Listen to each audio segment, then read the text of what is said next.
termudah di dunia games. Pilih game, masukkan game ID. Pilih Diamond, masukkan kode promo, dan pilih metode pembayaran. Masukkan kode OTP.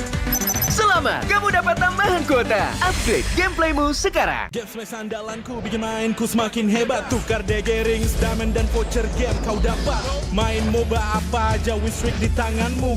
Cuma game smash makin no debat. Beli paketnya dan aktifkan boosternya sekarang. 바로 출동하겠습니다. 네. 직원이 곧 와요. 걱정 마세요. Staf akan segera datang. Jangan khawatir. Character select. Better. You lapper.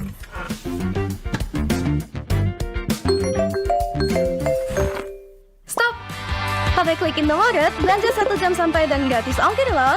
Wah, belanja online kayak belanja di toko Indomaret. You kenyang, siap main lagi. Let's go! Belanja online seperti di toko.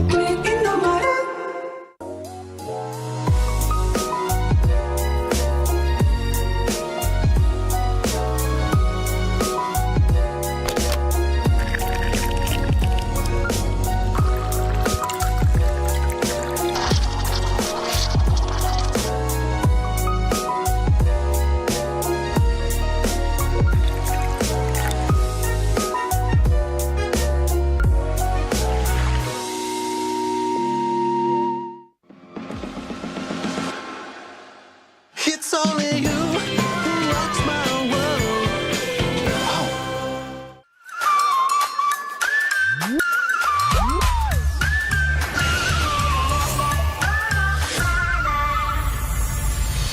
I'll be wherever I wanna be. Wherever I wanna be.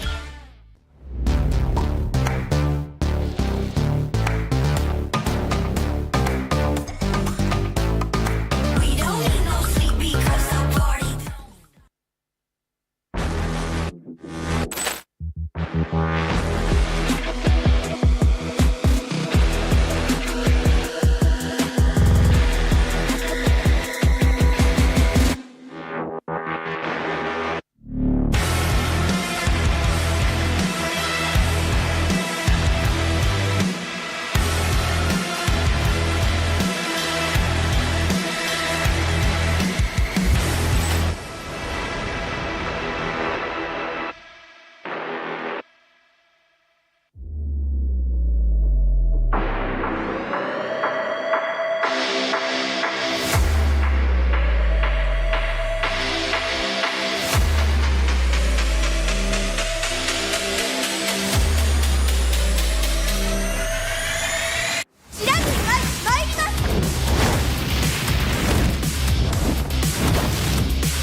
익세.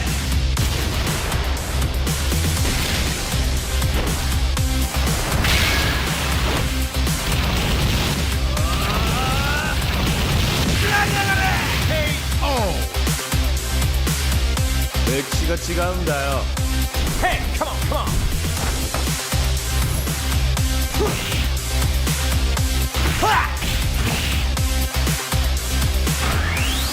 오케이. 나와. 게이다.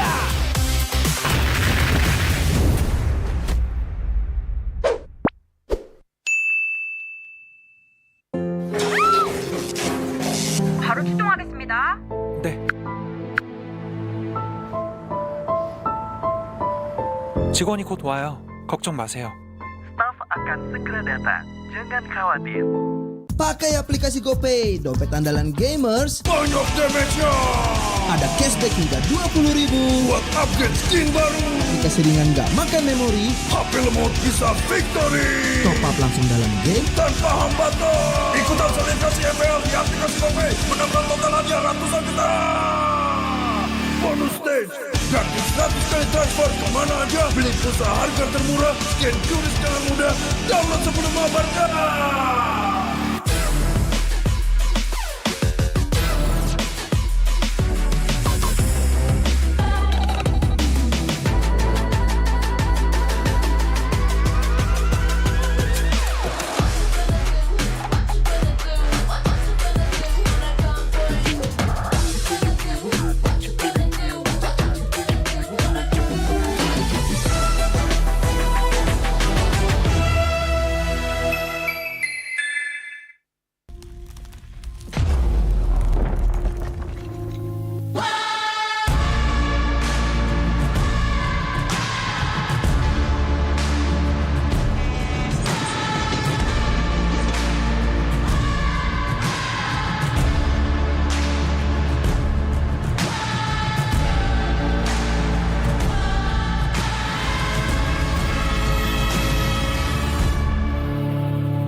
termudah di dunia games. Pilih game, masukkan game ID.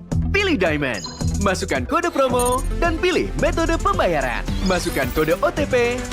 Selamat, kamu dapat tambahan kuota. Upgrade gameplaymu sekarang. Game smash andalanku bikin mainku semakin hebat. Tukar DG rings, diamond dan voucher game kau dapat.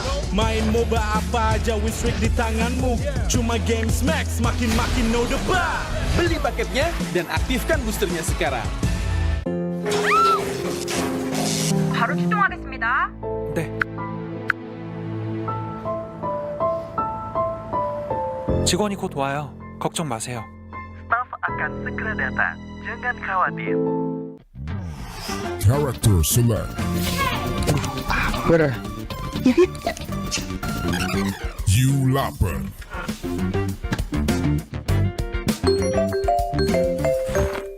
Stop! Pakai klik Indomaret, belanja 1 jam sampai dan gratis ongkir loh. Wah, belanja online kayak belanja di toko Indomaret. You kenyang. Siap main lagi. Let's go! Belanja online seperti di toko.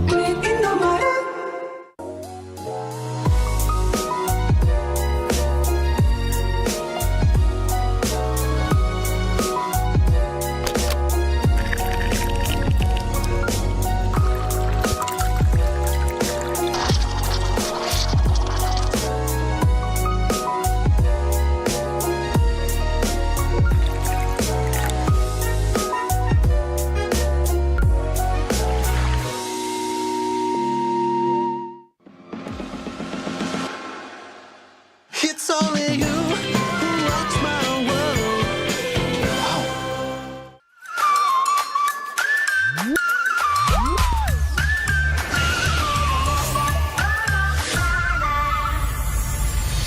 I'll be, yeah, I'll be wherever I wanna be. Wherever I wanna be.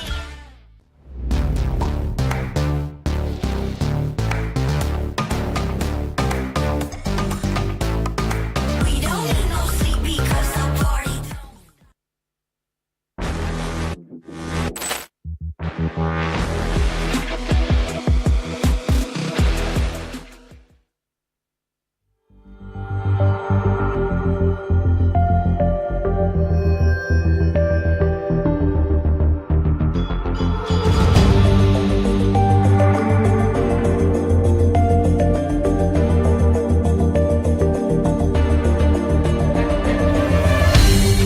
Aku kan berdiri dan terus berlari, terus ke arah puncak tertinggi.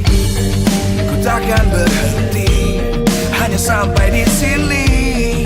Kemenangan abadi menanti. You know we won't miss if we unite our focus. And if you haven't noticed, we all live. Nyalakan apimu, hadapi semua tantangan, hadang semua serangan, jatuh bukan halangan. Bakar semangatmu, janganlah engkau menyerah. Kita akan buat sejarah. We all this, we won't miss. We all this, we won't miss. Saatnya beraksi, jalani ambisi.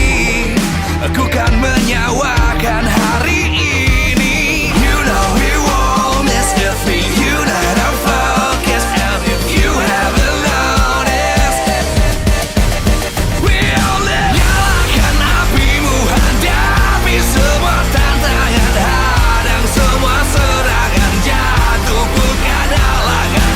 Bakar semangatmu, janganlah engkau menyerah. Kita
dan terus berlari, terus ke arah puncak tertinggi. Ku takkan berhenti, hanya sampai di sini. Kemenangan abadi menanti. You know we won't miss if we unite our focus. And if you haven't noticed, we all live. Nyalakan apimu, hadapi semua tantangan, hadang semua serangan, jatuh bukan halangan. Bakar semangatmu, janganlah engkau menyerah. Kita akan buat sejarah. We all this, we won't miss. We all this, we won't miss. Saatnya beraksi, jalani ambisi.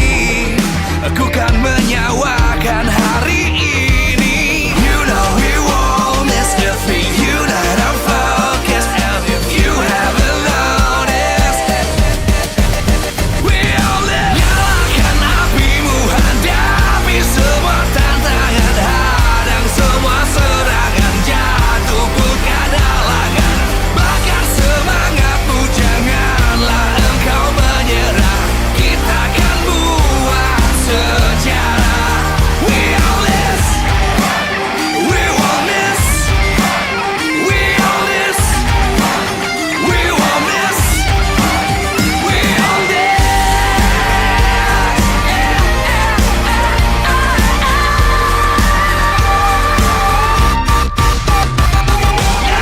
Nyalakan apimu, hadapi semua tantangan, hadang semua serangan, jatuh bukan halangan. Bakar semangatmu, janganlah engkau menyerah. Kita akan buat sejarah. We all this.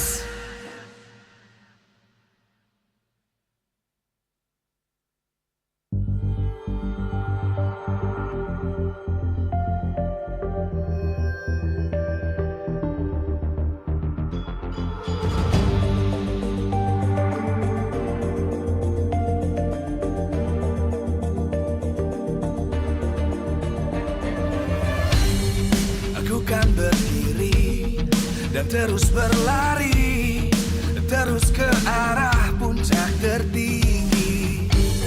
Ku takkan berhenti, hanya sampai di sini. Kemenangan abadi menanti. You know we won't miss if we unite our focus. And if you haven't noticed, we all live. Nyalakan apimu, hadapi semua tantangan, hadang semua serangan, jatuh bukan halangan. Bakar semangatmu, janganlah engkau menyerah. Kita akan buat sejarah. We all this. Perjuangan dari 9 tim masih berlangsung di minggu ke-7 di MPL Indonesia Season 13. Begitu bahagia tentunya Bigetron Monster menyambut kembali semua super fans dan semua tim untuk berjuang kembali di season yang begitu kompetitif. Season 13 kita melihat betapa dinamisnya klasemen sementara yang terus bergerak dengan sangat cepat. Satu game saja bisa mempengaruhi perolehan posisi. Dan seperti apa pula perjuangan dari tim-tim yang akan membuka hari ini. Tentu saja akan ada 2 match yang akan kita saksikan di MPL. Dan hari Jumat juga dengan meriahnya Bude menyambut semua yang ada di rumah juga. Dan juga yang ada di MPL Arena yang sudah hadir mendukung tim kesayangan. Match pembukaan akan ada tim Aura dan juga tim Rebellion. Mereka berada di posisi yang tidak terlalu jauh. Namun ini menjadi poin yang sangat penting karena satu kemenangan bisa mempengaruhi posisi sementara. Dan begitu meriahnya acara hari ini dan juga MPL karena dukungan para sponsor karena MPL Indonesia Season 13 powered by Moonton. Presented by Official Tournament Smartphone Samsung Galaxy. Official e-wallet GoPay, Official Gold Partner UBS Gold. Dan juga ada partner ini sports kita. Ada Dunia Games, Games Max, Ora Imo, dan juga Telkomsel. Beserta supplier kita ada Indomaret, Point Coffee, Samsung Neo QLED Super Smart TV Plus, dan juga Saturday. Last but not least, our government partner PBSI. Dan ngomong-ngomong tentang standings dan juga kita tahu ini adalah sebuah season yang penuh dengan dak-dikduk minus 1 jantung karena posisi bisa dengan sangat mudah berganti dengan 1 match saja. Jadi kita akan melihat bersama-sama seperti apa update untuk minggu ini. Kita akan membandingkan pula pembukaan di minggu ke-7 dan nanti di closing minggu ke-7. Mari kita cek bersama-sama standing sementara. Berada di posisi berapa tim kesayangan kalian? Ulala. Dan kita melihat bagaimana tim Bigetron Alpha berada di pucuk. Mereka begitu stabil dari awal season hingga sekarang. Dan hanya tinggal 1 kemenangan saja untuk mengamankan babak playoff. Nggak bisa diganggu gugat apapun yang terjadi ketika mereka sudah memenangkan 1 match lagi. Dan sedangkan dari Onyx era is back karena mereka telah kembali ke top 2. Sedangkan Aura yang menyusul dengan season yang begitu membara untuk sang naga. Mereka sedang bersaing dengan Onyx di top 2. Sempat bertengger di top 2 tapi kini tergeser ke bawah. Sedangkan kita melihat ada posisi 4 dan 6 yang sama-sama memiliki match win yang sama. RRQ imbang poin, namun ini minggu yang cukup berat untuk sang raja karena mereka akan menghadapi top 2 di minggu ini. Tapi kita juga melihat dari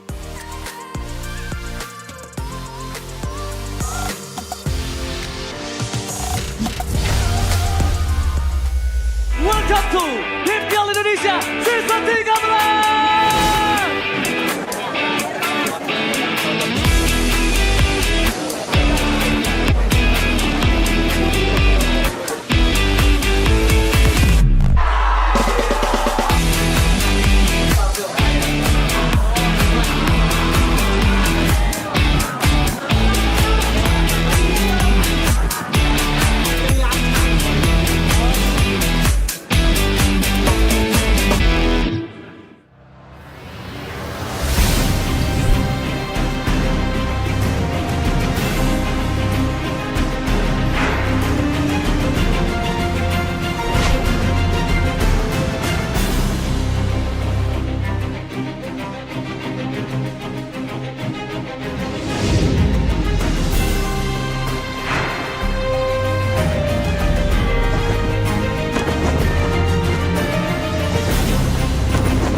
Live from MPL Arena, Jakarta. MPL Season 13 is powered by Moontalk. Presented by official tournament smartphone, Samsung Galaxy. Official e-wallet, GoPay. Official gold partner, UBS Gold. We own this.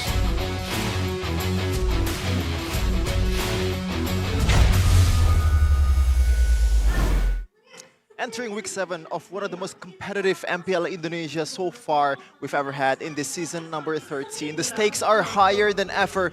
Who's gonna secure the playoff spot and who's gonna fumble it in this week? Welcome to MPL Indonesia Season 13. My name is Shafin, with me is Mirko and also Rashi. Rashi, Dewa versus Rebellion. This is maybe 2 years or like 1 year ago. We'd only look out for this kind of matchup, but this year, man, a lot of attraction to the team. Aura Rebellion? Yep. Yes, Aura Rebellion. Again, both teams haven't really been having the best of times. They've had great spikes of improvement, but they haven't really seemed as solid until right now in this season. But before we get into it, Shevin, there's something we have to mention first. Yep, obviously, MPL Indonesia Season 13 is powered by Moonton, presented by official tournament smartphone Samsung Galaxy, official e-wallet GoPay, official gold partner UBS Gold, our partner esports, Dunia Games, GamesMax, Oraimo, and Telkomsel, our supplier in the Point Coffee, Neo QLED Super Smart TV Plus, Saturdays, and also our government partner PBSE. Wow, a lot of turn of events here in MPL Indonesia Season 13, especially in the standings, man. Look at how close a lot of the teams are. Only 1 point difference between 4th place and 9th place. It's crazy how close this season is, right? We've been mentioning this so much to a point where it's so close that we are mentioning it every single day. Every single matchup is a highlight matchup. And for Dewa today, they're going to be playing as well later on. Their chances are looking real low to make it to the playoffs. But for Aura and Rebellion, they're not safe either. Obviously, today's schedule here, doubleheader Friday as usual. Rebellion versus Aura and BTR versus Dewa United. Man, like Rebellion and Aura, we have a lot of things to talk about here, Rashi, especially the rookie sensations, D and also Gugun. We're gonna save the talk for a while, or maybe we're gonna talk about it right now. Is that a good time for it? I mean, I feel like when you're talking about Aura and Rebellion, you gotta talk about those roamers, man, because both of them have been standout players with great performances so far, and to a degree, you can draw some comparisons to how they've been able to really enable their team, right? For sure, for sure. And this is the battle between the Rookie of the Weeks. Obviously, Gugun is the front runner for Rookie of the Season. Actually snatching 3 Rookie of the Weeks from week 1, week 2, and week 4. Week 5 though, D coming up really clutch with his heroes. A lot of good stats here, Rashi. The flexibility in his hero pool is something that's very useful, especially for Rebellion that likes to go with these surprise chase picks.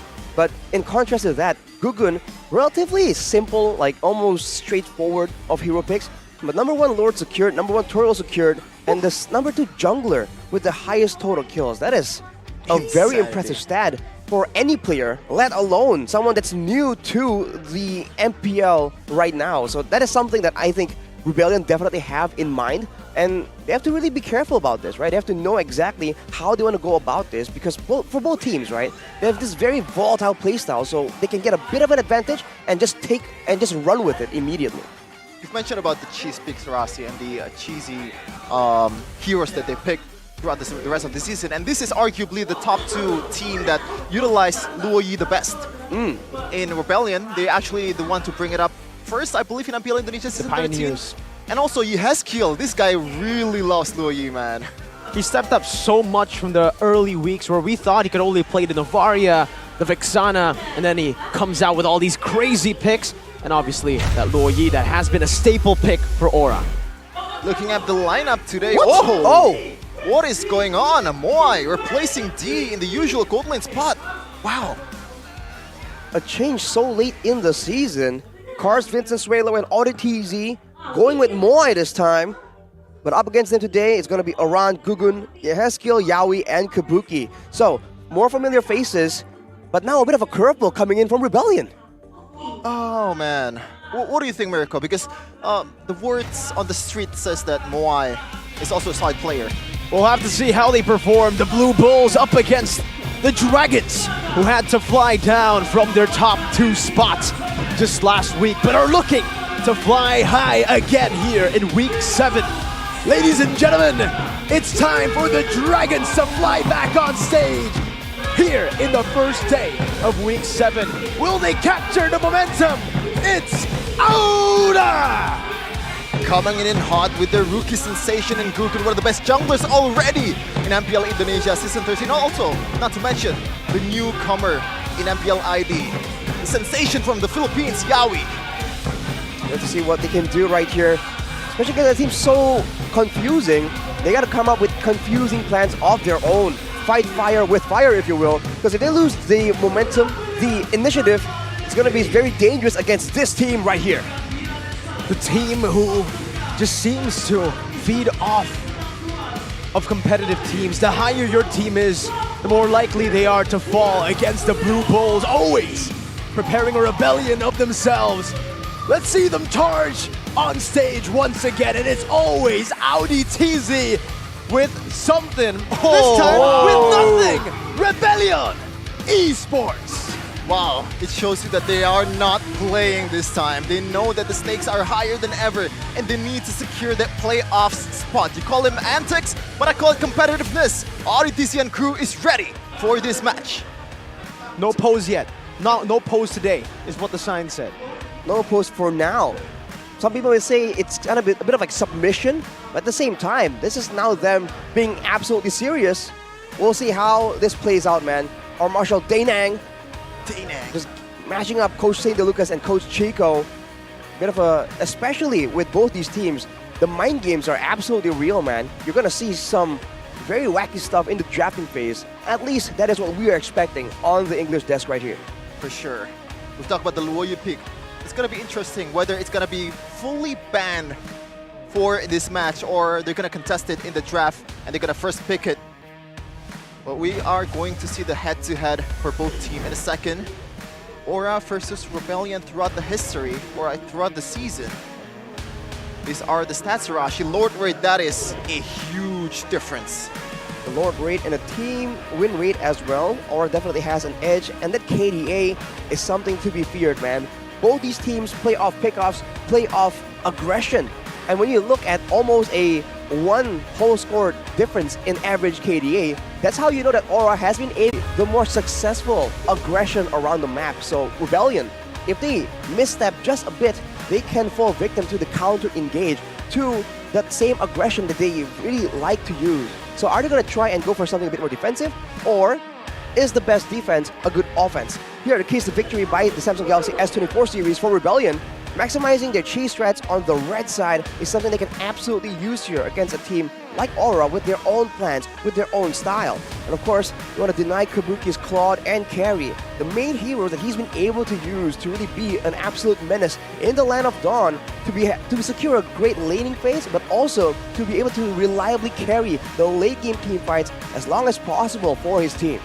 Do you think that the Blue Bulls really like blue side, right? But no, just like in Matador, they're always aggressive against Reds.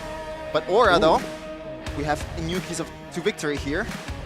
Play their layering style with kiting for Rebellion's all-in team fights. If they can really dodge from the initial engage and make it a more confusing team fight, Aura has shown that they thrive in that chaos more than Rebellion has been able to show so far. Number 2, give Rebellion teleportation heroes for position opening heroes, so they can bait Rebellion to force them to pick one of those global pressures in exchange for more prio picks. That is definitely an option that they can try and use. And of course, you want to punish Cars' limited hero pool for the EXP lane matchup. If they can get that EXP lane presence going in the hands of Oran, we've seen what this man can do in both team fights and that split push game as well. Oh, I can't believe we haven't talked about the EXP matchup yet. We've talked about Yaoi versus Audi TC. We've talked about the Luoyi contest, but Iran and Cars is definitely a matchup to watch out for. But the Blue Bulls targeting towards Red 28 games, 20 times Red side, 45% win rate, a difference of 8.5%. That's quite the difference, I would say. Well, they have a preference, that's for sure. And the stats also back up why they enjoy playing on that side so much. So we have to see.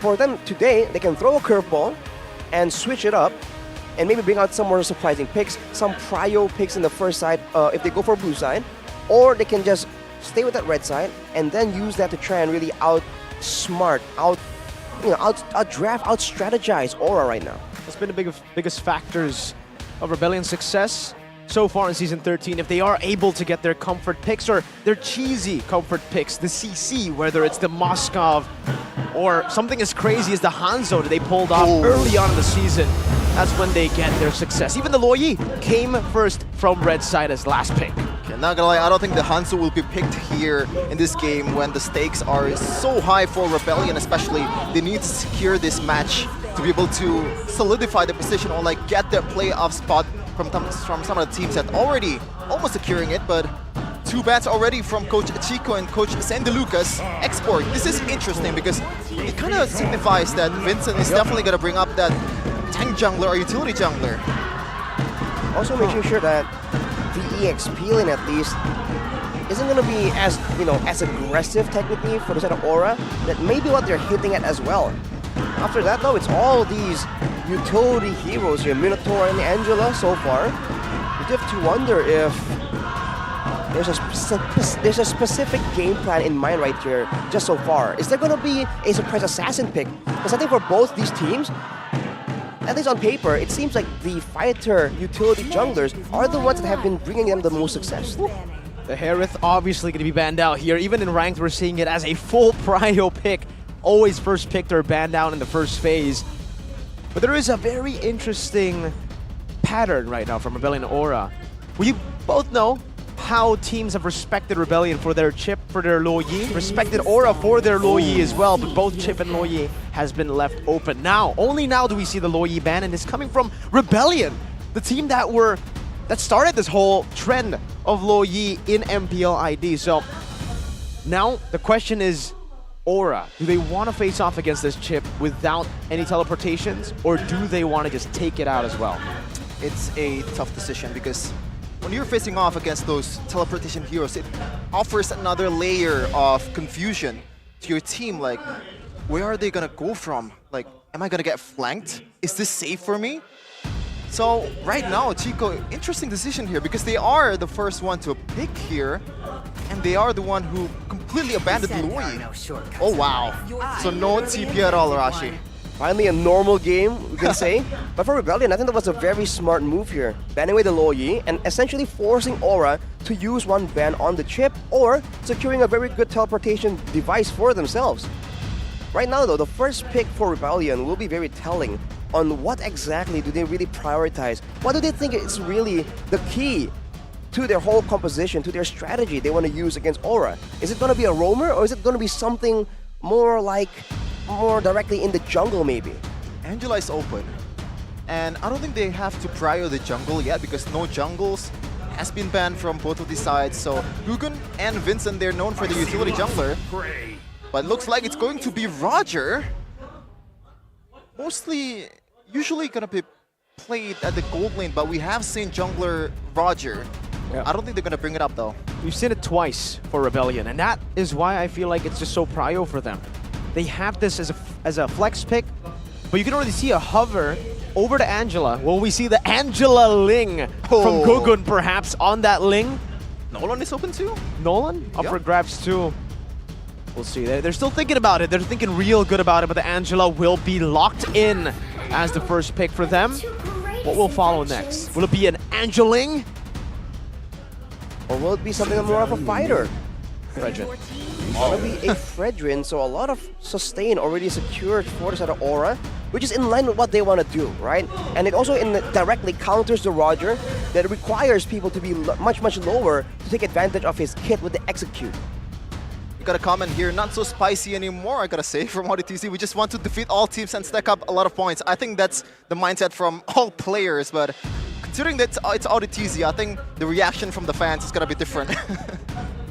Man's becoming a villain. He is a villain now in MPL ID. I like that he's embracing the role though. He's been a villain for quite a while now. I mean, considering how things are going a bit tame is well within reason. We'll have to see and wait for the comeback of the villain. But for now, Florin and Terizla already hinting at a much more teamfight-oriented setup here. And against Aura, that's generally a good idea, only if you can really match the EXP lane presence though. With a Terizla, this means that Aura has a chance here to go with that macro play strategy and let Aran just do his thing, man. The Aran effect of old. So still the all-in kind of stuff from Rebellion. This should be a Roger in the jungle with a Florin. That's usually their strat, but the Claude gets picked up. A hero that we mentioned in the keys to victory being one of the biggest factors as to why Aura find their success. Kabuki getting either carry and Claude, and Rebellion have decided to ignore that threat. Yeah, you gotta stick to what you can play, man, and what your strong suit are. And I like this Claude pick. It brings up a lot of flavor, a lot of utility in the teamfight as well. You can poke a little bit of the frontliners even before the teamfight started. And against Florin, I think that's pretty good. Going in and out with the BMI, like Skylar.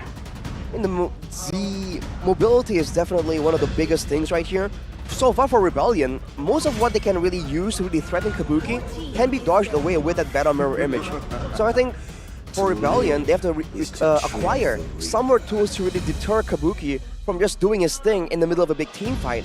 And I do wonder, right, with the appearance of Moai here, are they trying to go for something wilder in the gold lane, right? Because that is one of the potential reasons that they went for this player that has shown a bit more flexibility. Yuzhong banned, and 4 Aura Fire for Aura. It's going to be the Faramis here.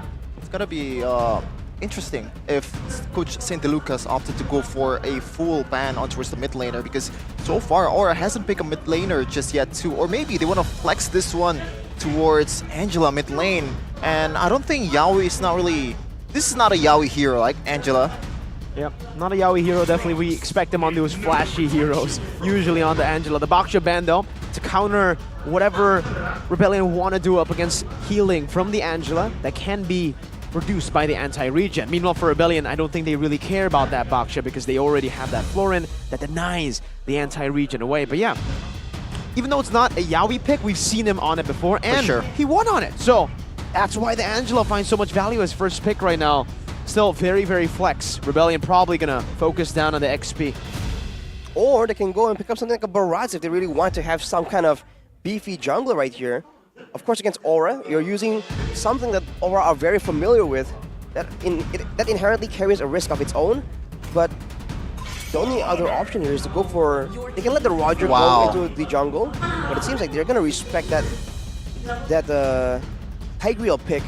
So still all in on this team fight, man. Paquito is a great choice here for the side lane pressure up against a composition that kind of wants to stick together. Even the Terizla will be bullied if he decides to go for these team fights. And we know how good Aran is on this pick as well. There's still a lot of option for Aran here. Not much EXP has been banned. CC can be picked. Benedetta can be picked. Xbox already been banned. But it's going to be Lapu Lapu. This is interesting because we haven't really seen a lot Lapu Lapu from Aran. Or maybe it's a debut for Aran. Because this is not a splitting hero like the one that Aran used to play. It's going to be interesting to see him more active in the team fight instead of just splitting and taking all the minions away and giving up pressure on the far lane. They might be thinking that with an Angela, they have a lot of macro play to really maneuver around already. So might as well get something a bit more impactful in a team fight for the EXP lane and then switch the job descriptions, right? Let the Angela be on the far side, mid or roam by the way, still possible, and then let the Lapu Lapu have that amazing presence in those team fights. But Rebellion answer with an Edith and a Brody, both great all-in options right here, and a strong gold lane. We've talked about this, man. That can be very dangerous for Kabuki. Counter matchup against the Claude. Wait a minute though. Who's gonna be on the mid lane? Because Terizla mid lane is also a thing, and I believe Suelo has played it, and he did actually quite well with it. I think, yeah, you know what? That's a good question. I don't know if it's going to be Edith Florin in the mid or if it's going to be Terizla. Terizla makes more sense because you get more pressure out of it in the mid lane through clearing. And it is Terizla mid. We're seeing Suelo back on a very strange pick, but we have seen this before from Mr. Sway, who's low. Meanwhile though, for Aura, Croc on the roaming area, so it's gonna be Heskiel on that Angela. Now, I'm not really a fan or huge fan of this pick, considering that there's not much magic damage gonna be poured from Aura. And the fact that they're using Claude and I believe Lapu Lapu as their main damage dealer, I don't think it's gonna be enough against this healing composition, Arashi. I think it depends on how they execute the fights. And as always, we talked about this earlier, there's still the chance for them to go with the macro play and with the back and forth, right? If you look at the healing, of course there's a lot of healing available for Rebellion, but when they're going in and out, when it's not a full all-in, that Angela is going to be a lot more beneficial in dispensing that healing more reliably without the requirement of having a target to use your spells on to heal your teammates. Let's see though, the Bulls and the Dragons knew the stakes. Who's gonna go to the playoffs? Who's gonna secure their spot earlier or solidify their position in this match? It is Rebellion versus Aura. Welcome. Both teams still not safe, not just yet. And that's why Rebellion are pulling all the stops to send over even their weirdest of strategies in the Land of Dawn in the 7th week of MPL ID regular season, Season 13. Look at the mid lane domination coming in from Sway Low here. Wow. The fact that you're a fighter with good sustain and clear, he is more threatening to Yeheskiel. Look at the emblems though for both teams. Gugun's going with the Impure Rage though, so he's going to be doing a bit more damage in those short engagements without going all in. It really does seem like that's Aura's main plan. But Cars on the Edith, something we haven't seen in a long time. We'll have to see how it really matches up against Aran's Lapu Lapu. Emblem though by GameSmax Arashi, Moai with the Master Assassin. Quite interesting here. He wants to punish the Claude.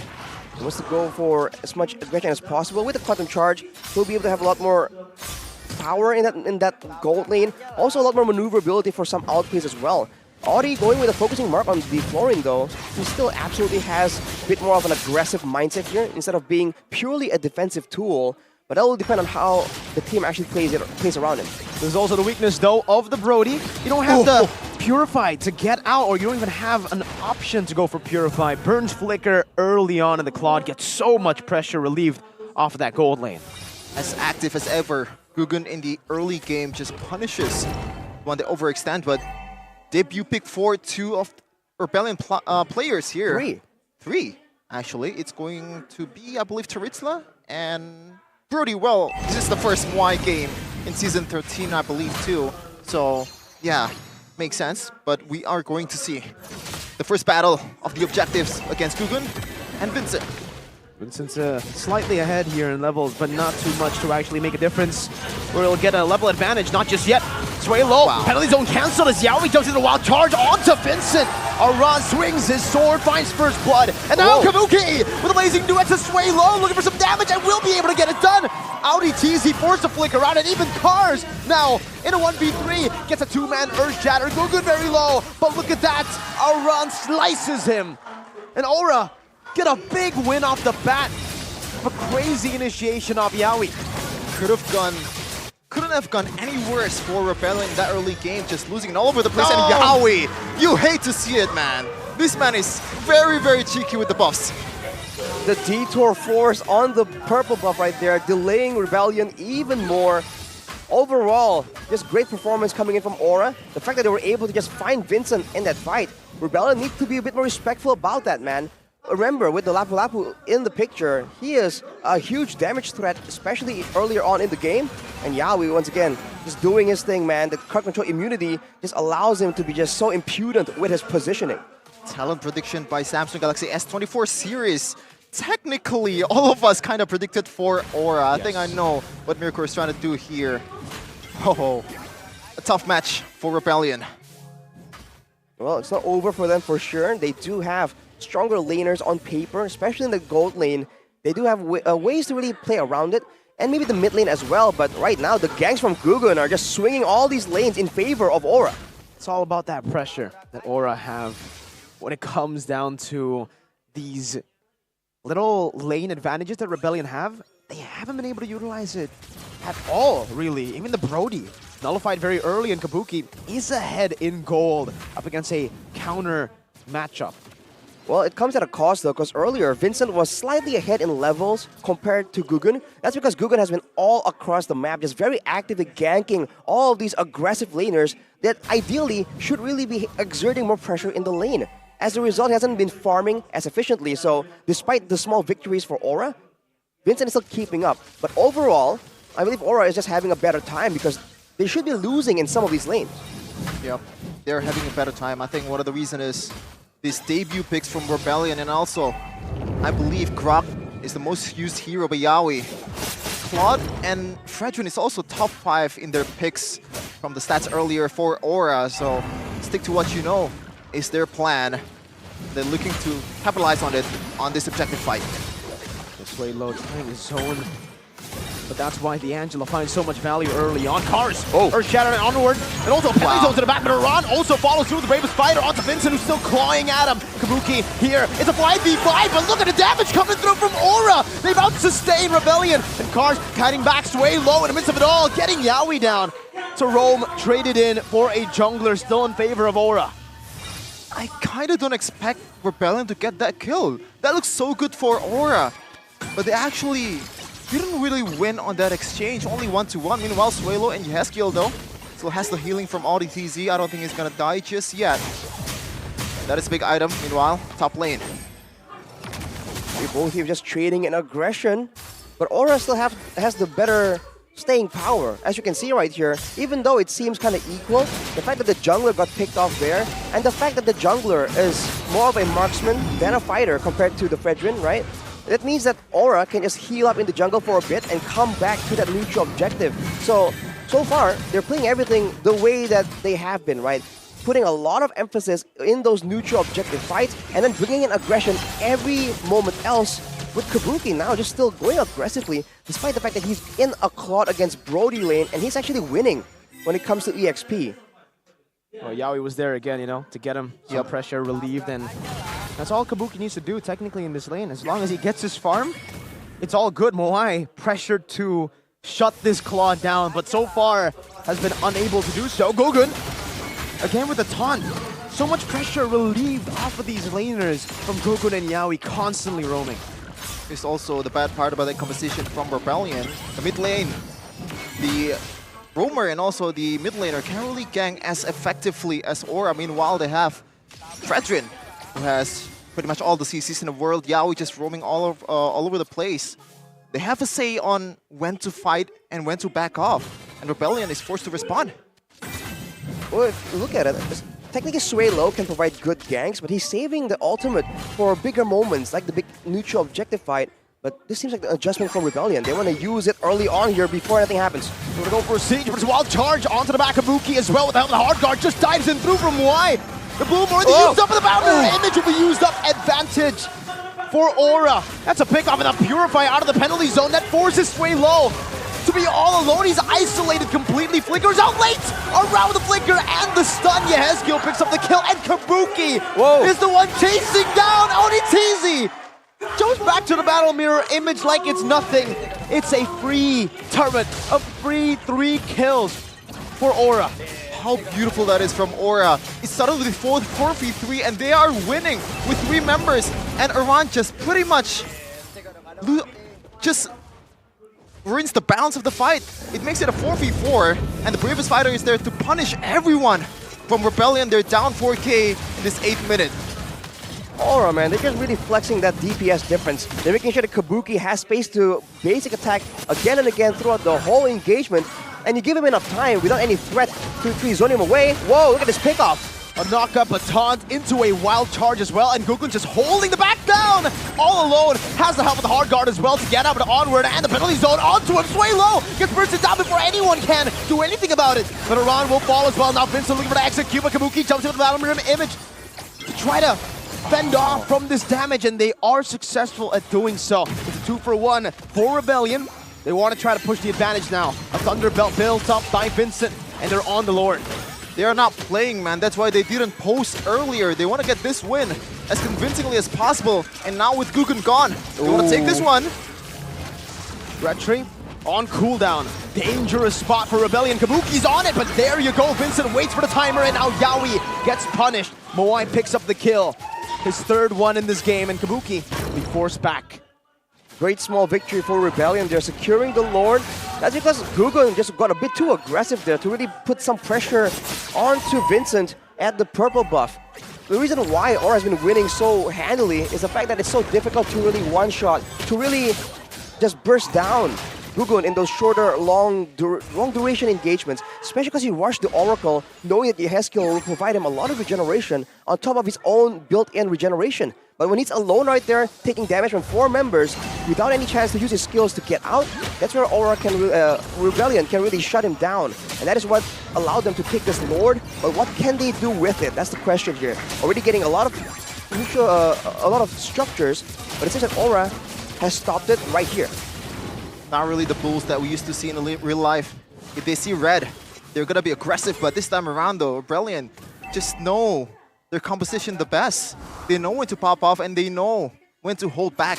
Just punishing Aura all over the place with the overextension from Gugun. And this is what I'm not really a fan of from Aura's composition, man. I've heard Chadera mentioning something along the lines of, if he wants to play Claude, he hates to go against this kind of healer. Because there's extra layer that you have to bypass, and that single blazing duet it's not gonna cut it. And he's forced to build Wind of Nature, 3rd item, instead of going for that full power spike in the early game for that corrosion side, 3-item power spike. That's why maybe we're not seeing as big of a damage power spike from Aura. That Wind of Nature will also give him a good amount of lifesteal though, so in those fights, it gives him an extra layer of security, especially considering that there's not a lot of DPS sources on the side of Rebellion. A lot of it is chunk damage that he can kind of heal back from after a short engagement, but he's kind of in a dangerous spot right here. Cars looking for him, but that mobility will get him out. But it seems like Rebellion, they're just looking for a play here, but Yaoi is the one that can just push them all the way just by popping that conceal. How do you play this right now? Because right now, even Iran He's not running because he's playing on Lapu-Lapu. This is not the Benedetta or the Bakiro that we used to see. And when you're forced to go on a team fight and just losing, there's no second option. It's tough. As you were talking to Arashi, Vincent finished off the endless battle. Oh, penalty zone into the bush. They read it out. Oran gets caught and now will just be bursted down by Moai, who's on a killing spree. Isolated by the barrier. Cars still in the midst of it all. That's an Appraiser's trap, but Suelo is able to flicker out of it just in time. Cars, no immobility. Kabuki just runs at him. Pops the BMI back. And Rebellion get a good trade. 1-0. Playing with fire their Cars. That aura fire and forced to go with the flicker. And now the gold swing, look at that, 600 or 500 for Rebellion. They're looking to secure this game for themselves. Vincent and Kugan once again on the objectives. Well, this is more of a mid-game power spike for Rebellion, so they're trying to use it as much as possible. Seems like there's going to be a fight breaking out, though. Sway low, going aggressive. The zone dodged away from. The Lord reset it. And Kugan wants to go for a fight, dashes forward, taunts Cars, but Suelo doesn't have that initiation tool, not anymore. He has to wait for that cooldown to be back on. Charge! Yowie strikes! And that's the follow-up from the back as well. Kabuki dealing some damage, Suelo isolated. Only trading the roamer as Cars is going to be all alone. Pops in Primal Wrath on Kabuki! Jumps into the blazing duet of the Appraisers. Wrath gets rid of Moai! In the back, Audi forced to flicker all the way. But now it's Vincent who's chasing them down. The light can pounce, chasing Kabuki. He does 2 damage to Hesky. Stunned up by Audi TZ.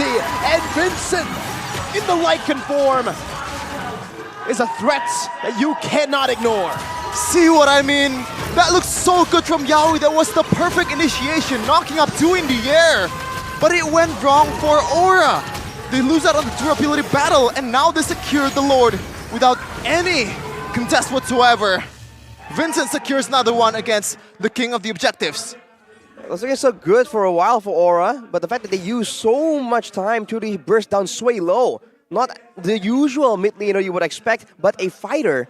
They just lost so much time where Vincent and Moai, like you mentioned, Mirko, Vincent with the endless battle already proccing double with the Thunderbelt on that true damage. So when it comes to short engagements like that, Aura will definitely start losing out.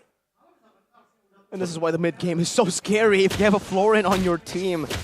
Aura have NODs, they have Dominance Ices, but don't matter. It doesn't matter, not at all.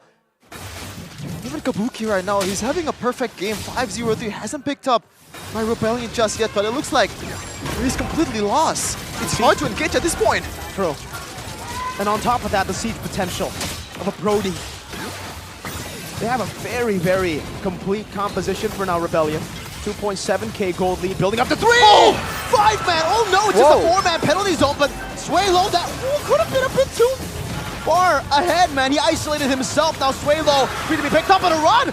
He jumps it all alone as well. That's a trade 1-for-1, but Vincent's looking for the last hit onto Gugun. The XP traded in for the mid lane, and Rebellion still have ways to deal with this turret. The Suelo dive was worth it. That was a 4v5 from Aura, and they have no answer to Rebellion. That was so confusing. That's a 1-man advantage. And they're still losing out, even though Cars already popped the Primal Wrath earlier, so there's not much damage from Rebellion either. They're only using Vincent as the frontliner and just dealing all the damage with both of that true damage, Rashi. It's the fact that Moai there had the Wind of Nature, so Oran went for the trade, trying to dive back, zone away, and maybe trade for one of the members of Rebellion to save the turrets, but then he just failed because of the Wind of Nature. Now Gugun though, getting chased down. He's still going in. What? This is risky, Gugun. There's so much damage, true damage at that too, so the Dreadnought armor that he's built up, you can see him just get shredded down by this true damage build of Vincent. I have a question, Arashi. At this point, we've seen the man advantage, we've seen a lot of mistakes. I mean, oh! Meanwhile though, another wild charge as Kabuki tries to deal with Suelo, but the healing is too much, Vincent! Now diving deep, hard guard force in, Vincent running back. I think he was about to run! With a 3-man, stun in the back with the Bravest Fighter, but now gets taunted again, and this sustain is just ridiculous for Rebellion. They go all in, but it's still a fair trade. It's 1-for-1 on the board. Oh man, and that's another example that I want to talk about with you, Rashi. Everything went, it seems always right for Aura, and they cannot find the right answer Now, what is the winning condition at this point for Aura? They cannot win on a 5v5. They cannot win on a 4v5. What is the solution here? I think Aura has two solutions. Play the macro game, which they're trying to do right now with Yehezkiel on the Angela, or play a defensive game. They have a DPS advantage when it comes to Claude versus Brody, so if they can just use all their spells defensively instead, they can maybe have something. But look at Yaoi! Very, very low. Wild charge, stunning Vincent and Cars. Right to the back, battle mirror image. Plays out by Kabuki Vincent! Oh my goodness! Pouncing now again on the Lycan form! That's Yehezkiel in the back! Solo taken out by Moai and Auditizi. 4-0, only Aran, the last dragon, left to defend against 4 bulls charging down. Aran with a bravest fighter, instantly deleted. An unofficial maniac as the blue bulls charge through the base. 17 minutes. Game 1 to Rebellion. The horns is too much for Aura. The breath of fires doesn't matter against the blue bulls. And this might be the start that they're looking for. The competitiveness. They are not playing this time around. They know the stakes. And they are playing their A game. Rebellion, which for me is a draft div too. Chico cooking up something devious for them. Aura, they're not gonna go down just yet. There's still chances in the second game to make it a 3-game series. Blue strike first up against the red on blue side. Against the red team on red side. And it's the Florin and the Roger that has got it done. Roger, first pick, turns out to be extremely valuable for Rebellion. 3 debut picks for Rebellion. A breath of fresh air maybe is the one that they're looking for in order to solidify their position or like kind of uplift their position in the standings. Meanwhile, Aura, this is their comfort picks, man. They have Grok, they have Kabuki with the Claude, they have Gugun with the Fredrin, and it doesn't matter. Doesn't matter. I think the fact that they were trying to match Rebellion in the all-in, in the direct collision. You know, we were talking about this, right? Aura's advantage is that back and forth, that maneuverability. And they do have, you know, heroes like the Fredrin that is notorious for the short cooldowns, for the multitude of utility and sustain, but they weren't really playing around it.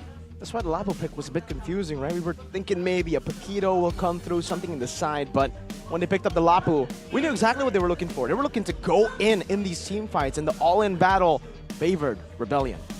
Well, it does favor Aura in the early game, but that's definitely Lapu Lapu's impact in the early. But when it comes to mid-game, when those magic damage, you know, is becoming more and more relevant, that's the time for Rebellion to strike. But the MVP, player of the game, presented to you by Samsung Galaxy S24 series, is your jungler Vincent. 8-2-6 with a almost 800 GPM right here. 88% teamfight participation. He was part of the reason why Aura maybe was a bit reluctant to really go in for a longer, drawn-out fight. You know, technically, in a proper, you know, move and heavy team fight that goes back and forth again and again, it's a bit difficult to do that with a Roger because you have a bit more of an all-in style. And early on, he was definitely the main target again and again until later on where he has some items, some extra sustainability, and of course, Auditizi on the Florin also getting more tools to really save his life again and again in these fights. Once that happens, these earlier situations where Aura were able to really all-in Rebellion with the extra damage, with the surprise plays and crowd control coming in from the Grok, from the Lapu Lapu as well, it just wasn't as effective going into the late game. So it's almost like Aura couldn't find the right moment to transition away from this style into something a bit more beneficial for Kabuki in the late game, is what I would say. Yeah. I feel like Aura, they played everything just almost perfectly. They played the kiting game well in early to mid game. They played the engage game also well in the late game. But it doesn't matter when you can't really bypass that healing and also sustainability. Even in the build department, Vincent, I believe he's going for DHS, he's going for War X as well. The items that stacks up your damage the longer you fight in the team fight. It is definitely part of what they want to do. And you look at these fights, especially later on in the game, you can see that Aura are kind of scrambling. Usually we see clean setups coming in from Aura, but look at this. The team fights were kind of messy. The positioning from everyone were kind of scattered. And when you don't play as a team, when they're trying to go for a 5v5 team fight, it's just not going to work out, man. You got to be united, synergize together if you really want to get the best out of Rebellion. Because like you mentioned, Mirko, all-in 5v5s are one of their strong suits in the MPL. Maybe they should change their name, right? From Rebellion Esports to Rebellion United. Maybe a little bit of foreshadowing to Season 14 when they change. I don't know. Possible. Look at the stats right here. 17-minute game. No turtles for the side of Rebellion, but no lords for the side of Aura. Quite a big contrast, right? You would expect Lord Raid, the opposite coming in from Aura, but that's just the strategy, right? The game plan for Rebellion. The fact that they went for the Brody to shut down Kabuki, kind of, even though it didn't really work out as well. Later on in the game, with all the sustain, with the extra DPS coming in from the Roger, and by the way, from the Edith as well. You have to remember, the Primal Wrath does a lot of damage when it's left unchecked later on in the game. That is what Rebellion Esports were using so well. And the fact that put the Terizla in the mid lane as well, they know that the magical damage comes from the EXP lane, not from the mid lane. So they need a bit more tankiness to ensure that they can just win out in the all-in. And Terizla is a perfect pick because the lower you get on HP, the less damage you take, right? It's a built-in passive for the Terizla that a lot of teams haven't been able to really abuse. You can see that build path from the Fredrin, right? Maybe because Guggen felt like he was very, very ahead in the early game. He actually wanted to go for Thunderbelt, I think, at a certain point in the game, maybe when they were ahead. But then he noticed, you know what? No. Hey, we're starting to lose these team fights. I don't think going for the Thunderbelt will really help me a lot. I need more sustain. So he ends up only having that Azure Blade that basically became irrelevant, right? Yeah, but I'm gotta say I'm a bit surprised the fact that Aura only secured a single turret, despite how good they are playing in the early game. But they don't really have that, that hero that can pretty much split pushing, giving off pressure in the far lane, just like the usual around heroes to play around with. That's probably why they didn't really secure that much turret. But more stats, Arashi. I mean, like, the big problem usually when you play a Roger composition like this is the fact that a lot of other teams would put a fighter in the gold lane. So, yes, you're extremely strong in these skirmishes, but when it comes to sieging these turrets down, you're weak. The fact that they have taken the Brody and played the Brody as kind of a weak side, actually, means that they will have the skirmish potential of a normal Roger comp plus the sieging potential of having a marksman, a strong marksman like Brody in the gold lane. It's like they just have unorthodox solutions for everything. They like tankiness, put a fighter in the mid lane. Fundamentals. You need magic damage, put a fighter in the EXP lane. That can deal magic. Right? The fact that everything really falls together so well in a full composition shows you again the brilliance of Coach Chico and Rebellion and that kind of confusing flex style. On the blue side, by the way, not red side. You talk about confusing, Arashi. There's something that's not really confusing, and when you're going abroad, you can use it as a way to save you. That is the feature of Interpreter offered to you by Samsung Galaxy S24 series. Win the game with the new Samsung Galaxy S24 series. This series boasts epic gaming performance, and what's more, it features Galaxy AI that can now translate over 15 foreign languages into Indonesian. So chatting, calling, or gaming with friends from other countries is now even easier. Now, I want to see how exactly it works. Way ahead of you, buddy. So, I go right here. I press the mic. I go, Saya cinta Indonesia. Then you press it again. Boom. Put it on the Types it in. Oh. One more time. Hang on.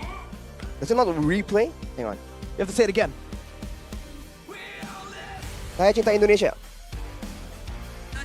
사랑합니다. Just like that. Just like that. It's You're going abroad? Who needs a translator? A tour guide, that's technology. A waste of money. It's a waste of money. You should use your money on a better phone that can get you basically a free translator too. Because there are different languages as well. We're doing the Indonesian to Korean. What he said was, I love Indonesia in Indo. So we're translating his Indo.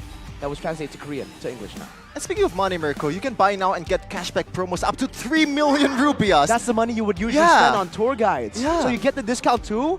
And a 40% discount on Samsung Care Plus? Ridiculous. Ridiculous value. Dude, what don't you get with this phone? Well, if you are interested, just check out Samsung.com/ID I will. Epic, just like with Samsung Galaxy S24 series. Dude. I mean, I feel pretty epic, man. The fact that you can just Epic? do Don't that. you feel pretty immortal? Epic's like a low rank. Sure, we go with that. Or awesome. Awesome. Interchangeably. Okay, so pretty good. You've brought your S24 series I to will Indonesia. buy the S24, yeah. Yeah, if you're from abroad, maybe from Philippines or Malaysia, coming here to Indonesia, there's also a way to pay everything easily. Yeah, cash, right? Yep, with the GoPay app. Oh, no, so not cash. Not cash, not bro. cash. This is are the you future. primitive? What? This guy lives in 1980, bro. You can use GoPay. That's Download the eternal. new GoPay app. It packs a punch. Enjoy free top-ups and free transfers 100 times a month. That is ridiculous to any bank, and get up to 20k cashback for diamond top-ups directly in-game and the cheapest credit top-ups. And you can also guess the winner of each MPL Indonesia Season 13 match in the GoPay app and will win total prizes of hundreds of millions. Millions? And join various special activities here in MPL Indonesia Season 13. A lot of value from Samsung and also GoPay. As you know, our North American friends would say, the value, dude. The value, dude. Absolute value. And all you need to do is really just scan the QR code down below, and you can also join in a lot of the quizzes that we have. Plus, you can vote for your champions in every single match. Yep. The voting opens half an hour before the match starts. So if you predict the Rebellion like I did, you should be smiling quite a bit. That wasn't a mere curse. Actually, it is. But you know, it's convenient for me. But I like that, the fact that Rebellion just pretty much prove all the casters wrong. Well, there are some casters that predicted 2-1. Right. All of us predicted 2-0, and now they are up a 1-0. That's the effect of GoPay. Is that really the effect of GoPay? Surely. You should find out yourselves by going and checking this QR code right now on your Samsung S24, on your Samsung phone to scan it. It's very fast. Wow. Back into the game though. They've already used Samsung S24 series to play too. And now, how do they approach the draft, especially for Aura? Because at the game earlier, they're not putting emphasis on Aura's picks. Right. So what's the plan in the next draft? To focus a bit more. And the Galaxy Zone, Team Galaxy Zone, basically can do that. CITB focused now.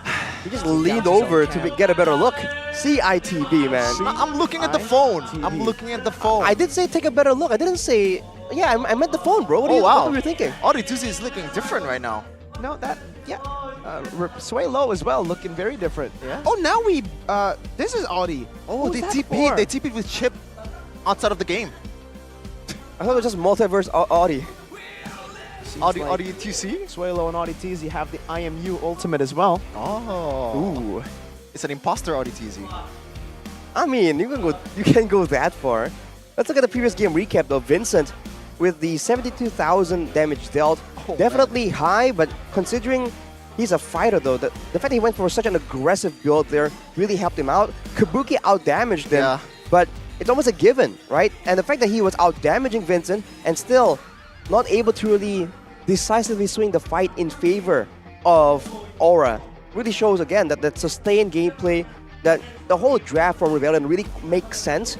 But again, they haven't really shown anything too different from that 5v5. So Aura still has a chance to make adjustments, and even in that game, they could maybe fall back on the Angela split push a bit earlier, maybe put some more chaos in the game, you know, go for more dives, but also the turrets after the dives that is usually more important. There's a lot of things Aura can do with the previous draft, but to make things easier, I do feel like changing something in the draft can be a directly impactful solution here for Game 2. Yep. Do they need more magic damage? Do they need a Hes kill on a normal mage? I think both. I think both, or maybe they could just play that style but ban out the Florin. Really, like that style wasn't bad at all. The Florin technically stopped them. Yeah. In the mid game. The fact that they are using Lapalap and Cloud, these two heroes, they can start the fight, they can start the team fight and bring a lot of damage to the opposing team, but they lack execution. And what Rebellion has, or had, was Executor in that Roger. It's a better way to secure the team fight, especially when the opponent's HP is very, very low. That's where the Vincent is starting to pounce everybody with its claws or horns. Kabuki dealt more damage than him. He had 84,000, but it was all healed up. Perfect game, dude, from Kabuki until that last moment when he actually died once. But it doesn't matter. But what matters right now is the next game's draft. Game number 2. Coach Chico and Coach St. DeLucas looking to change something up here. Still going with the same bats here from Coach Chico, Minotaur, and also Export. Meanwhile, Coach St. DeLucas still the same too, Harith and also Matilda. So not much of a difference this time around in the early phase of the draft. I do wonder if Aura really thinks that the draft was okay, it's just the execution. Because again, I really do feel like in shorter engagements, it doesn't really devolve into an odd brawl, into an all-in. The Angela can really heal a lot more efficiently, right? The rest of the members can really be a lot more elusive in the fights as well.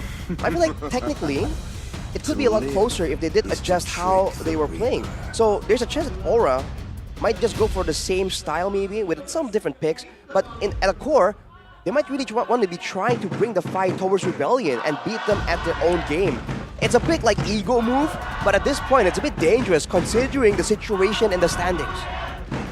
Can we talk about how unpredictable Season 13 has been so far, man? Even the casters didn't see this coming. Rebellion taking game 1 against Aura, who is right now is comfortably, for me at least, a top 3 team in Indonesia. Just the expectations and also the result completely different. That's just MPL Indonesia at its peak. Yeah. Both teams actually lost to... Oh, wait! Chip is up for grabs. Do they want to bite the chip? Bite the chip? Yeah. That sounds a bit brutal, man. But yes, if Rebellion, the Bulls, want to bite on the chip, they don't. That could be dangerous, man. Rebellion, again, we talked about proper 5v5s. Against teleportation, it gets a bit more difficult to really manage that. And if you think that the aggression earlier in game 1 was so solid from Aura already, now with the chip in hand, they can do even more, even faster. So we'll have to see if that comes through. And if it does, you have to feel like Rebellion has something in store for it. There's no way they're letting it go without a plan. Rebellion, the Blue Bulls, is banning the bull and actually picking a wolf. We might have to start calling them the Blue Wolves. Try you picking the first pick for 2 games in a row for Vincent, probably. But it looks like it's going to be that Baksha and also Carry. Now, this is something different from the earlier game because Kabuki now can combo it with one of Yaoi's heroes. If he actually gets the Kaja or even a Chao. Maybe a chip? I don't know. The Cho will be really good up against a Roger if the Roger goes to the jungle, right? No Purify available for him, only a Retribution. If they want to really go for the pickoff, but it's an Angela and the Terizla. Still very similar, it's just now no Florent, the Kaja. Suppression for Yaoi, a signature pick for him. It's the classic Kaja carry combo here with a very quick rotating Baxia. Seems like Aura has the same idea. They want Gugren to be a lot more aggressive, a lot more present in the early stages of the game. But for Rebellion, now with the Angela, defending against that aggression can be a lot easier. And the chip is just left unused as of right now. So Rebellion here, they can still have a chance to really switch things up. Definitely the more flexible of compositions. Like we said, we thought they were going to do this by taking red side, but they're doing just fine here, being on blue side. Do they want to ban the Edith here? Because Chico, Rebellion, is still lacking magic damage. Yep. So the option for Rebellion or Esmeralda from magic damage, yeah, Esmeralda is probably the only one left, but I don't think they're going to use it, man. Against this kind of composition, against Baksha and also Carry. Right. Yeah. You're asking shields. Yeah. There's a few options you would think in the EXP lane. Definitely something with tankiness and something with constant magical damage. Well, we used to see the Guinevere there quite a bit, but not in recent times. I don't think it's gonna... I don't think we've seen it in Season 13 yet, but if they're gonna pick it, I'm fully welcoming it because it's a new thing. But this turret slice also can still be played in the EXP lane. Or maybe they can pick a traditional mid laner at this point. Heroes like Eve is pretty good against a Baksha and also Carry. Carry doesn't really have a lot of range and can be punished with those high ground heroes. And technically, this Roger can still be flexed. I mean, they could also just pick up a Natan too, to be fair, in the gold lane. That is interesting. To have that late game insurance and to have that magic damage. So technically, the Terizla is also flex. It's Angela is flex. It's Roger's flex. They have 3 flex picks in the early phase. So now with, oh my god, no way, right? Aura actually banned out the Florid. Was that the plan? To have a Heart Guard and a Bloom? That's insane. I mean, that's even more healing. The first of the Oasis won't really stack because the cooldown is counted per hero on the hero receiving. But the Bloom will passive. technically get But rid the of that. Bloom, exactly, will get rid of the reduction. So the Angela can keep doing her thing. I mean, it feels like overkill, but with Rebellion, you never know, right? Overkill might just be the game they want to play. Now Novaria, a hero that's also hard to deal with when you're up against a Kaja and also Basha. Now, the first pick, the second phase for Aura. They haven't picked a mid laner and a EXP laner. Do they want to go for the usual Aran pick here with like Benedetta or Paquito this early in the draft or like this late in the draft? Or is it going to be a ESKL hero first at this point? What do they want to reveal first? I feel like they can reveal the mid maybe a bit later. And they have a chance to just pick for something that can zone really well, you know?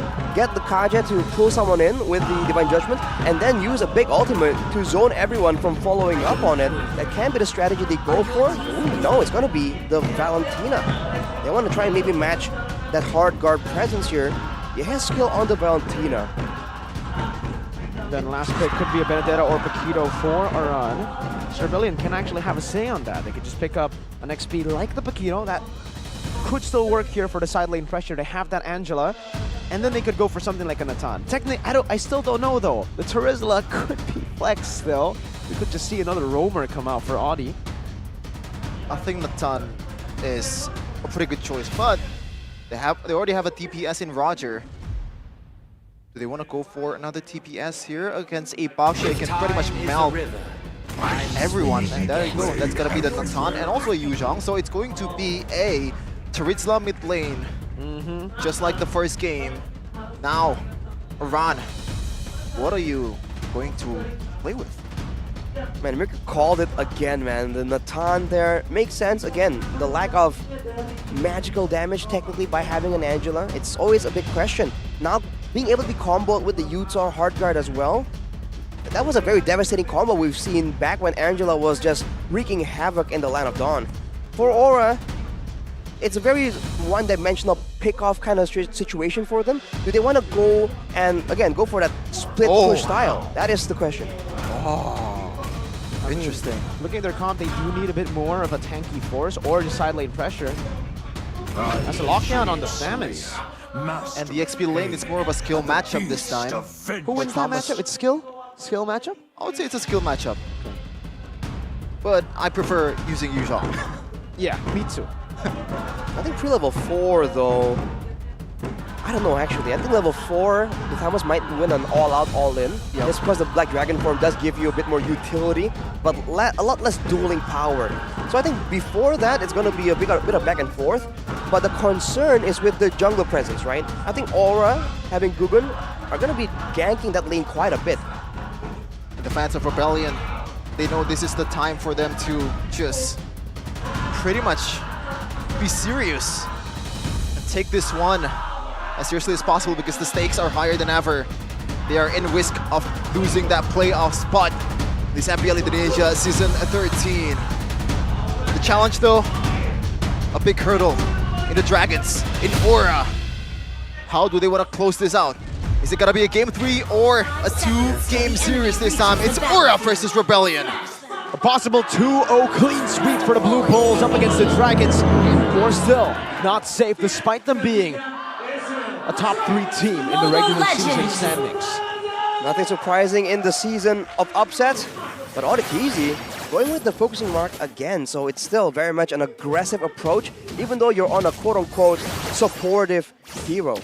Everyone else though, quantum charges for the mobility, especially on Yaoi, it's going to be very important in catching up and going for the surprise play. But Aran with the Vengeance means that he has a lot more survivability than you would kind of expect at a single glance. But look at Gugun already with a gank. 2v3 with the healing as well. Swaylo might just fall here, has to flicker out, but Yaoi's following him. One more whip to Swaylo gets a bit more healing, and Yaoi cannot execute him. Gugun secures the lead though, so it is still a small win here for Aura, as the flicker was baited out too. I might have mistaken, but I think I saw Yawi actually basic attack a minion there in that whole situation. Looking at the emblems though, agility and wilderness blessing. He needs to be around the map as fast as possible. Kabuki with a tenacity, knowing he's gonna be the main target, a bit more vulnerable. Moai feeling like he's a lot safer, going with the bargain hunter right here. So he's gonna snowball a bit faster, all things considered.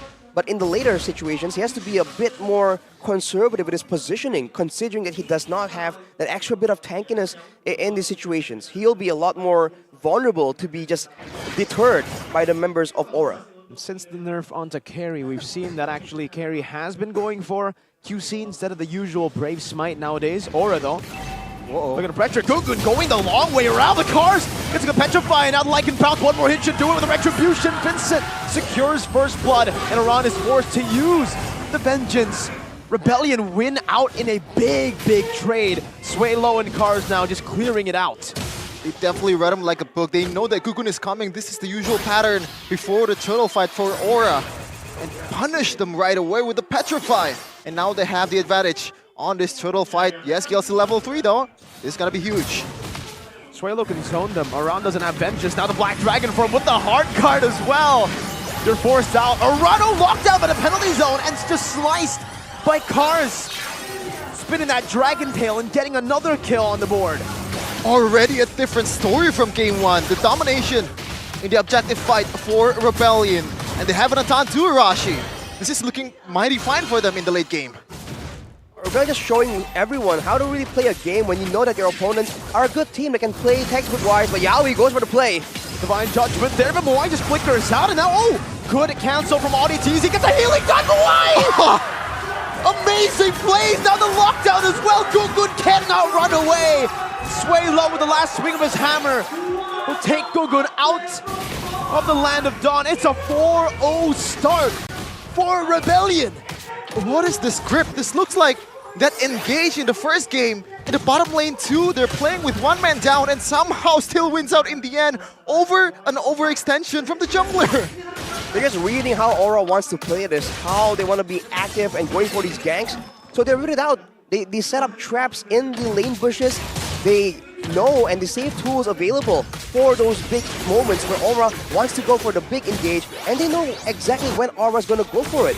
We were talking a bit earlier in the season about how Aura is a lot more disciplined. They play textbook cleanly, but this shows again that just because you can play textbook and you can play clean, it doesn't always guarantee you the victory, man. In the Land of Dawn, there's that X factor, the unpredictability, the mind games that Rebellion is just showcasing absolutely well right now. All the way from week 1, we've been talking about how Aura, they've been winning through Carry and Claude. He got Claude in the first game. He got Carry in the second, and both have technically been countered. For sure. A territory that they're not familiar with. Meanwhile, Gugun. I don't know about this. Iran gonna be popping into Vengeance, but Gugun is gonna lose his life to the back just by the Black Dragon form. The two fighters in the back, and Swaylo just flickers out Vincent as well. Did he take the orange buff away? He did!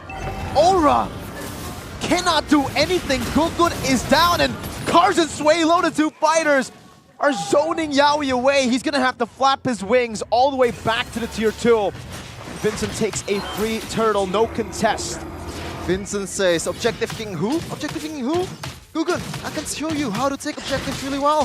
This time around, they're much more aggressive than the first game. This is the blue Bulls. This is the Bulls that we're used to seeing. Oh, just very aggressive against a red.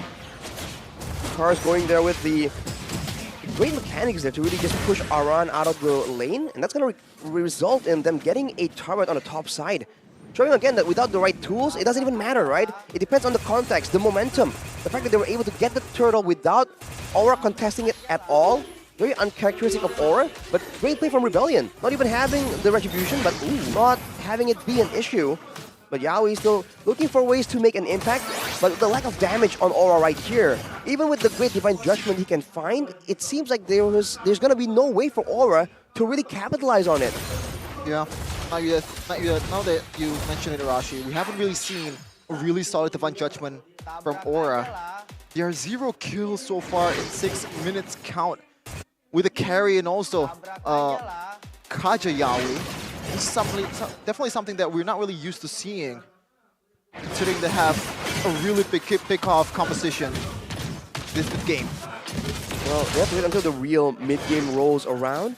But you have to wonder who exactly will be upping the damage. Kabuki is keeping up in farm, to be fair, but it's going to require a bit more items for him to actually be able to shred everyone down 100-0. And with a Terizla in the mix, that makes it even more difficult.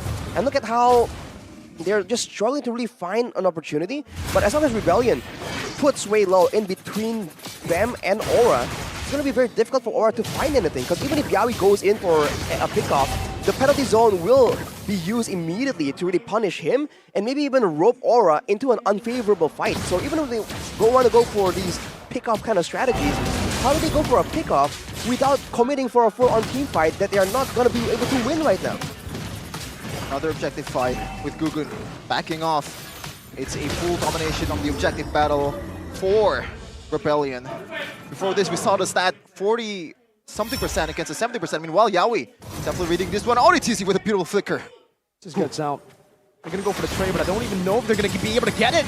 Oh. Black Dragon is online, just diving to the back now. Has a Petrify as well. He's chilling. He doesn't even use it. Cars with a Dragon Tail. Bottom lane is a turret. Gugun taken out again. No, he gets out just barely. But my goodness, this domination. Moai in the bottom lane just chunking this turret down, even chunking Kabuki under his own tier 2. It seems Rebellion do not want to stop Vincent zoning around from this tier 1 as the little girl, Angela, just takes the turret down with the minions. Nothing could feel worse than this, man. The fact that you have 5 men just completely obliterated by 3-man combo from Cars, from ODTZ, and Suelo there. With 2 members from Rebellion not joining the fight, and you're losing in all fronts. How do you go with this? Looking at the items right here, Flash of the Oasis already completed for Audi. And if you look at how Aura is playing, they are playing like Aura has no damage to throw back at them. Just moving all in, even though for the most part, even the Roger here, same, going in for all damage items. No real built-in tankiness, but the Angela will suffice considering how behind Aura is right now. Even Yawi, having just a steel leg plates and the mantle, he doesn't really have an item completed just yet. Kabuki might be their only saving grace, but him alone is gonna be. Aura's gonna find it very difficult to really win a favorable fight if they're relying only on one person. Because Rebellion have tools to deny him. And he's on a flicker, not a purify. So he flickers out of the Black Dragon form, then the penalty zone comes at him. He flickers out of the penalty zone, the Black Dragon flies at him. Just too much layers to uncover here for Aura. Almost like the first game too. Even when you think about it, Yawi, who do you want to go for? Moai? Oh! Okay, that is a good burn there, but even if you go for Moai, you still have a DPS in Vincent, and with ODTZ, it's gonna boost the potential of this DPS, and you don't have that lockdown that can pretty much kill the enemy's damage dealer. You have to wonder as well, he has skill on the Valentina. It was picked up relatively late, and it seems like Aura had a plan for it, but who exactly is he supposed to really target right here? Lord, let go by Aura for a trade in the bottom side, but even then, they just immediately pushed and let the wave do its thing. They were just so concerned that somehow, some way, Rebellion are going to show up and punish them yet again. Wow, clean gaming from Rebellion. I mean, they don't even need to care about the side wave, right? Because they're trading in tier 1s. It's really of zero value for them to trade. It's so good for them. 6.4k gold lead building up, 10 minutes in, and Moai is on the way to a Holy Crystal on this Natan. They have pretty much everything for a siege. They have an engage in the penalty zone.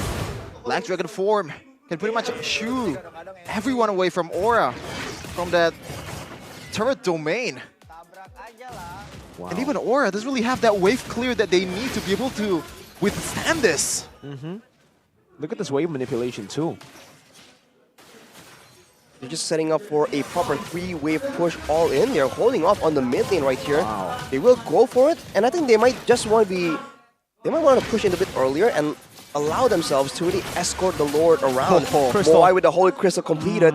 And keep in mind, Vincent also has the War Axe, and the fleeting time is completed for ODTZ. So if they want to go aggressive right here, they are very willing to use all their spells, unless Yawi can just do something crazy right here.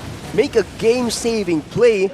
Seems like it's only a matter of time. And even if they're trying to clear the waves right here, with Moai having so much range to play around with, they might just get bursted down. Black Dragon forms at the back to try to zone him. Yaoi already concealed, looking for Moai as well. Suelo taking a lot of turret shots there, but has the immortality. Yaoi, oh, penalty zone to stop him in his tracks. Moai just deals 3 damage to the back. Vincent, like it pounds. Even Kabuki with a hard guard can't really do much. He flickers forward, he gets a double kill, but then gets shredded down. Vincent again. It's a triple kill, looking for one last shot onto Orad, who's able to dash towards his base. But now that's one base turret down. Look at the mid lane. It's another falling, crumbling. And now it's Audi flickering forward to Orad. Vincent doesn't care. He'll take that damage and he'll just go straight for the base to get a clean sweep up against number 3 in the standings. The Dragons have been charged down by the Blue Bulls. Against all odds, against what's happening outside of the game for Rebellion, they bounce back quite convincingly at that 2-0 against the Dragons. One of the better teams of MPL Indonesia Season 13. This is how you play the game. This is how you strategize and also execute. Rebellion showing class in this match. Showing that they have a great draft in their composition, a great game plan, great execution, and even great mind games. The fact that they're able to just outsmart Aura, despite the fact that Aura has a very experienced player named Yaoi on their team. It doesn't even matter.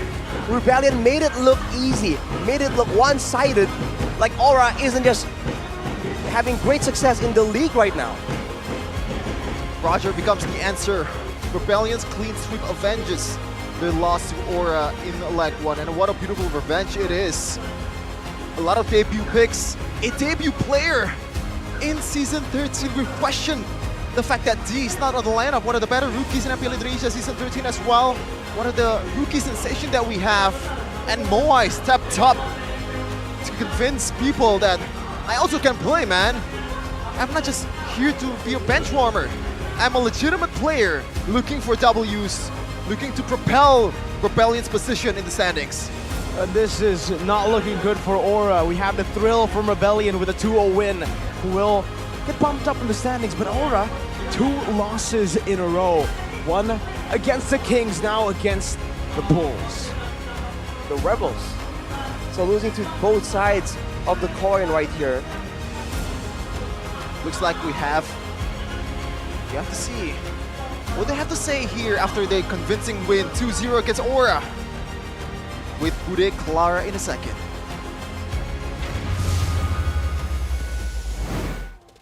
Kemenangan tanpa pose, tapi inilah dia pembukaan match yang begitu indah untuk Rebellion. Tiada pose, yang ada hanyalah kemenangan. Begitukah untuk Rebellion di minggu pertama ini? Hoki Bude. Oh, match pembukaan? Hoki. Hoki. Lah, tapi hoki masa dapat langsung? Biasa hoki tuh ada sebabnya dong. Sebabnya karena kita lagi lebih beruntung aja sih. Hoki lebih beruntung, itu bahasa Indonesianya kayaknya ya. Oh, iya. Oke, kalian berhasil membalaskan dendam kalian di leg ini. Di leg pertama kalian 2-0, leg kedua 2-0 kalian. Bagaimana kalian membaca Aura di leg yang kedua ini? Kalau dari Aura sendiri mungkin kita lagi lebih siap aja sih. Kita nggak ada yang gimana-gimana, cuman kita lagi siap dan lagi beruntung. Siap dan beruntung. Iya. Keberuntungannya adalah hoki, tapi gimana mempersiapkan yang biar bisa lebih dari lawan kalian? Kita lebih ini sih, kayak lihat di tim kita sendiri sih. Kita benahi apa yang kurang, apa yang perlu dibenahi dan ya lebih solid. Lebih solid. Tapi ada satu perubahan juga di leg kedua ini, kalian bersama dengan Moai. Halo Moai. Halo. Wow, gimana kamu balik lagi dan membuka minggu yang ke-7 di match pertama ini dan ngedapetin kemenangan, balas dendam di tangan kalian nih? Senang, karena kemarin dikunciin terus di WC. Udah nggak dikunciin? Udah nggak, udah keluar sekarang. Udah keluar. Siapa tuh yang bisa membukakan kunci WC-mu? David. Oh David. Swallow. Oh Swallow-nya. Kuncinya udah nggak kamu umpetin lagi? Nggak ketemu, kebetulan. Kalau nggak ketemu udah masih di WC. Masih di WC. Tapi dari Moai sendiri muncul di minggu ke-7 di opening hari ini. Berasa nggak mungkin melawan Aura ada perubahan dari Rebellion kah? Apa dari auranya? Nggak tahu sih Bude. Soalnya kita fokus ke tim sendiri. Fokus ke tim Kan leg sendiri? 1 saya juga nggak main. Nah Tahu. justru itu, apakah ada bisik-bisik dari Di? Ya, Apa Di kasih tahu apa? Ada kasih tahu sesuatu nggak? suruh gantian di WC dia katanya. Jadi gantian di WC ya.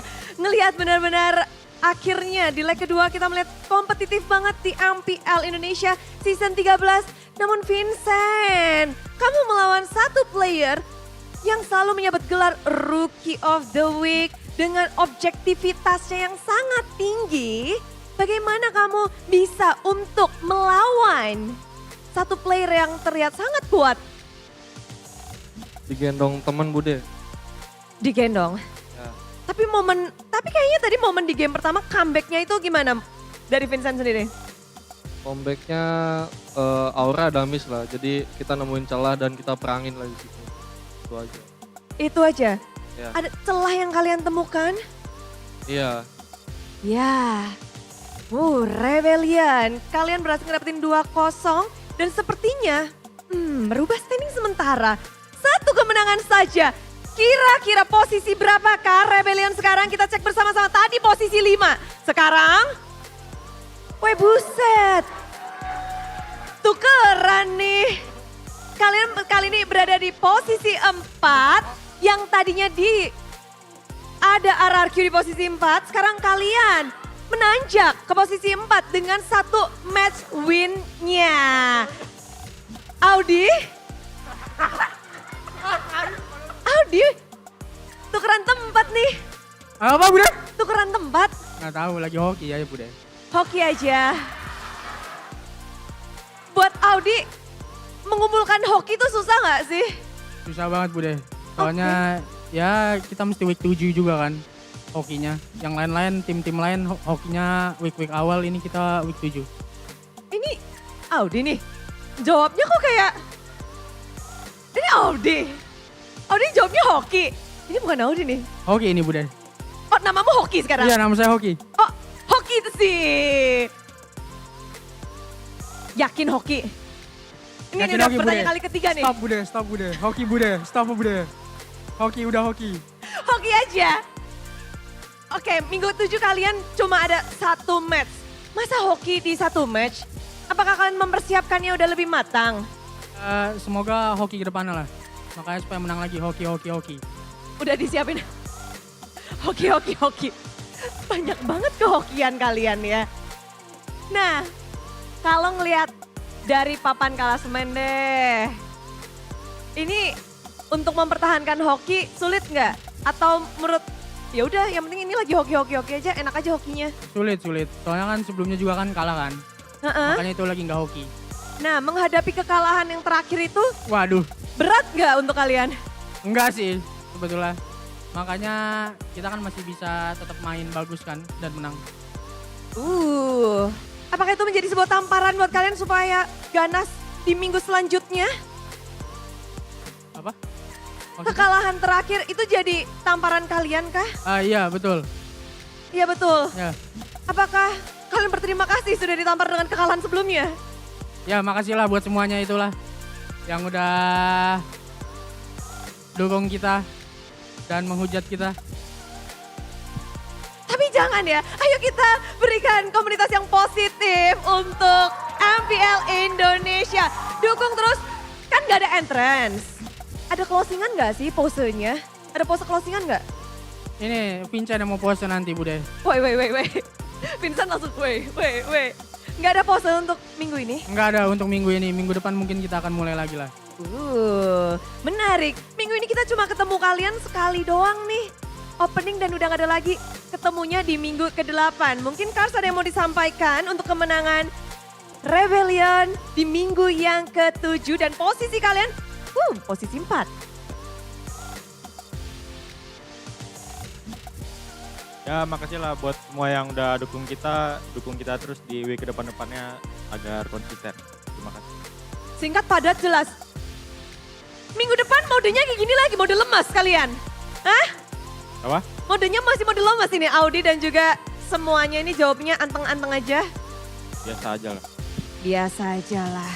Oke, kemenangan yang luar biasa untuk tim Rebellion pembalas dendam yang begitu indah 2-0. Terima kasih Rebellion. Bude menantikan minggu ke-8 Rebellion menjadi banteng yang akan menyeruduk. Tapi sudah diseruduk naganya. Seperti apa caster? Serudukan maut dari sang Rebellion di banteng biru.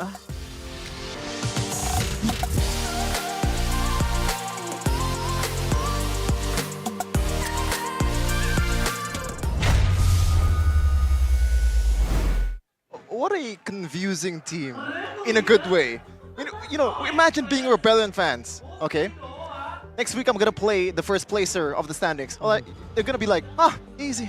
They're the first placer, we're gonna win convincingly. But when they're up against the 9th placer, oh no! We're playing against a team that's bad. We're gonna play bad too. Rebellion always find a way to rise to the level of the competition. When they're below them, they drop their level of competition. So we don't know what the trend is for Rebellion. But hey, a win is a win. And they skyrocketed from 6th, I believe, to 4th or 5th to 4th. They've taken RQ's spot. That RQ took it away from them last week, and now they've taken it back. It's a crazy game like leapfrog. Everyone's just going like, oh, my turn, my turn, my turn. After every win. We just have to keep waiting until potentially the end of the season, man. Yeah. We kept saying that, every season it's just more surprising than the previous. We've been saying that since season 11, I believe, or season 10. And it's true, every single season, it just keeps getting crazier and crazier, man. But here's your MVP presented to you by our tournament, official tournament smartphone, Samsung Galaxy S24 series. It's your boy, the machine, Cars. Wow.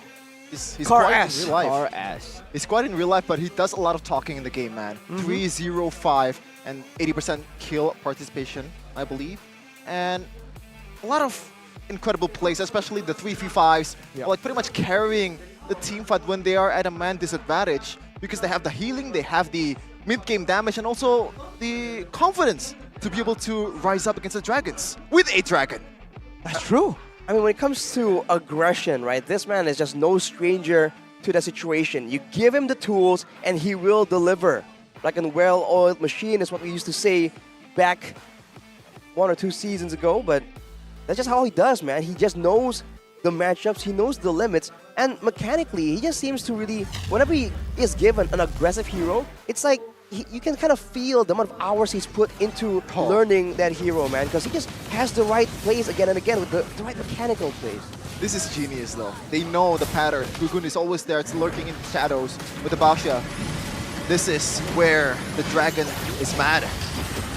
Killing off Aran with a vengeance as well. No vengeance, actually, but this is also a replication of the previous game, just man disadvantage, but still surviving. Gugun getting slowed down and the entropy baited in all over the place, taking a lot of turret shots. That is a 3v4, and they are winning it because they are in the turret.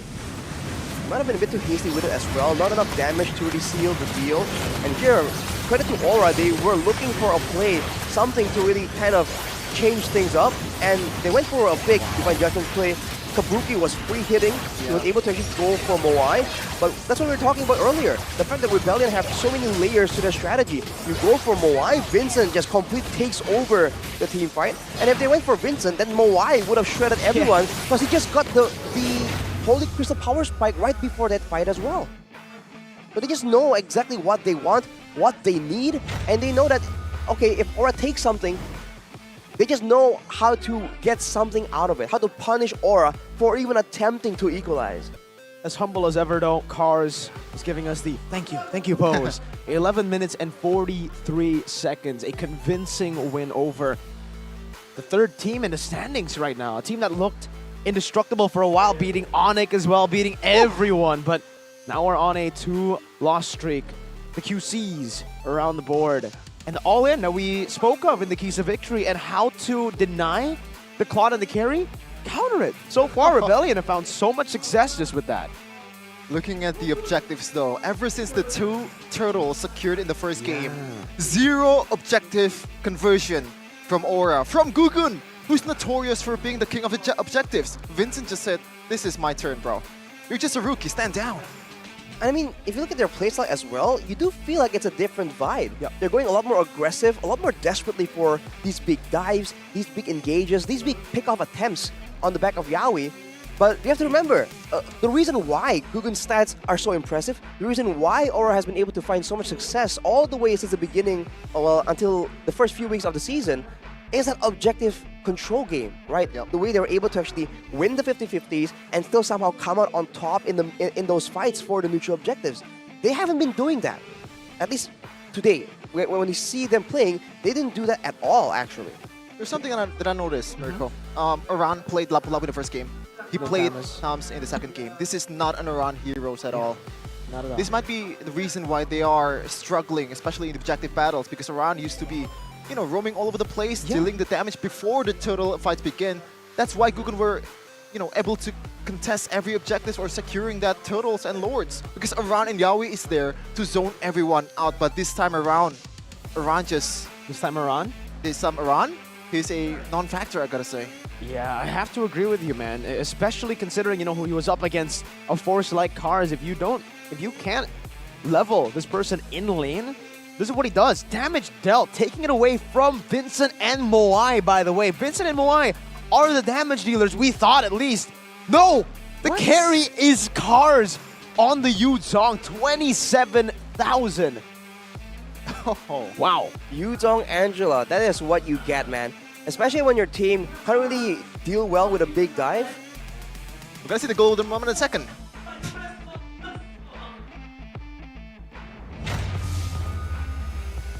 Coba mid sih, bisa sih. Ayo. Dia kabur. Gua nggak ada ulti ya. Lot nggak sih? Ya udah, pegang lot aja ya. Lot nggak ada awan, nggak ada porip ya. Ini edit sama gua depan. Flicker ya? Iya. Gua coba setengahnya. Gerak flicker. Oke, setengahnya aja. Lu mau gas siapapun nggak nanti, Kars? Ayo lihat gua ya. Sambo sih. Kalau mau. Sambo itu kalau mau. jauh ya sininya. Ya. Hati-hati. Nih grok nih. Ayo boleh tuh pukulin ya. Gua TW guys. Ya. Gas yuk. Ayo pukulin. Masih ada blessing nggak? Sundul ya. Udah sundul. Gua ikat. Udah blessing. Nggak ada awan. Nice. Depan. Angela dulu. Bisa. Santai aja. Gua TW guys. Nice. Nyangkut guys, flicker kok. Kok nggak sih? Bikin V nggak sih? Santai. Belum menang. Jangan tak kabur, kocak. Menangin aja dulu. Nice guys. That was interesting because we're used to seeing a lot of screams in this kind of golden moment, but they are just calm and collected. As you know, as we've seen earlier, no pose, no emotion. This might be the mythical rebellion that we're gonna see in the future. Yeah, if they're not posing, they're winning. The NPR, the no pose rebellion. Or it's just the new mythical team, the quiet rebellion, the silent rebellion. Ooh, that sounds solid. Oh, the silent rebellion. That's actually that's quite fire, bro. Literally. Another name choice there. Rebellion United, Rebellion, Silent, you know. Well, after this game, they're gonna be happy to just chill out in the gaming house. In the process, though, they have to have a lot of snacks, man. Watching MPL Indonesia together or playing games together is even more exciting if there are snacks. No need to be complicated. Now you can shop online like in a store by Click Indomart, the Indomart's shopping app. If you want to try it, there's 15,000 rupiah discount with the code DISCOUNT the MPL. Come on, become a new member and get this discount. I actually have tried it. It's really, really easy. You just choose out the product and they're gonna come to you. That's about it. What, they're gonna come to you? Yeah, it's easy as that. Delivery? Yeah, it's delivery. Oh my word. Wow. Can I get Point Cool coffee delivered too? Right, because it's I haven't actually tried it, but I'm gonna try it in the future. But Point Coffee is officially say yes right now. Yeah, yes, I'm gonna try it because I can deliver your coffee to you right now. Bam! You didn't even have to click. So it's speak Indo. No, just yes. That's you get a Point Cool coffee, bro. Are you working for Click Indomart? I wish, dude. I mean, technically I am because I just gave you Point Cool coffee, Oh. and this was made by 100% authentic Indonesian coffee beans by trained baristas. Now, I'm not a trained barista. That's why I just delivered it to Chefin. We had the trained baristas working, making the coffee outside in the Click Indomart and the Indomart booth that we have in MPL Arena too. By the way, it's not just coffee, right? You want it's called two straws Point with Coffee. Yeah. Want to drink it together, Rash? No thanks. Okay. Here, Rashi. I got one for you too. Don't worry. The 2 straws means 2. Yeah, Rashi's not really. I'll do you one better. Surprise! Oh no! I have 3 right now. You want to give it to me? Sure, here, hold everything. Right. Nice. So it's not just coffee, it's frappes and other fresh drinks with legendary flavors, man. So what are you waiting for? No, I'm not Get gonna that point coffee and look at how awake he is right now. He hasn't even began drinking it yet. Okay, I have to be honest with you guys. This guy drinks so much point coffee because he loves point coffee so much. He actually drank 2 already in the back.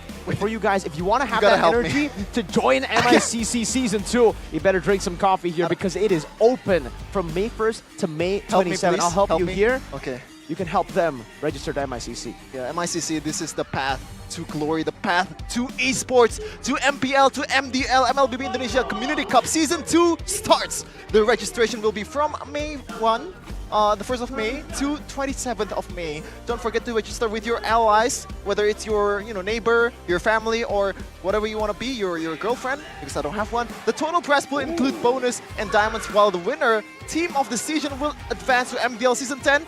And actually, I believe there's also a lot of bonuses too. Oh, of course, man. The event will end on the 17th of May, so it's time right now. Seize the chance right now, because if you log in the game and join MICC special limited event to gain, you guys can get to gain the Bruno Street Football skin. Last time MICC Season 1, the winner goes to Philippines to watch M5 final. This time, they're gonna go to Malaysia. Oh my. Wow. To watch M6 final. Wow. And you can also watch the teams using this very, very good emotes. You can see Bigetron, Rebellion, the team that just played earlier. What's this? Sapu, Dewa United, and then you have RRQ with a back, and then Santai, bro. Santai, Geek Fam, Ora for Onyx, and Ente. Kadang-kadang Ente. How does the Aura sound so hype but so calm at the same time? Ora! It's like somewhere there. Because you have to find the middle ground, Arashi. You know? Why? The Ora is hype, but then you remember the old one, which is... Right, I mean, compared to that, it's a lot more hype already. Oh, but this Aura Fire, this Aura is very, very unfortunate, man. Ente, kadang-kadang Ente means like, usually it's just nice try, or like, it doesn't work out as well as you thought it would. And it's just... You're saying it's fitting it for... replicates their style recently, the 2 losses, but they can obviously come back. We still have, actually, 2 whole weeks, and they technically, do they have 2 matches this week?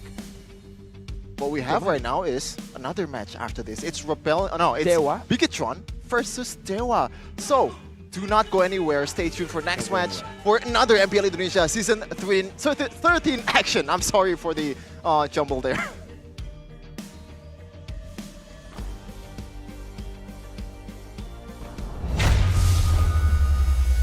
Welcome to MPL Indonesia Season 13.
바로 출동하겠습니다.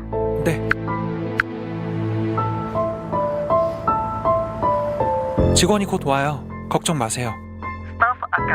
Tuh, kalau bisa musuhnya di situ, jadi kamu langsung berbagi dia. Oke. Nah, jadi kamu harus pakai skill 2-nya, terus pakai komik. Coba kamu sekarang main. Iya!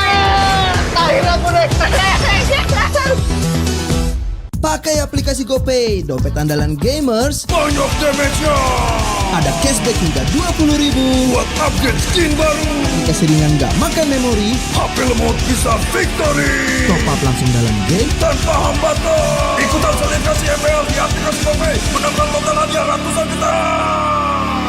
Bonus stage. Gratis 100 kali transfer kemana aja. Beli pulsa harga termurah. Scan QRIS dengan mudah. Download sebelum mabarkan.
Mudah di dunia games. Pilih game, masukkan game ID.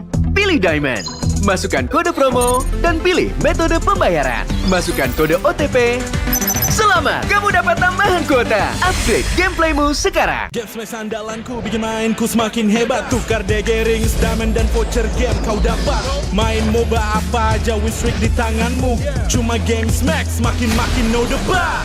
Beli paketnya dan aktifkan boosternya sekarang. Tuh, kalau misalnya musuhnya di situ, jadi kamu langsung terbangin dia. Oke. Nah, jadi kamu harus pakai skill 2-nya, terus pakai komik. Coba kamu sekarang main. Iya! Akhirnya aku naik. Character select. Bener.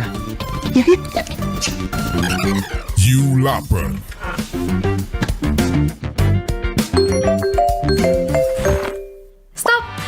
Sampai klik Indomaret, belanja 1 jam sampai dan gratis ongkir loh. Wah, belanja online kayak belanja di toko Indomaret. You kenyang, siap main lagi. Let's go! Belanja online seperti di toko.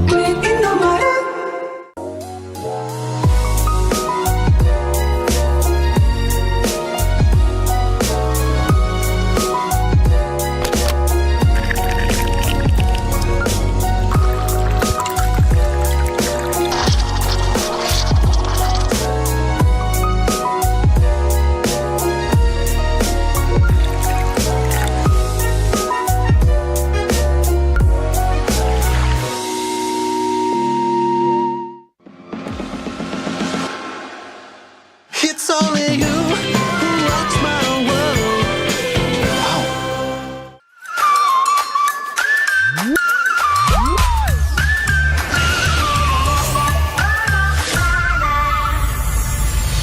I'll be, yeah, I'll be wherever I wanna be.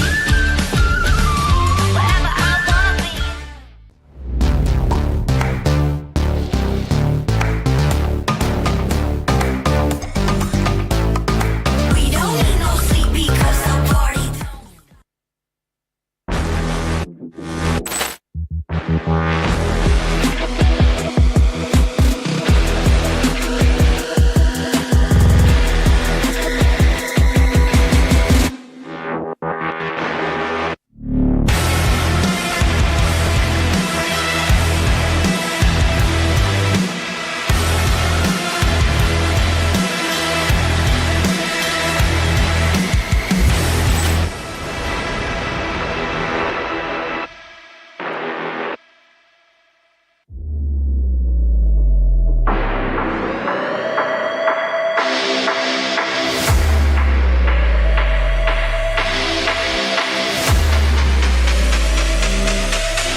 가운데요. Hey, come on, come on.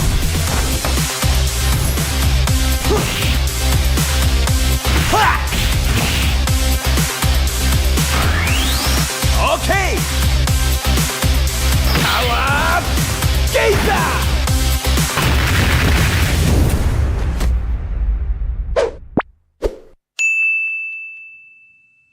Tuh, kalau misalnya musuhnya di situ, jadi kamu langsung berbagi game. Oke. Nah, jadi kamu harus pakai skill 2-nya, terus pakai komik. Coba kamu sekarang main. Iya, akhirnya aku naik. Pakai aplikasi GoPay, dompet andalan gamers. Banyak damage-nya. Ada cashback hingga 20.000 buat upgrade skin baru. Aplikasi ringan gak makan memori. HP lemot bisa victory. Top up langsung dalam game tanpa hambatan. Ikutan selebrasi MPL di aplikasi GoPay. Menambah total hadiah ratusan juta. Bonus stage. Gratis 100 kali transfer kemana aja. Beli pulsa harga termurah. Scan QRIS dengan mudah. Download sebelum mabarkan.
mudah di dunia games. Pilih game, masukkan game ID.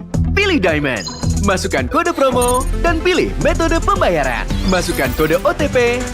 Selamat, kamu dapat tambahan kuota. Upgrade gameplaymu sekarang. Game smash andalanku bikin mainku semakin hebat. Tukar DG rings, diamond dan voucher game kau dapat. Main MOBA apa aja, win streak di tanganmu. Cuma game smash, makin no debat. Beli paketnya dan aktifkan boosternya sekarang. Tuh, kalau misalnya musuhnya di situ, jadi kamu langsung berbagi game. Oke. Nah, jadi kamu harus pakai skill 2-nya, terus pakai komik. Coba kamu sekarang main. Iya, akhirnya aku naik. Character select. Bener. You lapper.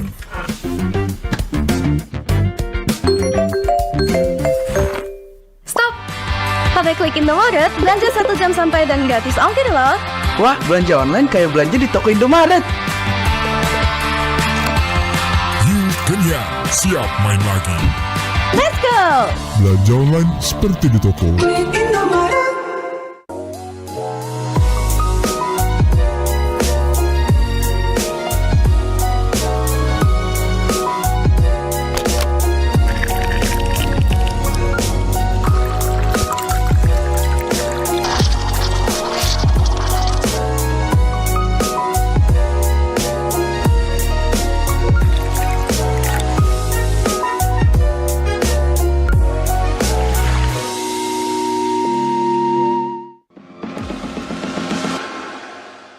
It's only you who rocks my world.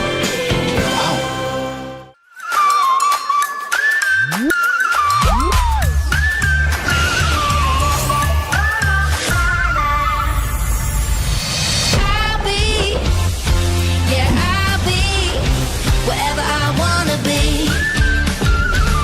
Wherever I wanna be.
같이 간다요.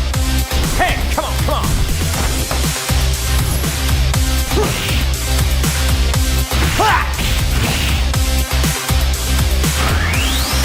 오케이. 나와. 게이다.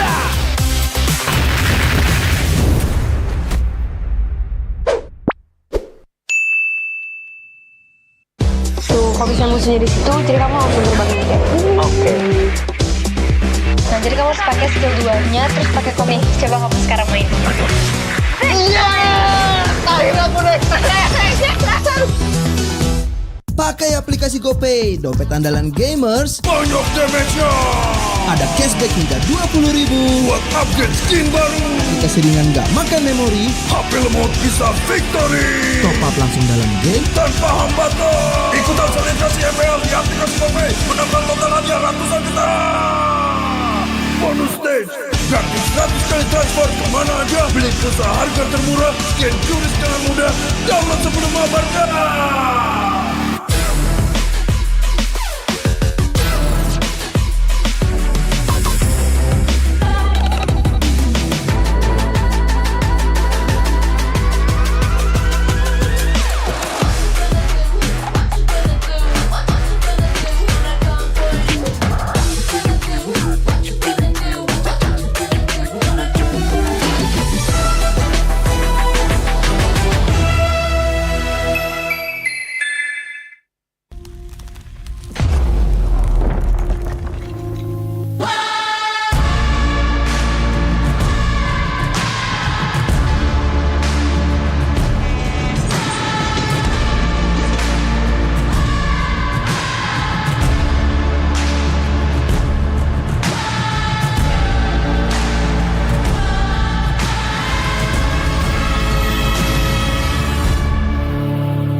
Mudah di dunia games. Pilih game, masukkan game ID.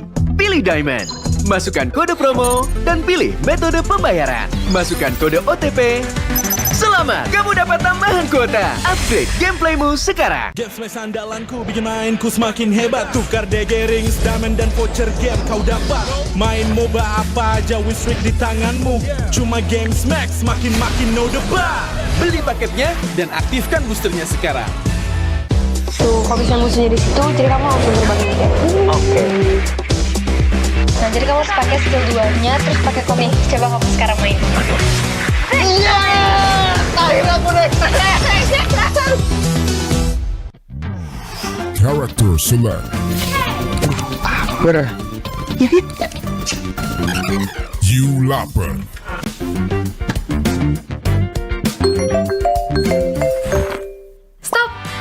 Pakai klik Indomaret, belanja 1 jam sampai dan gratis ongkir loh. Wah, belanja online kayak belanja di toko Indomaret. You kenyang, siap main lagi. Let's go! Belanja online seperti di toko.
배치가 온다요. Hey, come on, come on.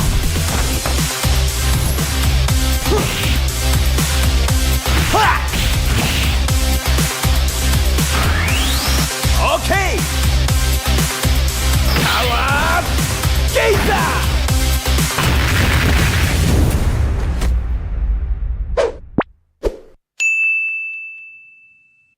Tuh, kalau misalnya musuhnya di situ, jadi kamu langsung terbangin dia. Oke. Nah, jadi kamu harus pakai skill 2-nya, terus pakai komik. Coba kamu sekarang main. Iya, akhirnya aku naik. Pakai aplikasi GoPay, dompet andalan gamers. Banyak damage-nya. Ada cashback hingga 20.000 buat upgrade skin baru. Jika seringan nggak makan memori, HP lemot bisa victory. top up langsung dalam game tanpa hambatan. Ikutan selebrasi MPL di aplikasi GoPay, menambah total hadiah ratusan juta. Bonus stage, gratis 100 kali transfer kemana aja. Beli pulsa harga termurah, scan QRIS dengan mudah. Download sebelum mabarkan.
mudah di dunia games. Pilih game, masukkan game ID. Pilih Diamond, masukkan kode promo, dan pilih metode pembayaran. Masukkan kode OTP. Selamat, kamu dapat tambahan kuota. Upgrade gameplaymu sekarang. Game smash andalanku bikin mainku semakin hebat. Tukar DG rings, diamond dan voucher game kau dapat. Main MOBA apa aja win streak di tanganmu. Cuma game smash makin no debat. Beli paketnya dan aktifkan boosternya sekarang. Tuh, kalau misalnya musuhnya di situ, jadi kamu langsung terbangin dia. Oke. Nah, jadi kamu harus pakai skill 2-nya, terus pakai komik. Coba kamu sekarang main. Iya, akhirnya aku naik. Character select. Bener. You lapper.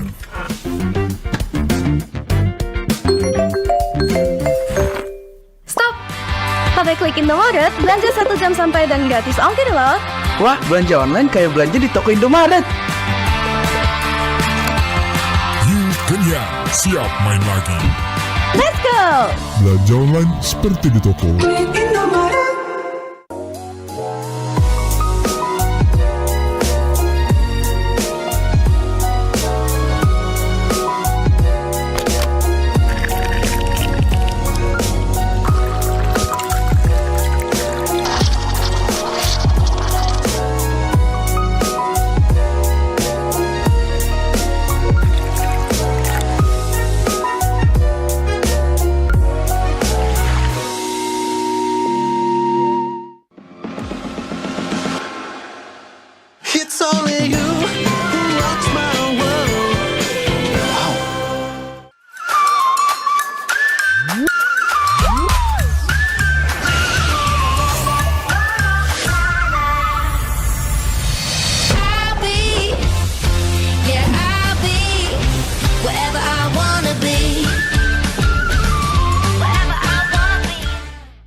같이 가면 돼요. Hey, come on, come on.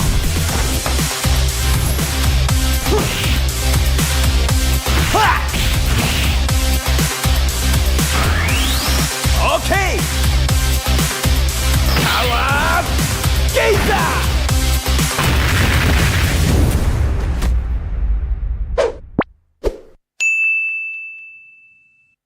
Tuh, kalau bisa musuhnya di situ, jadi kamu langsung terbangin dia. Oke. Nah, jadi kamu harus pakai skill 2-nya, terus pakai komik. Coba kamu sekarang main. Iya! Akhirnya aku naik. Pakai aplikasi GoPay, dompet andalan gamers. Banyak damage-nya. Ada cashback hingga 20.000 buat upgrade skin baru. Aplikasi ringan gak makan memori. HP lemot bisa victory. Top up langsung dalam game tanpa hambatan. Ikutan selebrasi MPL di aplikasi GoPay. Menangkan total hadiah ratusan juta. Bonus stage. Gratis 100 kali transfer kemana aja. Beli pulsa harga termurah. Scan turis dengan mudah. Download sebelum mabarkan.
Mudah di dunia games. Pilih game, masukkan game ID. Pilih Diamond, masukkan kode promo, dan pilih metode pembayaran. Masukkan kode OTP. Selamat, kamu dapat tambahan kuota. Upgrade gameplaymu sekarang. Game smash andalanku bikin mainku semakin hebat. Tukar DG rings, diamond dan voucher game kau dapat. Main MOBA apa aja win streak di tanganmu. Cuma game smash makin no debat. Beli paketnya dan aktifkan boosternya sekarang. Tuh, kalau bisa musuhnya di situ, jadi kamu langsung terbangin dia. Oke. Nah, jadi kamu harus pakai skill 2-nya, terus pakai komik. Coba kamu sekarang main. Iya! Akhirnya aku naik. Character select. Bener. You lapper.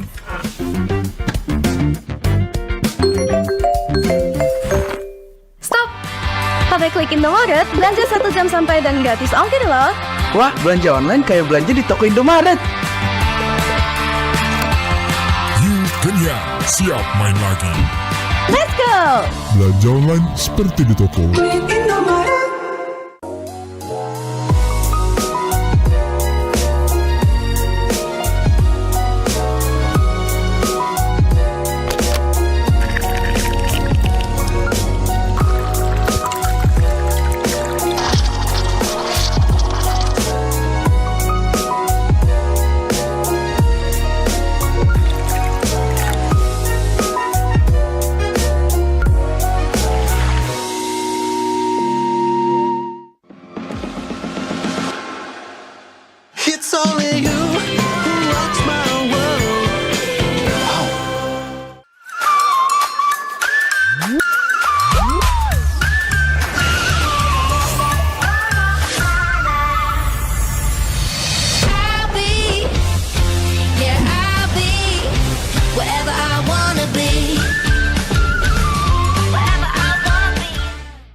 같지가 않은데요.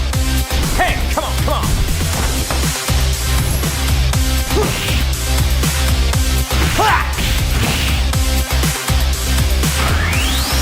오케이. 나와. 게이다.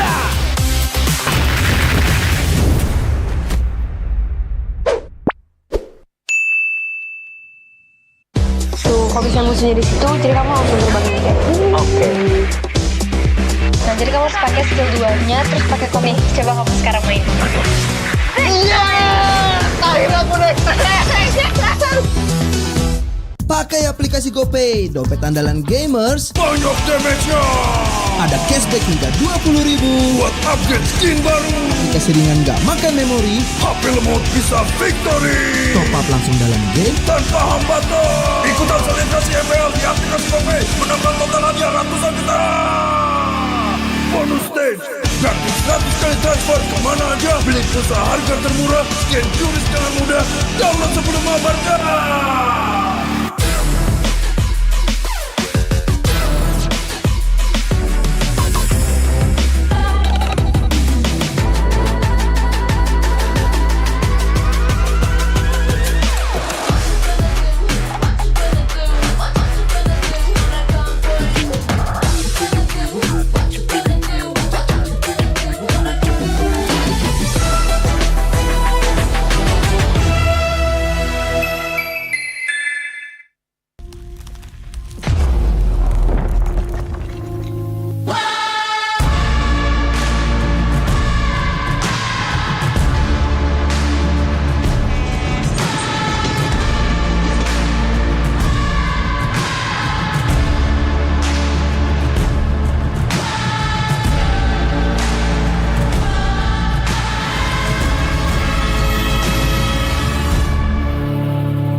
mudah di dunia games. Pilih game, masukkan game ID.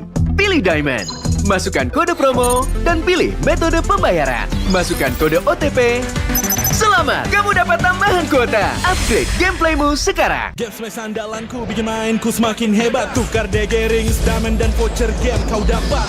Main MOBA apa aja, win streak di tanganmu. Cuma Game Smash, makin no debat. Beli paketnya dan aktifkan boosternya sekarang. Tuh, kalau bisa musuhnya di situ, jadi kamu langsung terbangin dia. Oke. Nah, jadi kamu harus pakai skill 2-nya, terus pakai komik. Coba kamu sekarang main. Iya! Akhirnya aku naik. Character select. Bener. You lapar.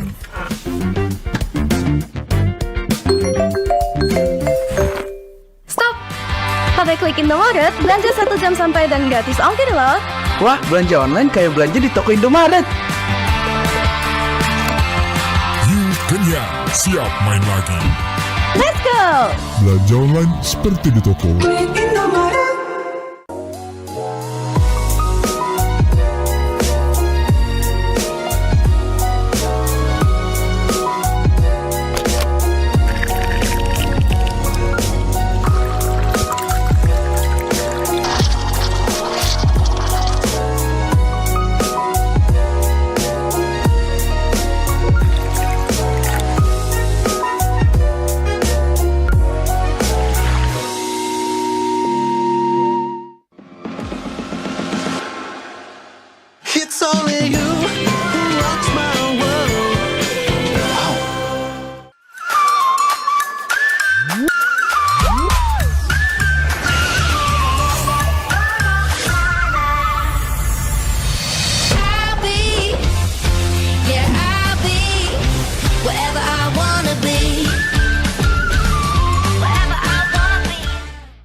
이거 지갑인가요?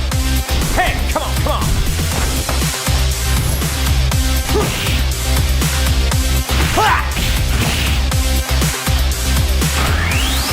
오케이. 나와. 게이다.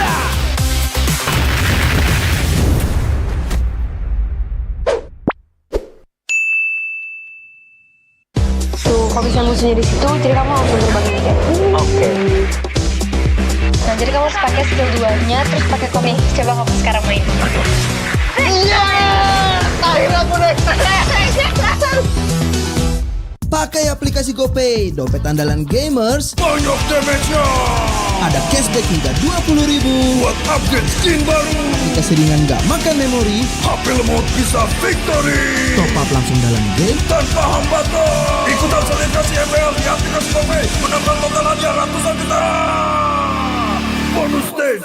Gratis 100 kali transfer kemana aja. Beli pulsa harga termurah. Scan juris dengan mudah. Download sebelum mabarkan.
Mudah di dunia games. Pilih game, masukkan game ID. Pilih Diamond, masukkan kode promo, dan pilih metode pembayaran. Masukkan kode OTP. Selamat, kamu dapat tambahan kuota. Upgrade gameplaymu sekarang. Game smash andalanku bikin mainku semakin hebat. Tukar DG rings, diamond dan voucher game kau dapat. Main MOBA apa aja win streak di tanganmu. Cuma game smash makin no debat. Beli paketnya dan aktifkan boosternya sekarang. Tuh, kalau bisa musuhnya di situ, jadi kamu langsung berbagi game. Oke. Nah, jadi kamu harus pakai skill 2-nya, terus pakai komik. Coba kamu sekarang main. Iya, akhirnya aku naik. Character select. Bener. You lapar.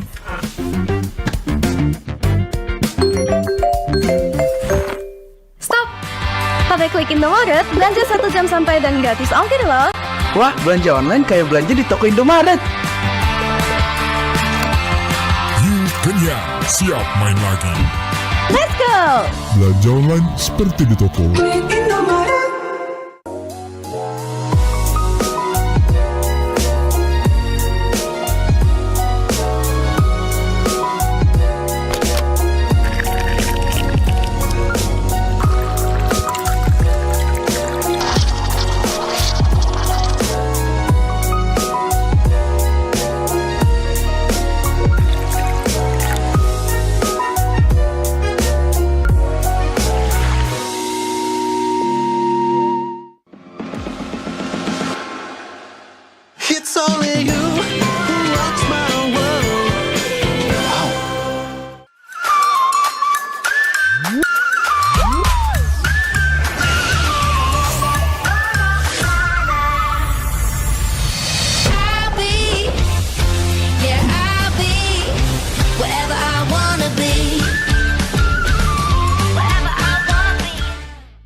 같이 가운데요. Hey, come on, come on.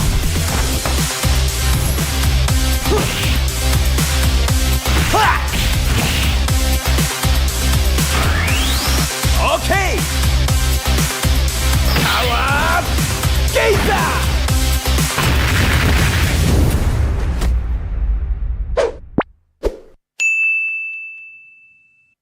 Tuh, kalau bisa musuhnya di situ, jadi kamu langsung terbangin dia. Oke. Nah, jadi kamu harus pakai skill 2-nya, terus pakai komik. Coba kamu sekarang main. Iya! Akhirnya aku naik. Pakai aplikasi GoPay, dompet andalan gamers. Banyak damage-nya. Ada cashback hingga 20.000 buat upgrade skin baru. Aplikasi ringan gak makan memori. HP lemot bisa victory. Top up langsung dalam game tanpa hambatan. Ikutan selebrasi MPL di aplikasi GoPay. Menambah total hadiah ratusan juta. Bonus stage. Gratis 100 kali transfer kemana aja. Beli pulsa harga termurah. Scan QRIS dengan mudah. Download sebelum mabarkan.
Mudah di dunia games. Pilih game, masukkan game ID.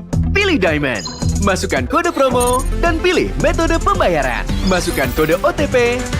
Selamat, kamu dapat tambahan kuota. Upgrade gameplaymu sekarang. Game Smash andalanku bikin mainku semakin hebat. Tukar DG rings, diamond dan voucher game kau dapat. Main MOBA apa aja Wisrik di tanganmu. Cuma Game Smash makin no debat. Beli paketnya dan aktifkan boosternya sekarang. Tuh, kalau bisa musuhnya di situ, jadi kamu langsung terbangin dia. Oke. Nah, jadi kamu harus pakai skill 2-nya, terus pakai komik. Coba kamu sekarang main. Iya! Akhirnya aku naik. Character select. Bener. You lapper.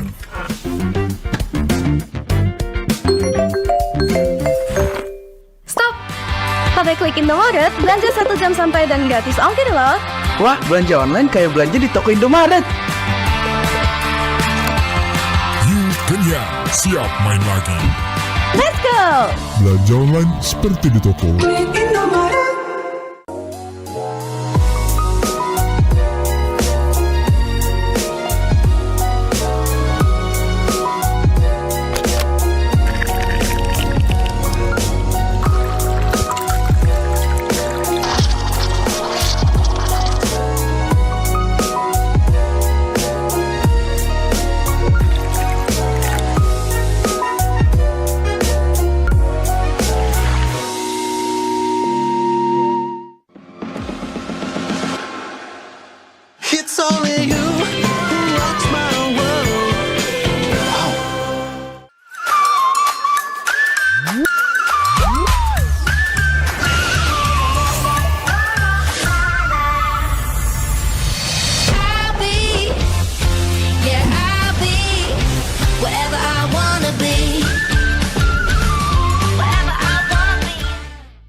같지가 않은데요.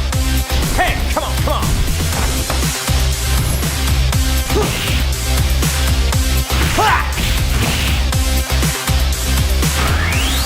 오케이.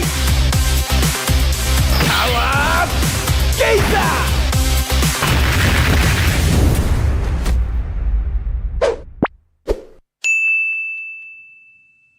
Tuh, kalau bisa musuhnya di situ, jadi kamu langsung berbagi kayak.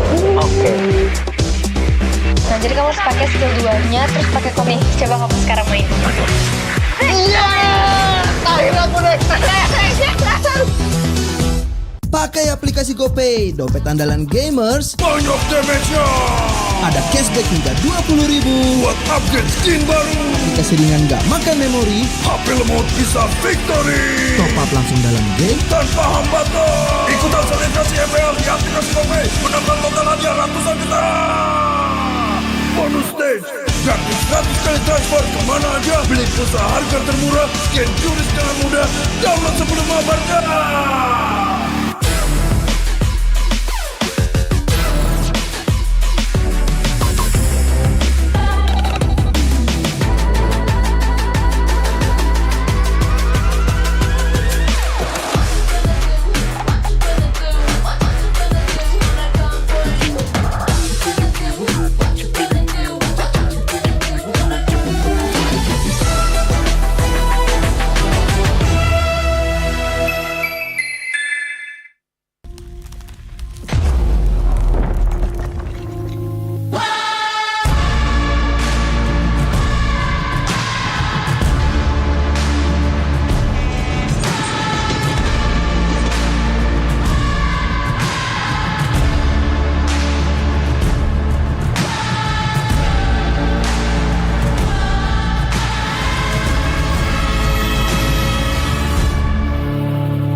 Mudah di dunia games. Pilih game, masukkan game ID.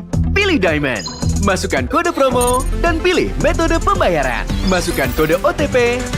Selamat, kamu dapat tambahan kuota. Upgrade gameplaymu sekarang. Game smash andalanku bikin mainku semakin hebat. Tukar DG rings, diamond dan voucher game kau dapat. Main MOBA apa aja win streak di tanganmu. Cuma game smash makin no debat. Beli paketnya dan aktifkan boosternya sekarang. Tuh, kalau bisa musuhnya di situ, jadi kamu langsung berbagi kayak. Oke. Nah, jadi kamu harus pakai skill 2-nya, terus pakai komik. Coba kamu sekarang main. Iya, akhirnya aku naik. Character select. Bener. You lapper.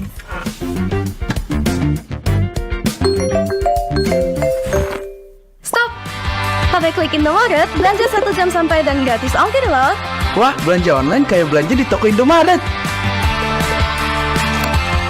You kenyang, siap main lagi. Let's go! Belanja online seperti di toko.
ぜ。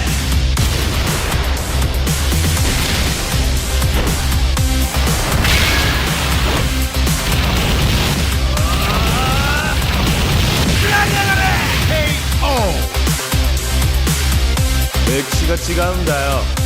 Hey, come on, come on.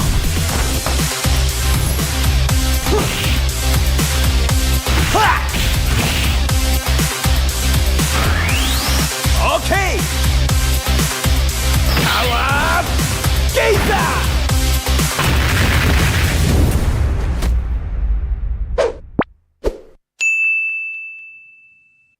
Tuh, kalau bisa musuhnya di situ, jadi kamu langsung terbangin kayak. Oke. Nah, jadi kamu harus pakai skill 2-nya, terus pakai komik. Coba kamu sekarang main. Iya! Akhirnya aku naik. Pakai aplikasi GoPay, dompet andalan gamers. Banyak damage-nya. Ada cashback hingga 20.000 buat upgrade skin baru. Aplikasi ringan gak makan memori. HP lemot bisa victory. Top up langsung dalam game tanpa hambatan. Ikutan selebrasi MPL di aplikasi GoPay. Menangkan total hadiah ratusan juta. Bonus stage. Gratis 100 kali transfer kemana aja. Beli pulsa harga termurah. Scan QRIS dengan mudah. Download sebelum mabarkan.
mudah di dunia games. Pilih game, masukkan game ID.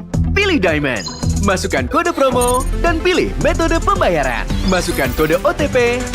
Selamat, kamu dapat tambahan kuota. Upgrade gameplaymu sekarang. Game Smash andalanku bikin mainku semakin hebat. Tukar DG rings, diamond dan voucher game kau dapat. Main MOBA apa aja win streak di tanganmu. Cuma Game Smash makin no debat. Beli paketnya dan aktifkan boosternya sekarang. Tuh, kalau misalnya musuhnya di situ, jadi kamu langsung terbangin kayak. Oke. Nah, jadi kamu harus pakai skill 2-nya, terus pakai komik. Coba kamu sekarang main. Iya! Akhirnya aku naik.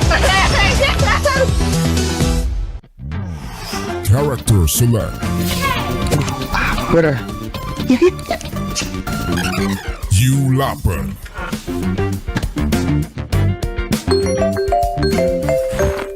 Stop! Pakai klik Indomaret, belanja 1 jam sampai dan gratis ongkir loh. Wah, belanja online kayak belanja di toko Indomaret.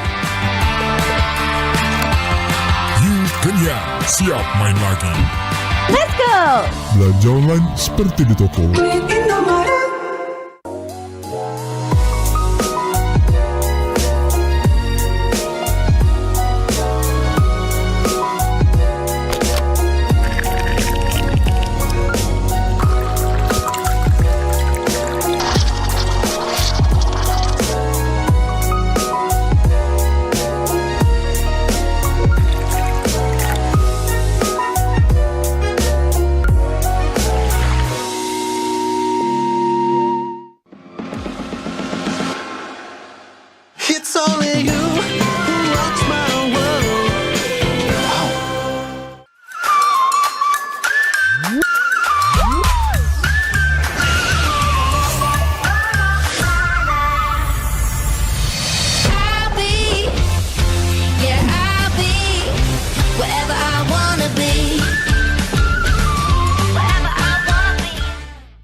ぜ。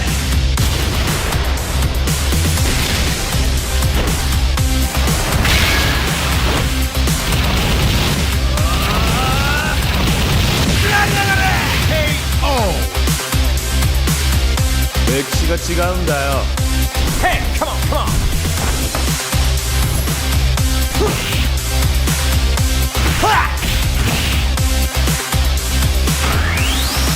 Okay. Power Gazer.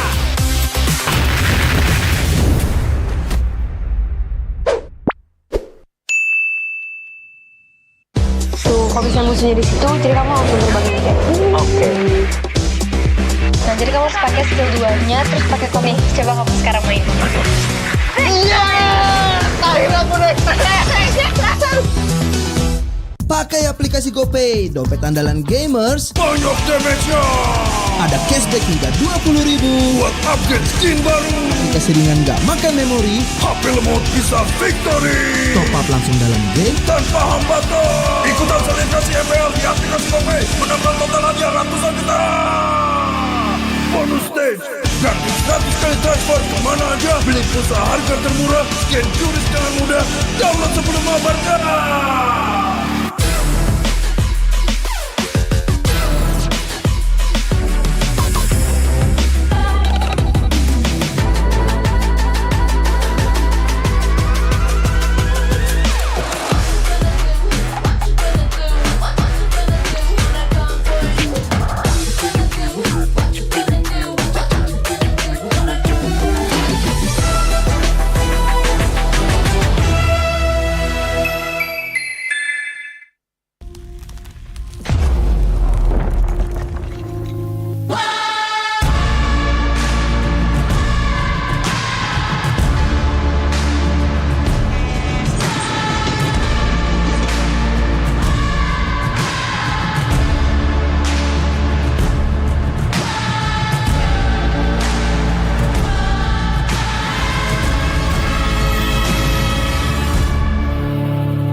mudah di dunia games. Pilih game, masukkan game ID. Pilih Diamond, masukkan kode promo, dan pilih metode pembayaran. Masukkan kode OTP.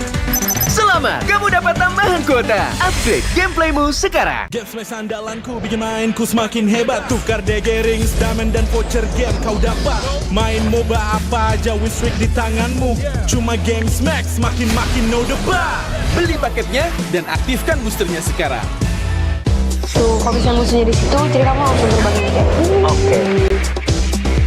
Nah, jadi kamu harus pakai skill 2-nya, terus pakai komik. Coba kamu sekarang main. Iya! Akhirnya aku naik. Character select. Bener. You lapper.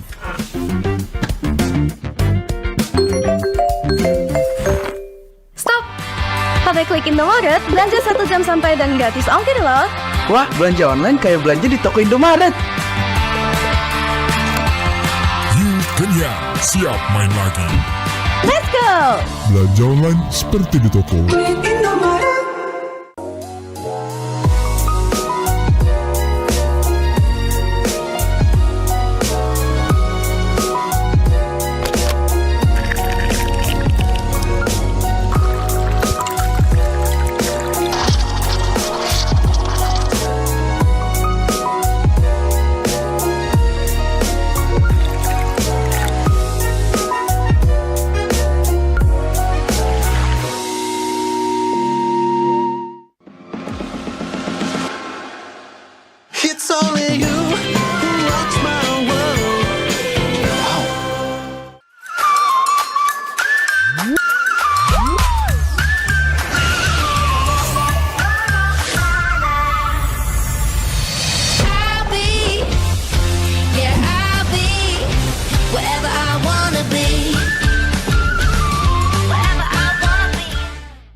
が違うんだよ。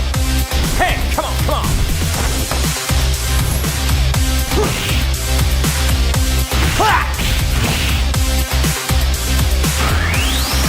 Okay.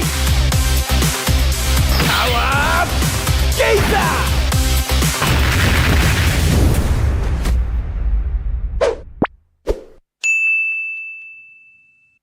Tuh, kalau misalnya musuhnya di situ, jadi kamu langsung terbangin kayak. Oke. Nah, jadi kamu harus pakai skill 2-nya, terus pakai komik. Coba kamu sekarang main. Iya, akhirnya aku naik. Pakai aplikasi GoPay, dompet andalan gamers. Banyak damage-nya. Ada cashback hingga 20.000 buat upgrade skin baru. Aplikasi ringan gak makan memori. HP lemot bisa victory. Top up langsung dalam game tanpa hambatan. Ikutan selebrasi MPL di aplikasi GoPay. Menambah total hadiah ratusan juta. Bonus stage. Gratis 100 kali transfer kemana aja. Beli pulsa harga termurah. Scan QRIS dengan mudah. Download sebelum mabarkan.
mudah di dunia games. Pilih game, masukkan game ID. Pilih Diamond, masukkan kode promo, dan pilih metode pembayaran. Masukkan kode OTP. Selamat, kamu dapat tambahan kuota. Upgrade gameplaymu sekarang. Game smash andalanku bikin mainku semakin hebat. Tukar DG rings, diamond dan voucher game kau dapat. Main MOBA apa aja win streak di tanganmu. Cuma game smash makin no debat. Beli paketnya dan aktifkan boosternya sekarang. Tuh, kalau misalnya musuhnya di situ, jadi kamu langsung terbangin kayak. Oke. Nah, jadi kamu harus pakai skill 2-nya, terus pakai komik. Coba kamu sekarang main. Iya, akhirnya aku naik. Character select. Bener. You lapper.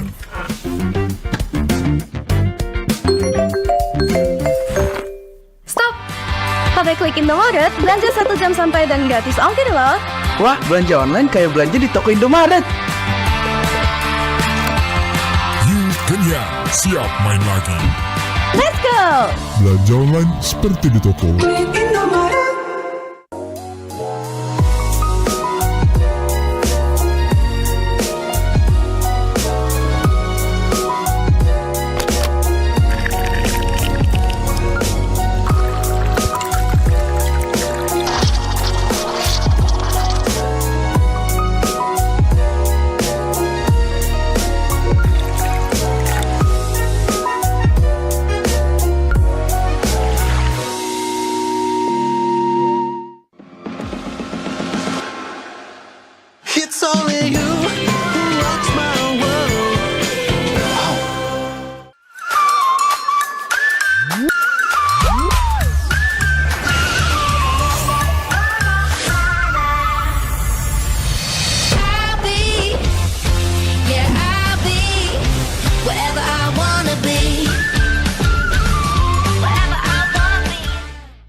ぜ。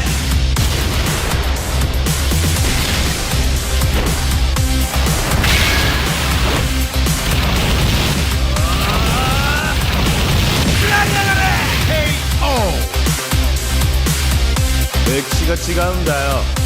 Hey, come on, come on.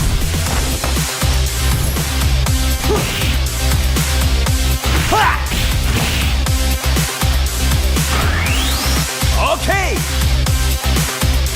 Alam kita.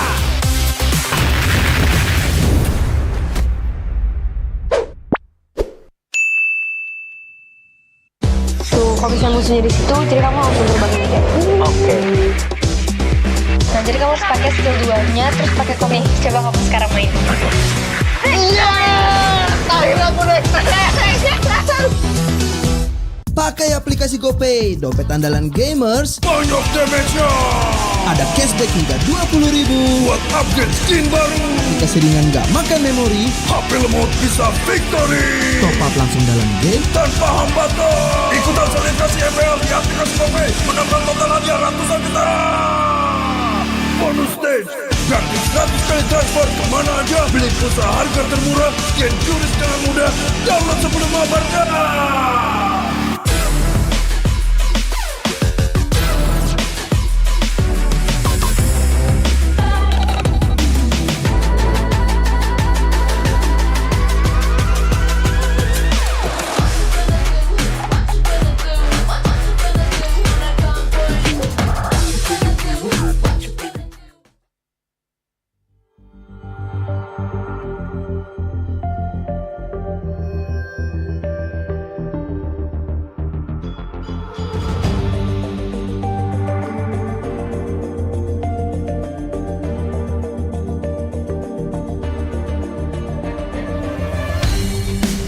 Kan berdiri dan terus berlari, terus ke arah puncak tertinggi.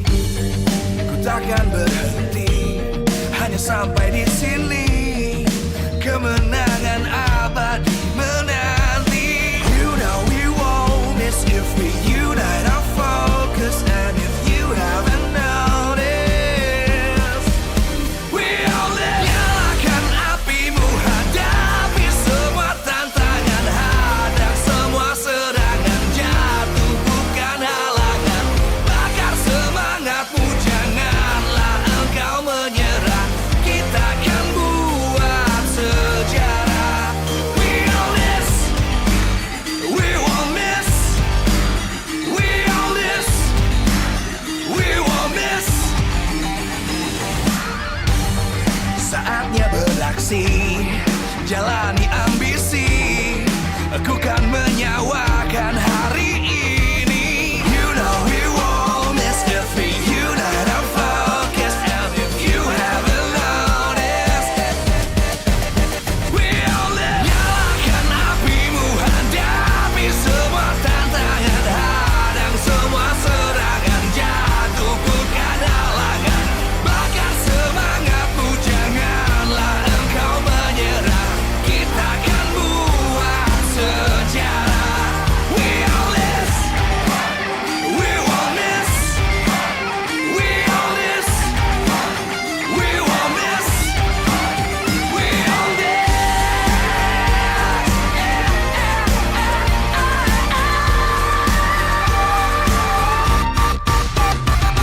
Nyalakan apimu, hadapi semua tantangan, hadang semua serangan, jatuh bukan halangan. Bakar semangatmu, janganlah engkau menyerah. Kita akan buat sejarah. We all this.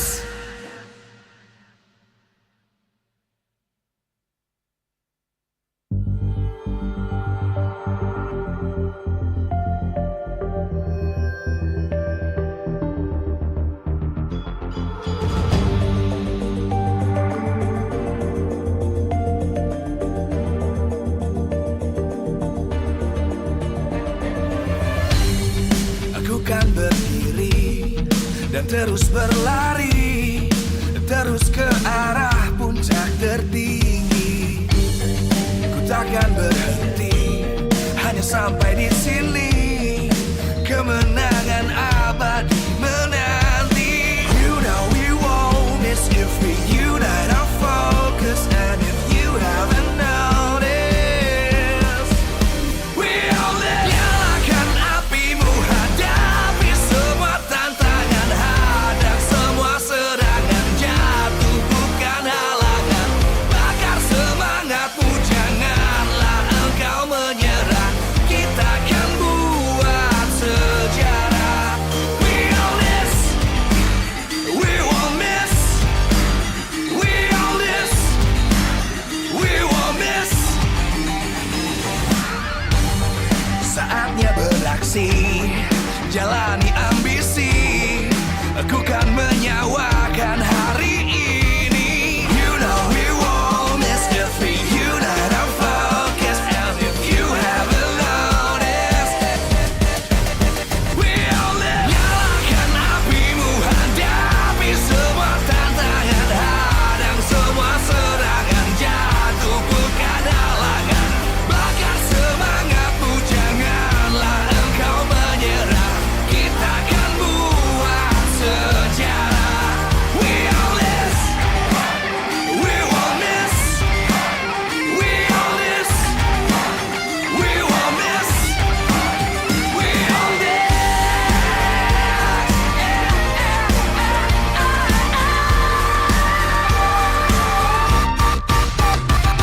Nyalakan apimu, hadapi semua tantangan, hadang semua serangan, jatuh bukan halangan.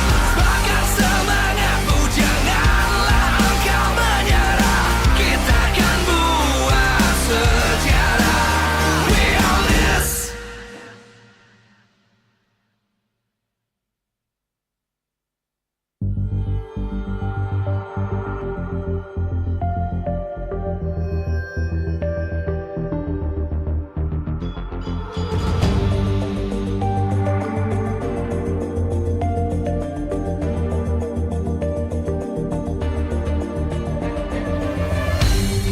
Aku kan berdiri dan terus berlari, terus ke arah puncak tertinggi. Ku takkan berhenti, hanya sampai di sini, kemenangan abadi menanti. You know we won't miss if we unite our focus, and if you haven't noticed, we all live. Nyalakan apimu, hadapi semua tantangan, hadang semua serangan, jatuh bukan halangan. Bakar semangatmu, janganlah engkau menyerah. Kita akan buat sejarah. We all this, we won't miss. We all this, we won't miss. Saatnya beraksi, jalani ambisi. Aku kan Penutupan bagi tim yang penuh pengharapan. Kita masih berada di MPL Indonesia Season 13. MPL Arena begitu ramai, begitu bersemangat tentunya untuk menyambut match penutupan di hari pertama minggu yang ke-7. Kedua tim ini sama-sama mencari poin. Namun perbedaannya adalah yang satu mencari poin untuk masuk ke babak playoff dan yang satunya poin untuk bertahan di atas. Kita melihat perbedaan yang cukup signifikan pula dari tim Bigetron yang berada di pucuk klasemen dan juga Dewa United yang berada di dasar klasemen. Keduanya akan bertemu kembali setelah leg pertama dimenangkan oleh Bigetron dengan 2-0. Seperti apa? Akankah ada pembalasan dendam ataukah pembuktian dari Bigetron? Keduanya sama-sama ingin bertarung menghabiskan apapun yang mereka punya. Sehingga membuat pertarungan ini semakin panas karena kedua jungler yang akan bertemu kembali. Punya kisah yang cukup panjang dari satu bendera menjadi lawan. Mari kita sambut bersama-sama. Inilah dia kedua jungler dari kedua tim. Super Ken dan juga Gary.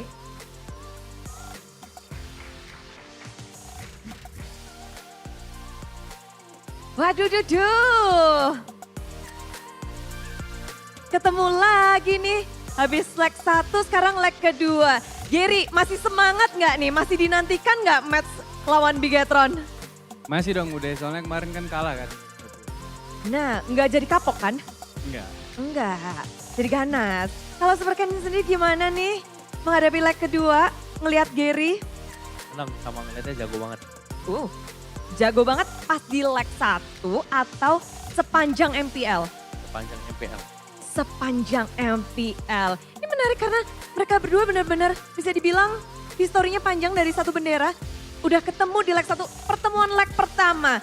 Bude belum sempat tanya ke Gary karena hasil dimenangkan oleh tim Bigetron. Gimana Ger pertemuanmu dengan Ken? Kemarin jago banget sih dia. Makanya kalah kan. Dianya jago? Jago. Semuanya sih mereka satu tim. Kompak, solid. Tambah dia juga jago kan. Jadi ya menang. Tapi kalau untuk Gary sendiri, ini kan akan bertemu untuk kali kedua. Kamu udah membaca sesuatu belum sih dari Ken?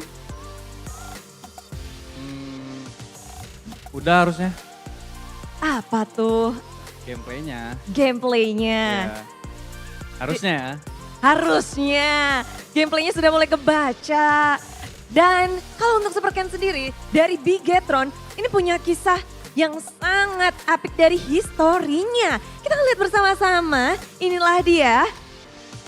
Yang sudah dipersiapkan tentunya ya, untuk tim Bigetron. Superken dari season 9, 10, 11, 12, 13. Ini adalah konsistensi yang dihadirkan oleh Bigetron. Season 9 posisinya memang 6, tapi naik ke atas posisi 4.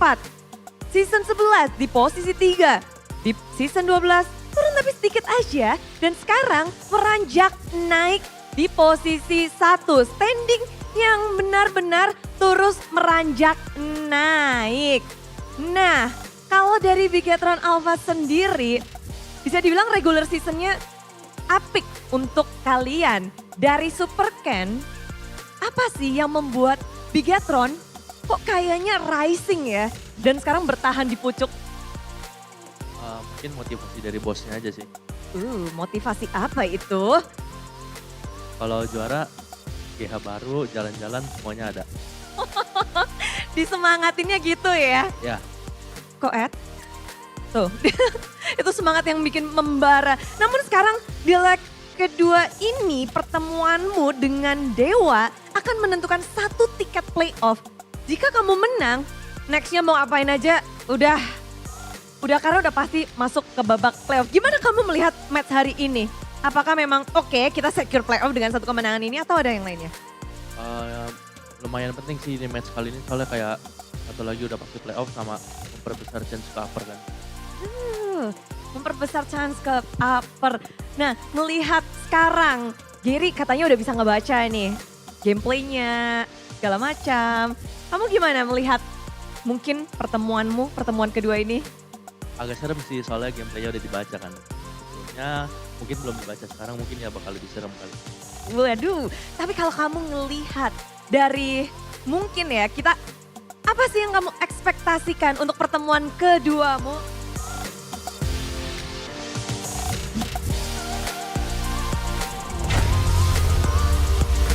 Welcome to MPL Indonesia Season 13!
MPL Arena, Jakarta.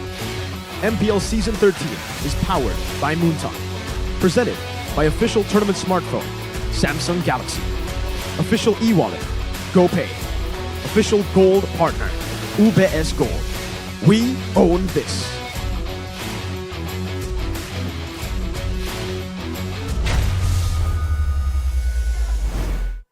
The man-made robots paint the sky red as they sit comfortably in the #1 in the standings so far in MPL Indonesia Season 13. But ironically, the Apostles of Gods found themselves in the depths of hell in the 9th place. Welcome back to MPL Indonesia Season 13. That's obviously powered by Moonton, started by official tournament smartphone Samsung Galaxy, official e-wallet GoPay, official gold partner UBS Gold, our partner esports, Dunia Games, GamesMax, Oraimo, and Telkomsel, our supplier in the Point Coffee, Neo QLED, Super Smart TV Plus, and Saturdays, and also our government partner PBSE. And obviously, we are back here with Shefin, Mirko, and Arashi.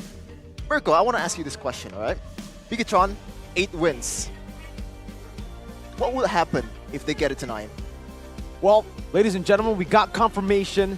If Bigetron Alpha get one more match victory, especially if it's 2-0, they will secure playoffs for themselves. Not upper brackets just yet. They're aiming for upper brackets for sure, but playoffs will be guaranteed if they win this match. Who would have thought? We probably thought that Onyx at this point is already securing that playoff spot, but no, it's got to be Bigetron. A lot of interesting turn of events here in MPL Indonesia Season 13 as we take a look once again at the standings. Bigetron Alpha, Rashi, standing at an 8-match point. Wow. I mean, you say who would have thought, but there's one guy here who's been saying that Bigetron Alpha will be at the top for a couple of seasons now. I believe his name begins with an M and ends with an O. Michelangelo. Moreno. Moreno. Okay. Moreno's been, very vocal. Talking about mukbang since the SBS days. Ooh, yes. But okay, Bigetron Alpha all the way on top, considering how fluctuative the standings have been in Season 13, securing playoffs generally would be kind of generic, but in this season, it just means a lot more just because of how close things have been. I mean, the amount of teams jumping in and out of the red zone itself has just been an insane amount. I cannot wait for playoffs, man, because we have a lot more competitive teams this season, and also new arena, new place to be held. Whoa, new? Yeah. Wait, where did you get this info?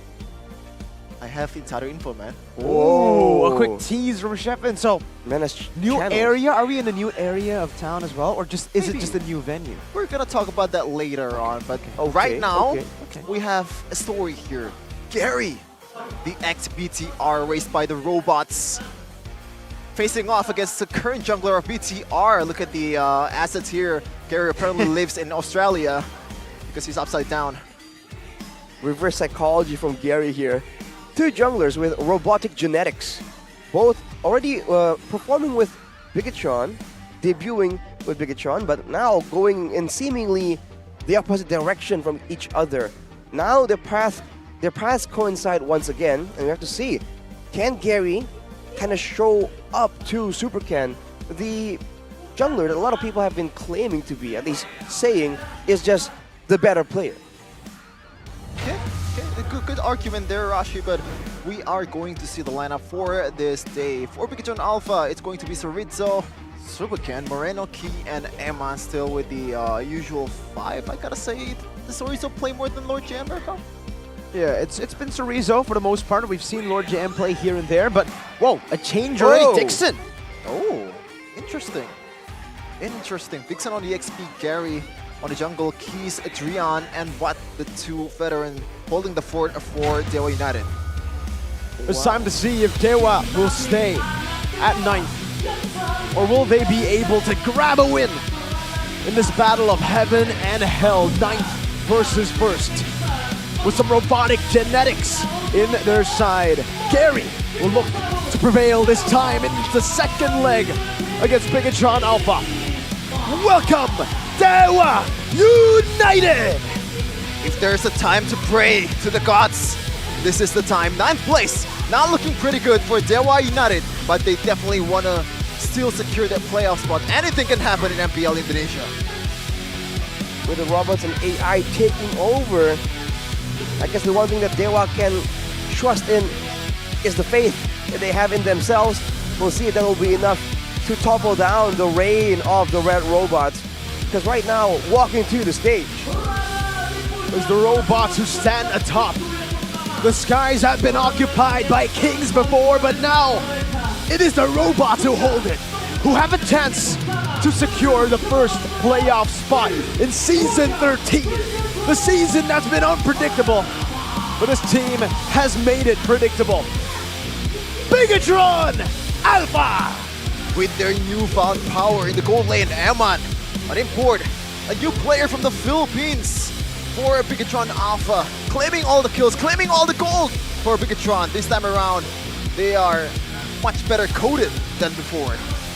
Seems like Eman there has an extra antenna for better signal reception. Ooh. Let's see that actually works in the Land of Dawn. But walking to the stage right now, the designers of the plans, of the game strategy for both these teams with contrasting results. We'll see if the same pattern unfolds today. Our Marshall Dainang with KCS and Keskute, Raceboy and Jack Lee addressing the crowd, addressing each other, and beginning this match. The cutest coach in the building. Keskute. Yeah. Is cute in the name, and certainly maybe in his persona, but definitely not in this draft. This draft has been ferocious. Bigetron Alpha looking to get that final win that they need technically to get into the playoffs. Head-to-head for these teams so far in MPL Indonesia Season 13. I expect a lopsided stats here. Lord rate, pretty far, and also team win rate, that's probably where it's at, Arashi. Not a single stat favoring Dewa, and it's a given considering the positions that they have in the standings. But that win rate really just seals the deal. And with the Lord rate being so lopsided, you know, 37% ain't much, but if they can kind of focus that 37% on the Lords maybe, instead of the Turtles in the early game, that can be enough to really swing the balance. I mean, remember, when they met each other in Leg 1, Dewa had a good chance to really find ways to beat Bigetron. It's only in the small mistakes, small adjustments that they required to really clean up their gameplay so that Bigetron won't be able to take advantage. So with all this time passing since then, let's look at the keys of victory for Bigetron first. Play as usual is what keeps them at rank 1.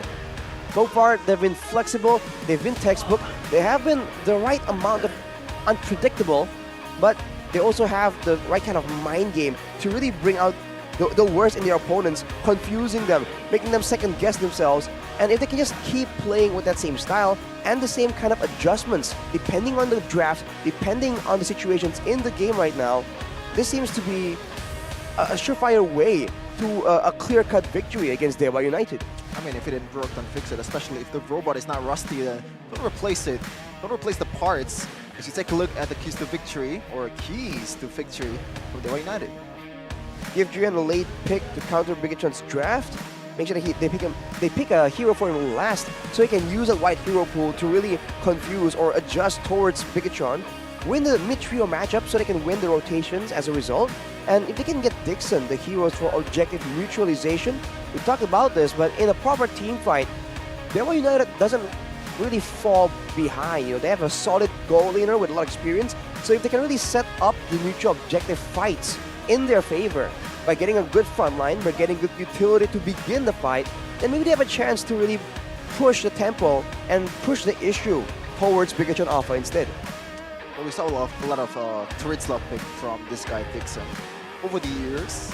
Let's see if that's gonna stay the same, or will he bring a new flavor to the Dewa United team this time around. But it is a tough task for Dewa United. They're up against the #1 in the standings, and they are still very much far from the playoff contention. But looking at the match point difference in the start of the day, I believe the 9th and the 5th place has a 1-point difference. So again, anything can happen in this game, and also in this draft for Bigetron versus Dewa United, Keskute versus KCS.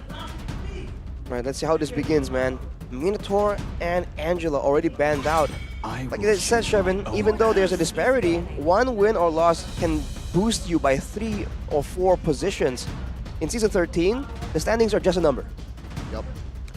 take a look at the next ban here. Arla, this is an interesting ban. Obviously, has a lot of flexibility in the drafts. Could be going for a Roam Arlet or the XP Arlet, but Coach Cassius here. What is he thinking right now? Maybe he wants to ban those gold laners from Eman? Those Harith? Yeah, I think the Harith certainly will be banned out here by Dewa. They don't want to give Bigetron, especially on blue side, a side that they have been looking very strong in. The Harith, definitely, but the Lo Yi actually will be prioritized first. Dewa trying to bluff out the Harith ban, maybe perhaps trying to force it out from Bigetron, but I think we all know that Bigetron love picking that Harith first pick. They don't really care about it, so Dewa will probably still have to ban it away. This is very risky though, because, oh wait, I mean technically for Dewa, they could be eyeing a Mathilda pickup here by leaving the Harith open, trading it over later on against Bigetron. And you have to remember, there's a potential for a chip to make an appearance as well. A lot of possibilities open up right here. It depends on the final few bans. If Bigetron, they want to go for the Harith, then they might really be forced to ban out that chip if they don't want to deal with all the ganks. But Natan, they know that Dewa loves getting Watt a solid late game carry. Natan has been rising up in popularity. It will be banned away for now. It's almost like the perfect hero from late game, right? We've seen Skylar popping up on it, and there's literally no magic defense item that can neutralize this Natan. Doesn't matter if you build Radiant Armor or Athena Shield, it's gonna bypass with those penetration from Natan. And in the hands of Watt, this guy is very experienced, and with the help of another experienced player in Drian, I think it's gonna be hard to contain this guy on Natan. All right, Dewa with the decision.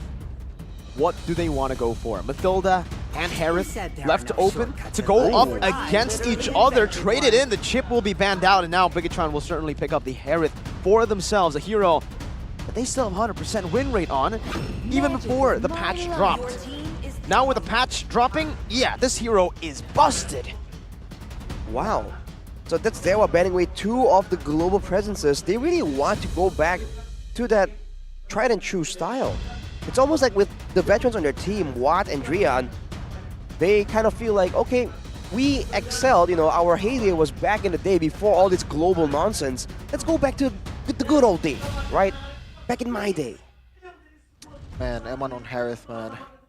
Just want to remind you guys that Eman currently is the only player in the league that has, you know, crossed over that line of 1k GPM with a Natan, but with another magic-based carry.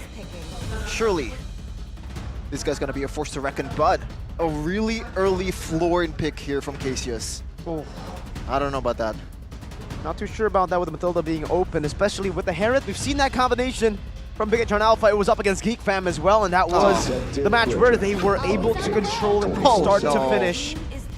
11 minutes in game 1, 10 minutes in game 2, and they go for the Mathilda and the Fredrin. The 2 picks was also utilized by Bigetron in that very same match. They got a 22-minute total overall time against Geek Fam 2-0. We have a comment here from the man of the hour, the prodigy Super Kenzie. This match is important to secure our spot in the playoffs and a chance to the upper. I like that he emphasized the importance of getting the upper bracket, because you'd only have to play that one game before you get into the semifinals. So that's pretty much a top 4 guaranteed if you are top 2 in regular season.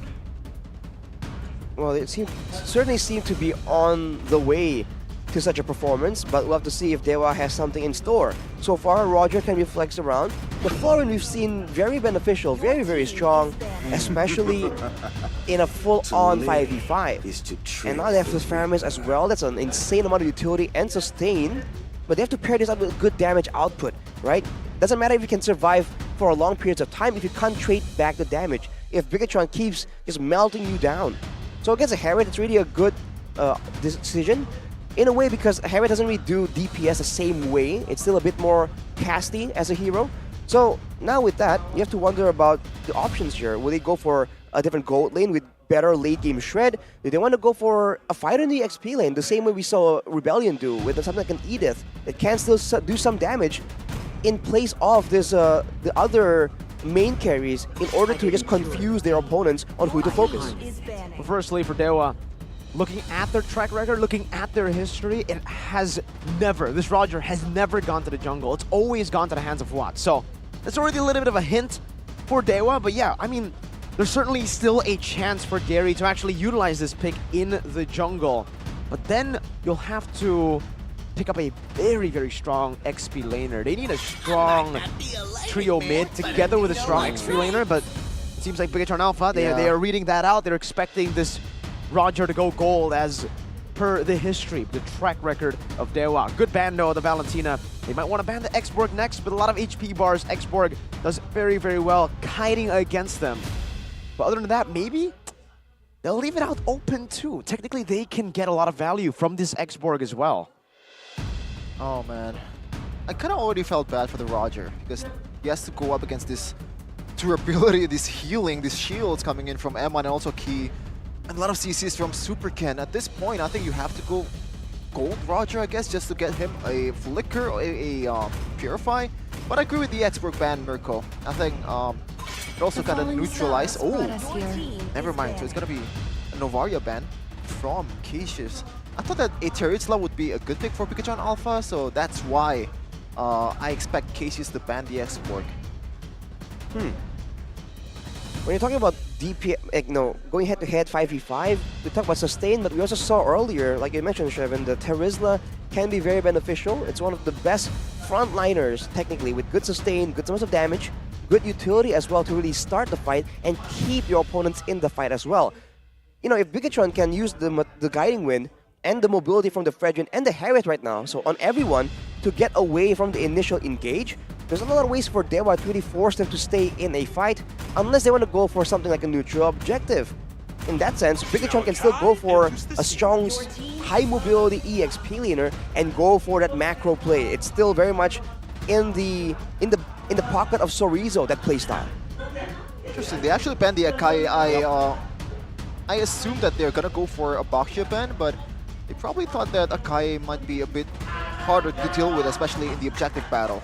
It's also a hero that Gary has performed better on compared to the Baxia. And meanwhile, for Bigetron Alpha, they have enough mobility, it seems, to try to counter that Baxia anyways. And Dewa, for now, I think they'd much rather have the Roger as flex, pick up an XP, and they do, but it is not an XP that we expected. This pick, Minsathar, amazing. Up against the three heroes that we have from Bigetron Alpha, all three very reliant on their dashes, especially their first pick, that Harith. And I like the synergy here with Faramis, with the Stampede and also the stunts from Florin. It's a minor, like a lot of people thought Florin is not really a CC hero. At first, it's more of a healing hero, but those stunts and the King's Calling, that could be dangerous. Very. Just like that, they secured a way to start a fight, potentially go for pickoffs as well, a frontliner, and also a way to stop Bigetron from getting out. But Bigetron double down, they go for the Lilia with a great damage potential, and there comes the X-Borg, the 2 HP bars, the true damage, and AoE. Now it's a bit more even when they want to go for a full-on 5v5. If they were corral around the Faramis a bit too much, they might just end up paying the price right here. So who's the jungler? Big question, Gary. Will he get his hands on this Roger, or will it be going to Watt? I don't know why. I want to see them pick an assassin, just to get Roger to the gold lane.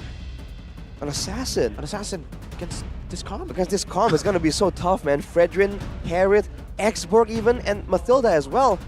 I mean, it's a bold move, and maybe the mobility will allow them to really split apart Bigetron. It's a bold move, Shevin, but maybe that is what they need to take out robots. Hanzo? No. Never mind. So it's a Minsathar gold lane for Watt to try to counter the Harris. So Watt, hey, Watt has said before that he finds more comfort on the fighters over the marksmen. Oh, that is a weird statement, I gotta say. From one of the best marksmen in the game? Yeah.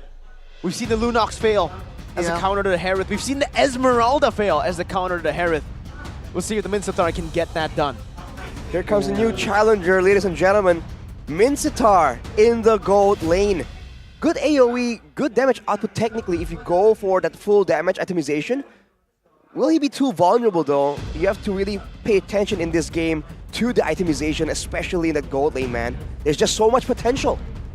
looking at the counter index and the lineup rating, it's only like 0.1 and 0.3 difference. So it seems like the AI likes the matchup here. It could go either way, but the one who determines it is going to be the one playing in the Land of Dawn. Will Bigetron will be able to secure this playoff spot for Dewa United? They want to go for glory for that playoff spot. Here we go. Just like Rebellion earlier, this time Dewa will not hold anything back. First time we've seen it. Roger on the hands of Gary in the jungle, trying to make a statement here up against his former team. But to see if he can succeed in doing so, it's definitely a tall order. But I guess a lot of the attention now has shifted to the gold lane. How will... Whoa, hang on a minute. Quick what was that? From Gary. I don't know what happened. I think like it's the sun from Florn. And then he actually burned the Purify. That's a huge W early in this game. Getting the gold to Gary with a kill. That is huge. Even with the Purify, he wasn't able to get out of there, showing again the burst potential that Dewa has. Now fighting for the lift though, Supercan still showing again that he has the superior clear and the superior retribution still. That is something that Gary has to keep in mind. But you have to see what Drain can do on the Florian here, because it's going to be a very annoying matchup here. The Florian against the Matilda. Speaking of annoying, Moreno just gives out so much potential. Meanwhile, in the top lane though, to 1v1. Iman might be solo kill, gets the shielding, and Watt is forced to flicker out. Iman already using the Purify and now has to recall again. Supercan getting all the maneuvers. Drian forced to flicker here. And that gold lead that they got from Gary early with that first blood so far. Hasn't played it. Oh, gets retreated. That's a hook back, but Supercan will gladly take that hook and will get out with the guiding win. How easy it is playing with the Matilda, man. Just get the last hit and also get away. Eman, meanwhile, oh no! He spot out! But guiding win is there. He tried to bait in the Lycan pounce. Eman will still be able to recall safely under his turret. That's the guiding win pressure, man. And that's the trio mid we talked about for Bigetron. If they start getting to get rolling, it's going to be so difficult. The fact that Watt was able to just get a very close 1v1, but then just gets punished by the swiftness of the rotations, and now immediately going for the turtle. Look at Moreno with the zone, placing the blooms very, very well. Supercan already placing, or resetting rather, the turtle. Dixon, penalty zone on the Cerezo, losing that Faraga armor, but now it's going to be Supercan who secures it very easily. The retry used up by Gary towards Cerezo, I believe. Dewa United now are looking for their own purple buff, but without that retry, Supercan is aware. Wants to go for the contest, goes in and taunts up the buff. Gets chunked quite low, brought back by the Shadow Stampede. The full reset on the purple buff as Moreno clears out that mid lane.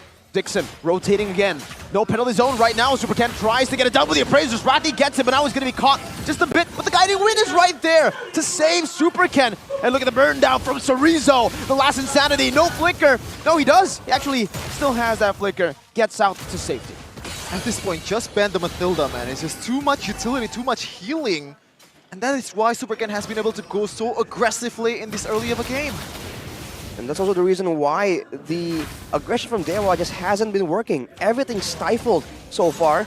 Looking at Drian and Keys with the agility and the Wilderness Blessing, they're trying to match up to the roaming position of Bigetron, but they're always one step behind. Not because they're not fast enough to rotate, it's because they're just not aggressive enough. They kind of walk up the same way a Fredrin can, like a Matilda can. So they have to walk a bit more carefully around, whereas Bigetron can just brute force their path through the jungle, through all these tight spots, and they know that they have enough tankiness and sustainability as Supercan goes in for Gary.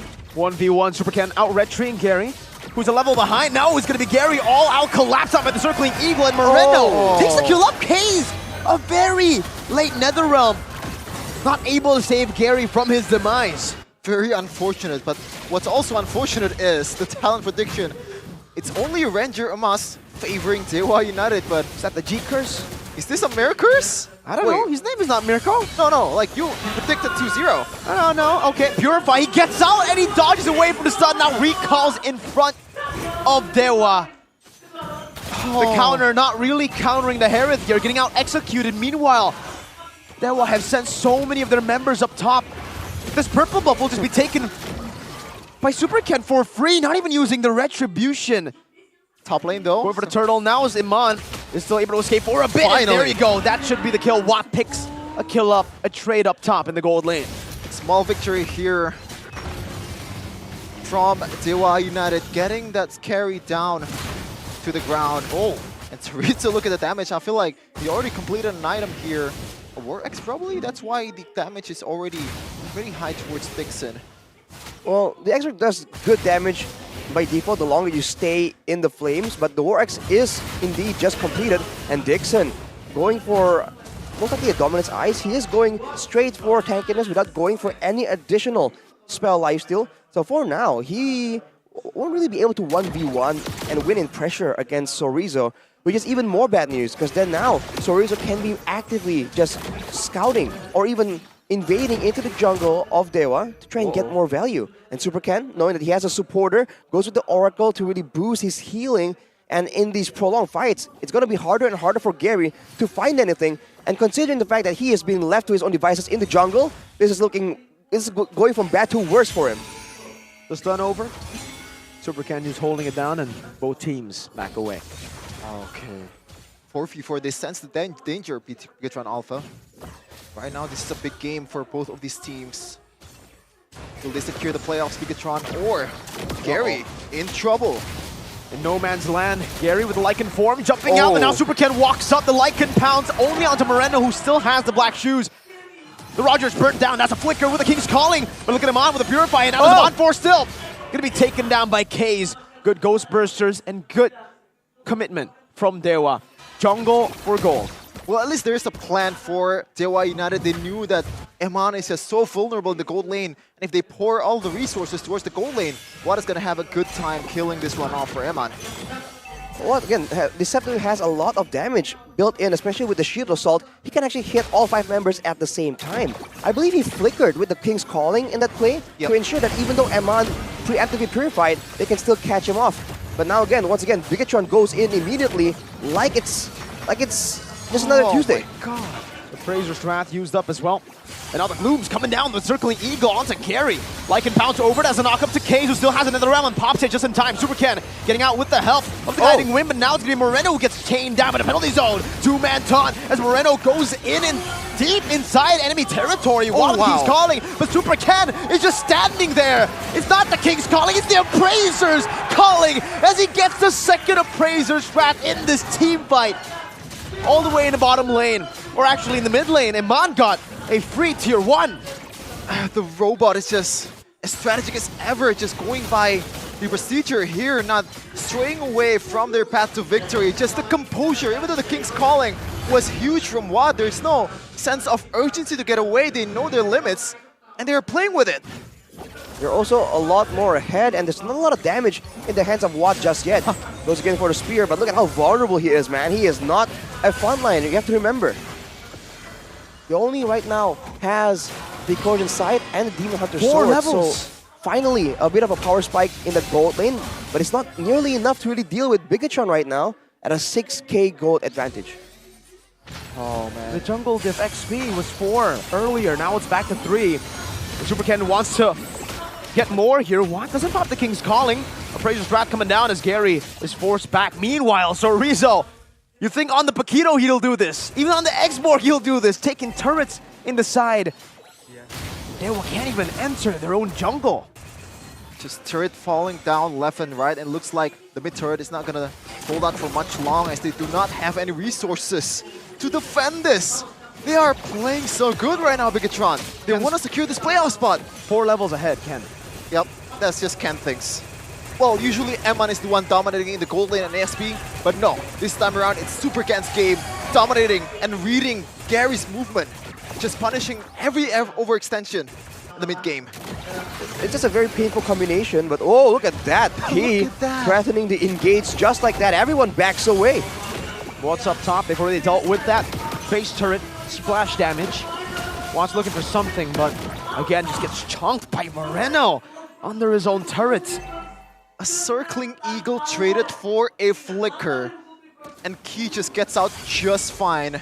And now the Lord is coming up in 15 seconds. Look at Gary though, very interesting approach here. He's not helping to clear the waves, he is just farming in the jungle. He might potentially collapse for a flank right here, but no, he doesn't seem confident enough to attempt that.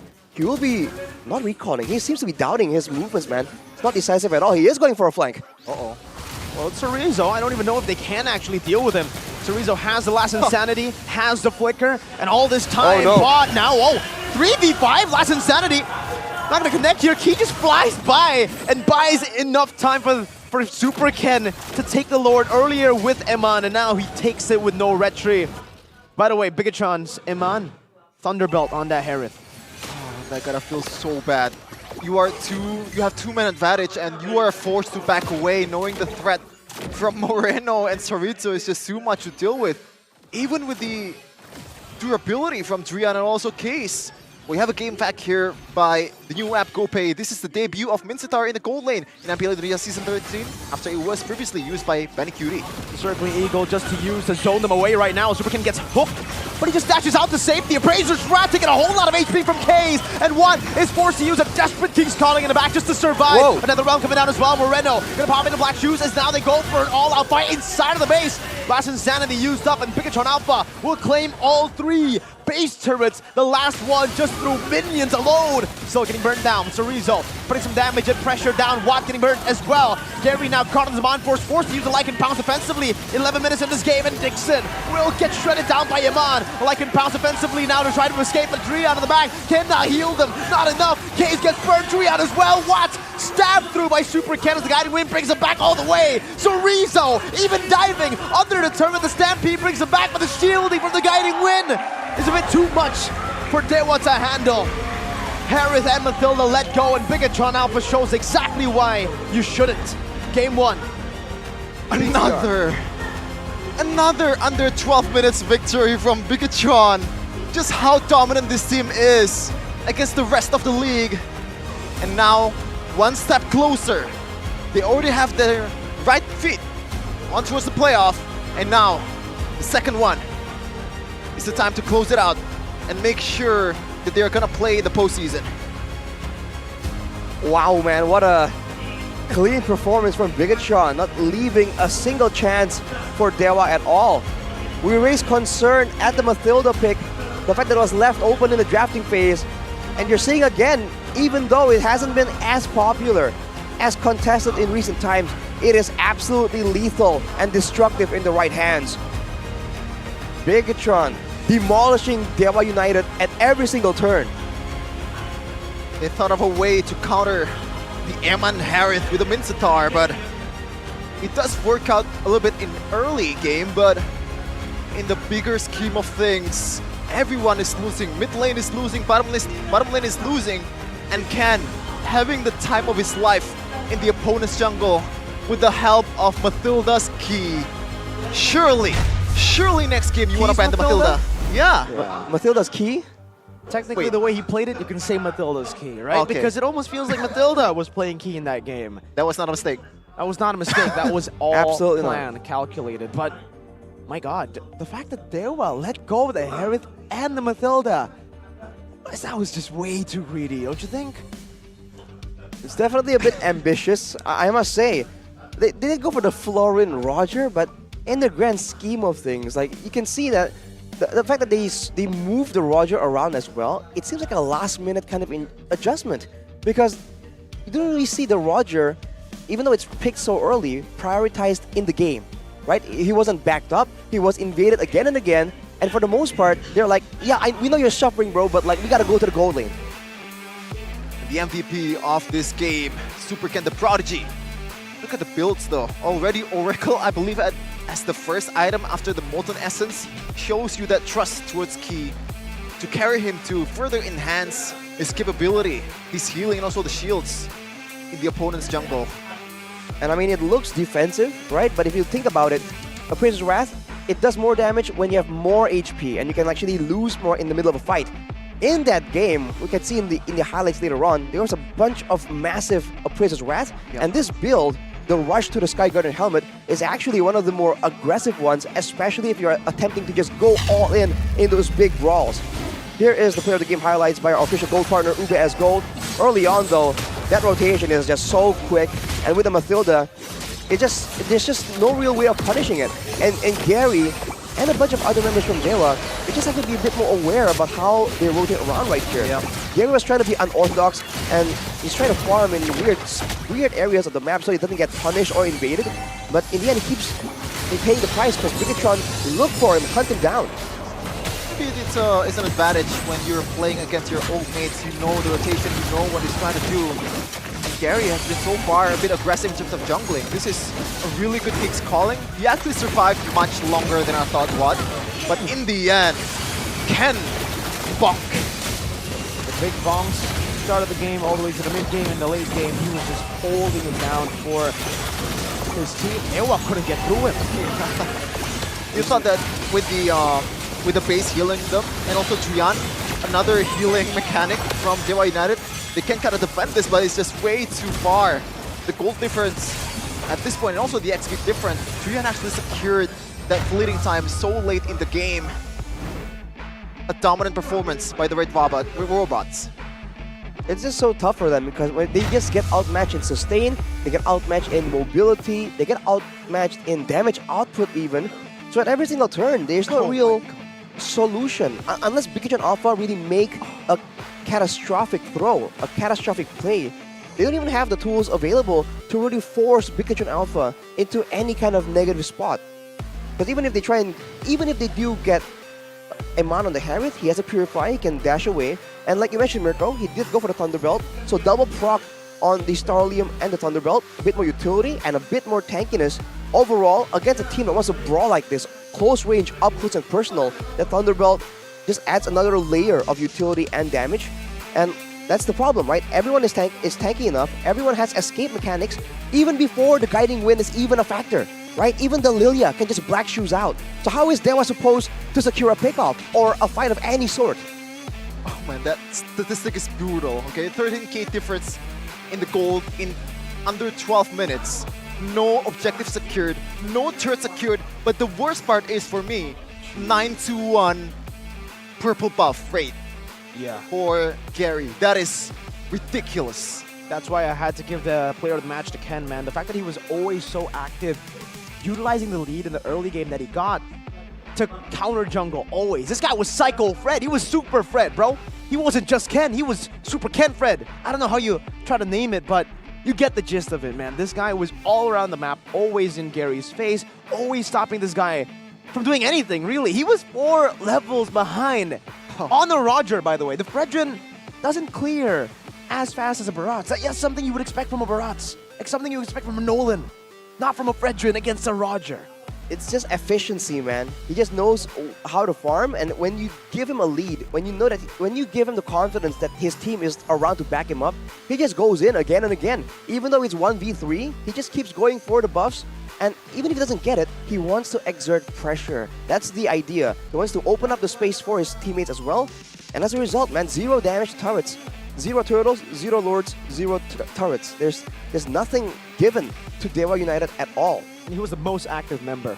You would expect the guy that's roaming around, or at least the mid laner doing the same thing, to be the one that has 100%. This guy, how are you so active? I don't know, man, but the thing is, usually when you're up against a... Eman has been playing out of his mind in this season, right? He's under 800 gold per minute. In terms of KDA, he had a terrible game for his standard. And look at the kill participation, 38%. They kind of counted Eman the early to mid game, but everyone is just still performing. This is not an Eman-centric team. Nope. They know how to pretty much utilize other members if one of them is not performing. For sure. I mean, if they focus too much on Eman, everyone else will just step up to the plate. Super Ken, we've seen do it again and again. So Rizzo, to a degree, can do so, and so can Moreno. I mean, you can make an argument that in that game, the reason why it was so difficult for Dewa to really win out a fight convincingly is because of Moreno on the Lilia. Of course, everyone else is doing damage, but those glooms, right, with the technically infinite reset, and the fact that you saw how he was moving around and doing damage in the siege, right? That's a short-range mage. It's not a long-range sieger, but he was just chunking everybody down. Yeah, and what unlocks that short-range mage to be able to be so effective, so aggressive in the early to mid-game, even the late game, is Mathilda. Surely, it's time to pan it, man. He has to go. He has to go, Blood. Yeah, I mean, like, seriously, if we really want to talk about what Dewa need to do in the next game, I think it's a very simple answer. If you want to trade the Harith for something like a Mathilda, it's worth it. But if you want to trade the Herod and Mathilda for what? A Florin and a Roger? It's kind of tough knowing that, again, they get 3 super prio picks. They get a Herod, Mathilda, and a Fredrin for your Florin and Roger. That just did, that was such horrible value, I have to be honest. I was facepalming all the way after that first pick. Well, that ended much earlier than I thought, but with that, though, we have a very well-deserved break here. We need to take a break to see what's going to happen in the next match of game number 2 of Bigetron versus Dewa United. So do not go anywhere. Stay tuned to the stream for more MPL Indonesia action.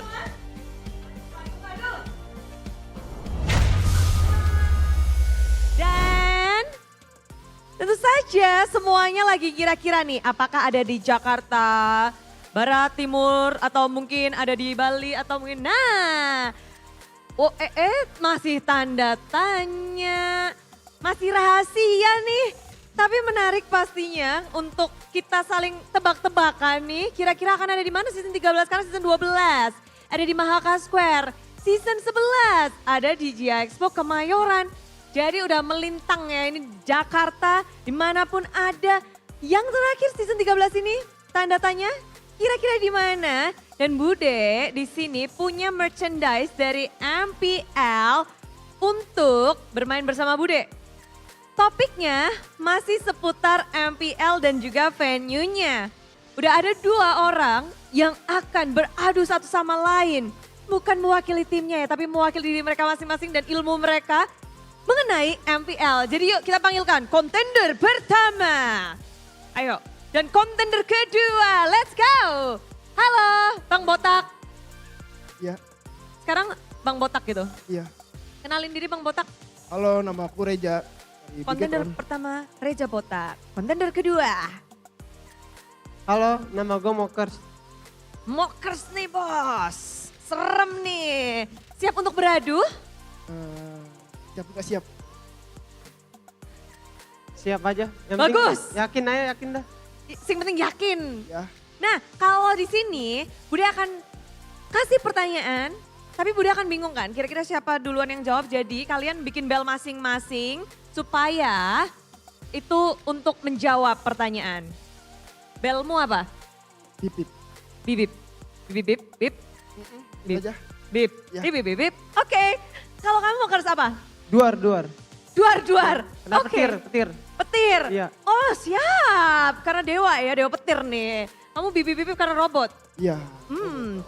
Oke, jadi Bude kasih pertanyaan, setelah selesai baru kalian ini ya. Siap? Siap. Semangat dong. Siap Bude. Mantap, siap? Siap. Oke, kita langsung ke pertanyaan pertama. Playoff MPL Indonesia Season 11 di mana? Duar dulu, let's go Duar. Gia Expo. Season 11 di Gia Expo Kemayoran. Betul, 1 poin untuk Mokers. Duar. Jangan mau kalah. Kita ke pertanyaan yang kedua. Pertanyaan kedua, masih seputar playoff.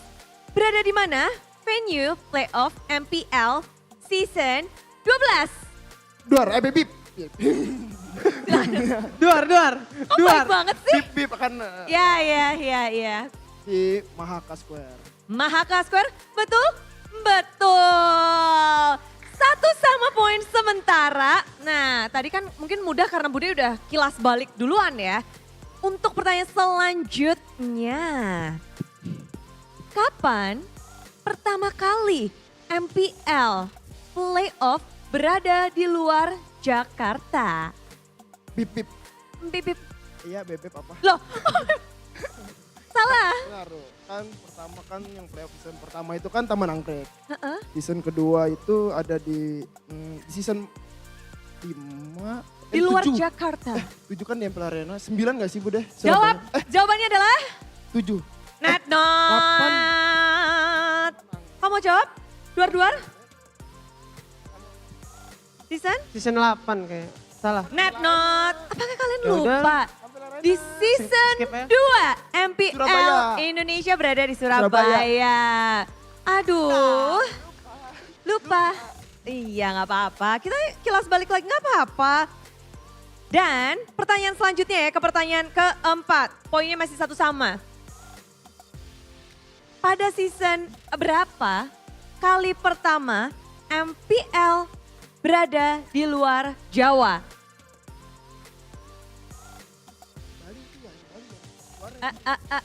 Di mana? Ini nggak ada yang mencet bel. Malu nih sama MPL Arena udah pada tahu semua wajah-wajahnya. 5. Season ini nggak sih Budi? 5. Belnya mana belnya? Kan itu kan 5 5 sampai 7 kan untuk Arena. Kamu lagi nge-rap? Berarti Pipip season 9. Pipip season 9? Ya. Udah lama. Salah. Gimana Reja? 8. Kamu mau menjawab? Kan 5 sampai 9 ya? Salah. Season 4 ya? Salah. Makin Yaudah, dari sejauh ini nih yang paling jauh ya season 4. Kan Guys, ada yang tahu berapa? Wah, pada tahu 8 tuh. Kurang 1. Masih Aduh, 1 terbalik sama. jawaban gua tadi. Ya gua kurang 1 ya. Jawaban gua terbalik. Udah. Aduh, hadiahnya kita bakar aja nih. Bu, kita kasih ke ini nih, super fans yang lain nih. Ayo, pertanyaan yang terakhir. Jakarta punya 5 kota madya ataupun daerah. Lo yang jawab. Betul ya? Lo yang jawab. Enggak, tanya itu. Dari 5 kota madya ini atau daerah ini, di daerah mana yang belum pernah jadi playoff MPL Indonesia? Duar. Kaget. Coba. Di Senayan mungkin belum pernah. Contohnya tuh Jakarta Pusat, Barat, Selatan, iya. Timur, Selatan, Utara. Mana nih daerah yang belum? Aku udah bibip. Duar. Bibip. Jakarta Timur. Belum pernah? Beliau belum. Masa? Serius? Iya kali. Dan betul. Benar-benar karena kita udah pernah ke Jakarta Pusat di Tendor, tenis indoor. Lalu Jakarta Barat juga udah. Sering, bener. Taman Anggrek, lalu ada Jakarta Selatan, udah juga. Dan juga Jakarta Utara, kita juga sudah baru season lalu. Dan pemenangnya adalah Reza Botak. Bip. Walaupun hanya dengan perbedaan 1 poin saja bisa mempengaruhi juara dan itulah dia seperti halnya di MPL ya. Gimana untuk Bigetron? Maju terus aja sih, bertahan. Maju terus untuk Bigetron. Untuk Dewa? Semoga sukses terus sih buat Dewa. Buat MPL juga, semoga makin jaya.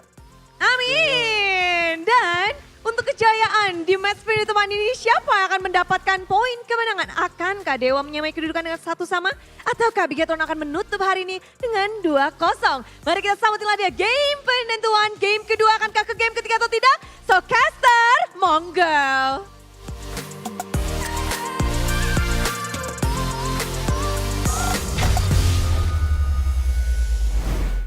Boom. A little teaser for you all about the playoffs venue this time. There's a sign there. NJ. Okay. Then on the right one, this is the venue that we're gonna use for the playoffs. Okay. It's EJ. So I think it's New Jersey. Then What, New Jersey? I don't know. How does that work? How does it work, Stefan? I don't know, but it's okay. Let's take Elder a look at Jersey. Season 11, where was playoffs? I believe it was in G Expo. Season 12, where was playoffs? Mahaka Square. Okay, we're not getting it. There's no pattern. Oh, wow. And by the way, it's gonna be really cool, man. Last time around, we had Wolf and Lafel going here to Indonesia to actually catch an MPL Indonesia match playoff, so it's a lot of fun to watch. And also, it's another teaser for the venue. It's a place that's used to be that's used for Asian games. Oh, hang on, isn't that kind of specific? Yeah. Speaking of that, on Asian Games, you're usually looking for the gold medal, and for you guys who are looking for gold as well, you guys can go and check out the epic collaboration that's coming soon, limited series UBS Gold X MPL Season 13. Stay tuned in May 2024. We are already in the month of May, so just very, very soon we will get that on at ubs.gold and at ubs.lifestyle. That is also available at ubslifestyle.com and all the e-commerce where UBS Lifestyle is present. Wow. Get iced out. Get bling bling. Yeah, but we have an interesting asset here. Cascute made a dream team with only rookies. Now, the catch is we don't have any roamer rookie in MPL Indonesia so far. That's why Finn is in the lineup. But other than that, Dawn on EXP, Hazel, on the jungle. Wow! D on the goal lane and Klokken. Wow. On the mid lane. Oh, wow. Interesting. Presented to you by GGWP Media Corner. Hazel. Hazel. Even as a Geek Fam fan, you know, I'm happy with it, but you know what? You do you, Cascute. I think Hazel deserves the second spot in this, but I think for me as well, I would go for Gogun. But that only shows you that Cascute trusts his old players, reminding all of you dudes back at home that Cascute was a former coach of Hazel back when they were in Bigetron Esports for Liga Nasional. That's the national league in Indonesia, Liga 1, which is the first tier league of the national league. Well, enough nostalgia for now. Previous game recap here. God. Look at the numbers right here. It's pretty even actually for the side of Bigetron. Everyone were just beating on the members of Dewa equally. Like it's a united effort to just win out in the Bigetron United? Bigetron United in the whole fist fight. And we're talking about this. They just lack damage output. They lack the early game presence to really dictate any kind of maneuver, any kind of movement. And I really feel like they were banking so much on the Mincetar, man. Yeah. They thought it was gonna deny all these dashes. They thought it can also serve as a pick-off tool. They thought it can win the lane against the Harriet. And to be fair, it looked kind of close for a bit, but you have to remember, it's a team game. Once the three-man squad just starts rolling down into the gold lane from Bigetron, that was the beginning of the end already. All the way since the beginning at level 3, level 4. Yeah, and every time Eman gets picked off, it's always a 3v1 or like 4v1. A lot of guys just ganging up on Eman, and it's not fair, man. I mean, it is fair, because you know the other 4 members of Bigetron, they're looking for other things, mainly Gary as well. So it's the jungle, who's the main damage dealer, versus Eman, who can be the main damage dealer, but they still have Moreno, they still have X-Borg, they still have so many backups. I think that's a problem for Dewa, right? They were one-dimensional. If Gary was ahead on top of Eman getting bullied, they could have had a chance. But, okay. Wait, it's Bigetron now who... Wow, it's almost like you should ban Matilda and Harith when you're on red side. Yeah, you're right. Who would have thunk? Thunk? Thunk. It's a past tense. Thunk? Is that like a sound effect for things dropping? Thunk? That could be, yes, as well. True. Well, that's some knowledge being dropped by Bigetron with a big thunk. Matilda Harith immediately respected though. That is quick banning from Cascute, but the Loyi still open for now. You have to wonder if they are looking at that possibility, because they are not really matching up to the setup, the rotation speed of Bigetron. For several seasons now, the rotation speed of Bigetron has been something that have been highlighted again and again, and the players hasn't really changed, so it's still one of the main strengths of this team for sure. Seems like these two teams valued Natan way more than the previous teams earlier, that is Rebellion and also Aura. They really love the Natan and hate the Natan if they want to face it against. But Cascute though, I feel like he's just gonna ban the Luoyi because this is a hero that can bring a new layer of confusion in against a Bigetron. And if you want to play systematically, this kind of heroes can pretty much destroy your system. That is true. However, we've seen that Bigetron have left the Luoyi up for grabs before, and the way they countered it was with the Novaria and the Selena. I believe it was game 1, up against Evo's Glory, where they left the Luoyi and they went for Novaria and Selena. Selena towards the end, so something they want to try to replicate here against Dewa. Minotaur ban and the Luoyi up for grabs. Not going to be first pick. Oh, wow. Now that's kind of dangerous, man. With them practicing the Roger so early, so strong, Luoyi has been open, and Bigetron, the team that has been out-rotating, out-macroing, and just been active overall, gets the Luoyi and the Fredrin once again. Looking quite terrifying for Dewa right now. Not only Luoyi is so annoying with his with her diversion, but the fact that this is a hero that can also play very, very aggressively in the early game. On level 2, she's probably one of the best hero in the game because the burst is already there, the DPS is already there, and the shield is something that has to be watched out for because it brings a lot of durability to Luoyi as well. They could just go for an X-Borg pick here too. Get a little bit more of that poke towards the Akai, but the Arlet technically is something that is also up for grabs. They have a lot of CC with the Fredrin. They could combo it together. They go for the Claude instead, a hero. This is a comfort pick for Eman, but against a Roger in lane, it's not the best usually. So, yeah, we'll have to see how they execute with this Claude. We have a comment here from the mukbang master himself, Moreno. In leg 2, we aim to bounce back strong like in the beginning. And it seems like that's already the plan, and they are doing it. A very convincing game 1 win, a really convincing one. Let's see though if they can replicate it in game number 2 as Cascute bans the Terizla here for Dixon, a hero that he's very comfortable with. No Terizla, no big team fight setup for the side of Dewa. For Bigetron though, the fact that they have a low Yi leads me to believe that they would want to try and get some more picks here that can really supplement the threat, right? Something like a pick-off, something that can do some damage. We haven't seen the Masha in quite a bit, even though there are 2 great reasons to pick her right now. I believe that could be a potential pick for Bigetron for sure. Okay, right now they are still looking to ban the first hero of the second phase, Cassius. Right now, Bigetron has not picked an EXP laner and also a roamer. And this is a choice that's, I think, pretty good also against an Akai. You might want to ban the X-Borg, especially before the objective fights. It's just so annoying to be poked down to like half HP and you have to heal back again. And when you don't have a healer, it's gonna spell you trouble. Yeah. Right now with the Terizla ban as well, they might go for the Arlet ban next, but they actually go for the CC. So they're setting up for possibly a side lane hero for Chorizo, which is usually the Paquito. Yeah. They could technically also go for Yu Zhong. If they really want to skirmish here, Yu Zhong has proven to be a great pick to skirmish early on. And it's also a great pick to deny an Arlet too that struggles in lane against that Yu Zhong. You do wonder if both teams are looking at a potential healer though? With the Mathilda and the Angela ban, as well as the Minotaur, that still leaves the Florin open. And it was first pick for Dewa in game 1. So you have to wonder if they still have that planned out for them. They ban away the Grok though. They want to make sure they can get their hands on whoever is the front line for the set of Bigetron. It's gonna be an Arlet. Okay, still a flex pick though. We don't know if this is gonna be an Roam Arlet or an XP Arlet. Either way, it's still a scary pick for Dewa. And now, Lapu covered over. For Dewa.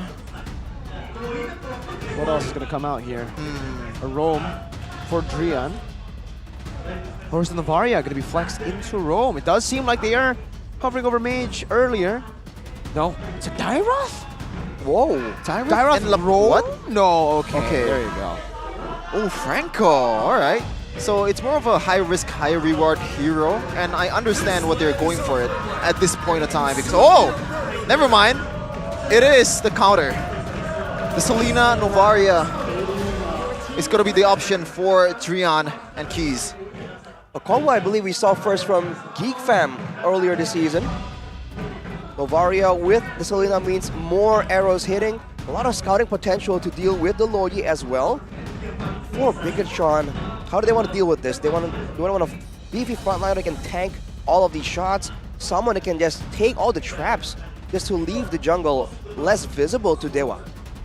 Okay. Do you want to play safer with a healer, or do you want to emphasize it more with the Luoyi pick, with a pick-off potential hero? With CC on Akai and on the Lapu, Key has played this before. The Diggy can come through technically, but they go for the Paquito instead. Arlet, roam. All right. Arlet technically does quite well if he gets through the range of Selena and Novaria, because even though it's a roam, it deals so much damage, especially towards those very, very squishy members of Dewa United Esports. Exactly, and Paquito is also going to have a good day up against these squishies.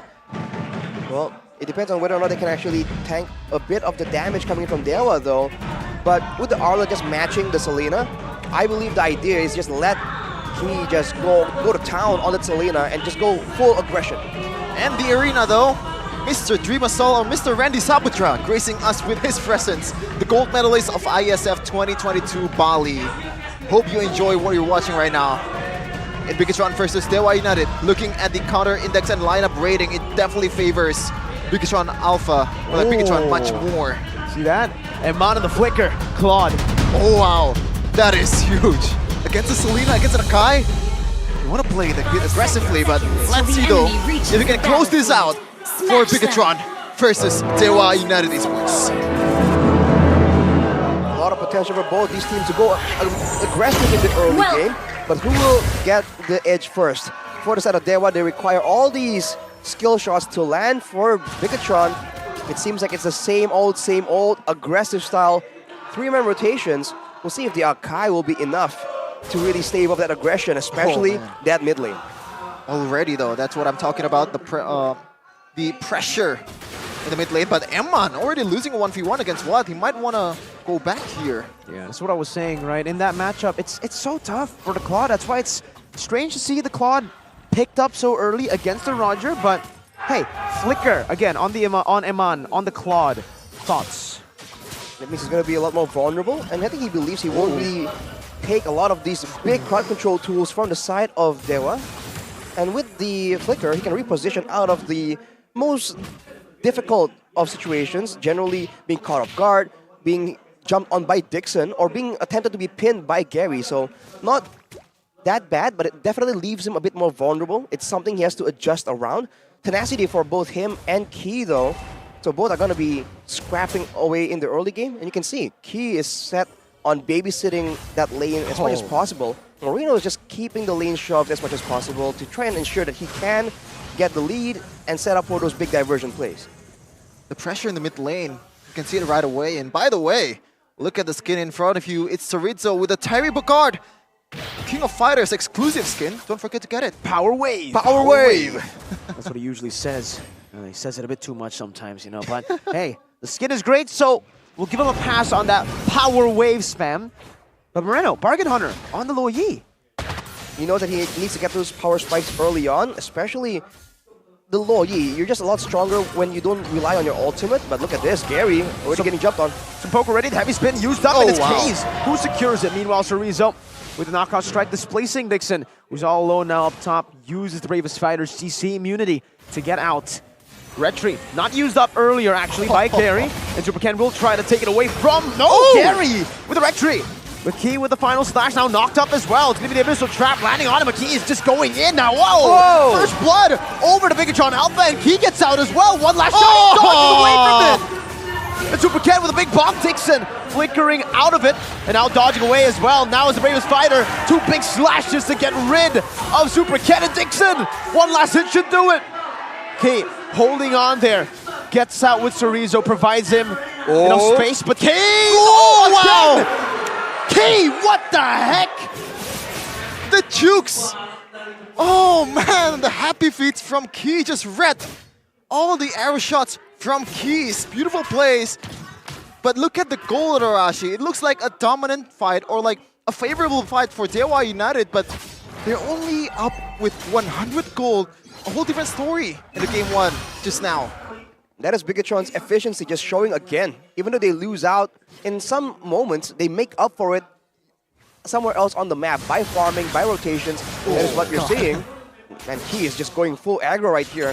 And earlier, man, he just seems to be just reacting scenes from the Matrix, just dodging from everything. That will hit him, though. He was going to take more and more of those Asphospheres the longer the game goes. But as of right now, you have to also remember that Watt has the Purify, so he's also a vulnerable target. As much as we would like to paint the picture that Eman is the guy who's going to be targeted, the fact that that Watt only has a Purify means that against all these burst damage tools, like the Arlet, like Chorizo on the Potato, Watt's going to be a lot more vulnerable. Dewa United with their backs against the wall, already losing 1-0 in the first game. But if Key stays playing like this, I don't know about their chances, as Eman already secured that Demon Hunter sword. Watt rotating. Good Abyssal arrow connected to the back right now as they all just commit there. Super Cannon with the retribution. Nope, it's Gary who secures it with a heavy spin. Moreno getting out to safety even with the Astral Echo on him. Dixon in the midst of it all. 1v4 gets taken out, a kill. A shot in the Abyssal trap by Moreno. Taken out by Drion. Oh, it's really hard to play a mid lane against this kind of composition, Arashi. I feel like you know better than me for this part. Especially on a mage that's immobile like a Lo Yi. The fact that you have so many threats flying at you, for one, and also a lot of threats diving at you in the form of Dixon. Is this the way to quote-unquote counter the Lo Yi? But you have to remember, when Moreno gets enough items, he can just stand there and rely on the shielding. That is what makes Lo Yi so notorious in those fights. The weakness is the dive, but technically when you dive on her when she is so far ahead, she can out-tank you with the passive shielding. That is something that Dewa need to keep in mind if they want to push their advantage. They have to try and do it now before Moreno really gets to his power spikes. Heavy spin committed already. That was a flicker burnt out by Key. Interesting. Early game so far. An equal in terms of kill, but a bit of an advantage for Dewa as they secured 2 turtle, but it only resulted in a 200 gold lead. The efficiency, the micro when they're taking their lanes, and also the last hits definitely made a difference as Supercan. Aggressive once again. Oh, there you go. That's a red. That's why. He's a level below, by the way, doing that. It seems like since earlier, the coordination between Keys and Gary has been so good, using it as an extra bit of damage for the Retri secure. But look at his play. Surprising, but not finding anything, but using the speed to probably just brute force the turret away. So far, so good. Oh my goodness. Just barely out of range there for Drian. He would have been able to connect onto it. But the bottom lane turret is very low. Bigetron making their way back towards the top side of the map where Drian. Oh, lethal. Oh, that's another. Key, final slash onto Gary towards the turret, but Gary still has that heavy spin. Look at Cerezo with the damage. Now a stun as well. Dixon already using the Bravest Fighter. Superken now same level as Gary. Abyssal Arrow in the trap connecting on the Cerezo, and that should be Cerezo taken down, but he's able to pop in the sprint. Now Gary might be forced to use the heavy spin. Chain CC, Gary still holding on, and now he pops in a heavy spin, but it might be too late with the final slash. Not connecting just yet. Gary cancels it out. Goes in, and Moreno secures the kill. From the back, Bravest Fighter on the Key, now jumping again. That's going to be a roamer traded in for the jungler. Dixon all the way in the back. Knockout strike again, and Cerezo knocks him out. Shot down from Kaze. But now Bigetron Alpha control the neutral objective. Kaze, can he do it? Can he steal with the Astral Sphere? No is the answer. Superken secures it with the Retribution as Aman rotates up top to go for it. Whoa! Battle image with the laser and a flicker! Oh my god! Beautiful plays from Iman in the top lane. Talking about aggressiveness, he's built different, man. Who would have thought with a flicker as well? He knows the limit, he knows the margins as he secures a kill, a solo kill for himself. Right now, 5.6k gold for Eman. The carry for Bigetron. Gee, that's a 2-item power spike, especially against Selena. A lot of HP left. Also against the back line. They need to remember that they can dive, but they can get dove at the same time as well. Oh, heavy spin dodged away from. Oh no! Superken with the recalls now. Wants to go for the retry. He knows Gary doesn't have the retry. He takes it away. Gary, no heavy spin in the 1v1 against a man with a sword. The Panda only has a stick to play with, and he's zoned away from his own jungle. The way Bigetron are playing right now, I feel like they could dodge taxes too. Waton it up to rezone with the damage. Purify to get him out. Oh, finally. Surely he dies. Surely Kaze secures the kill. Well, if you bring your stick to a sword fight, make sure you bring your team with you. That's the moral of the story so far. But man, Eman is just getting out of control right here. He hasn't been forced to lane against Watt. He hasn't been forced into tough situations. And now the diversions are starting to come through again and again. Look at where they position here. They know the turret's getting pushed down.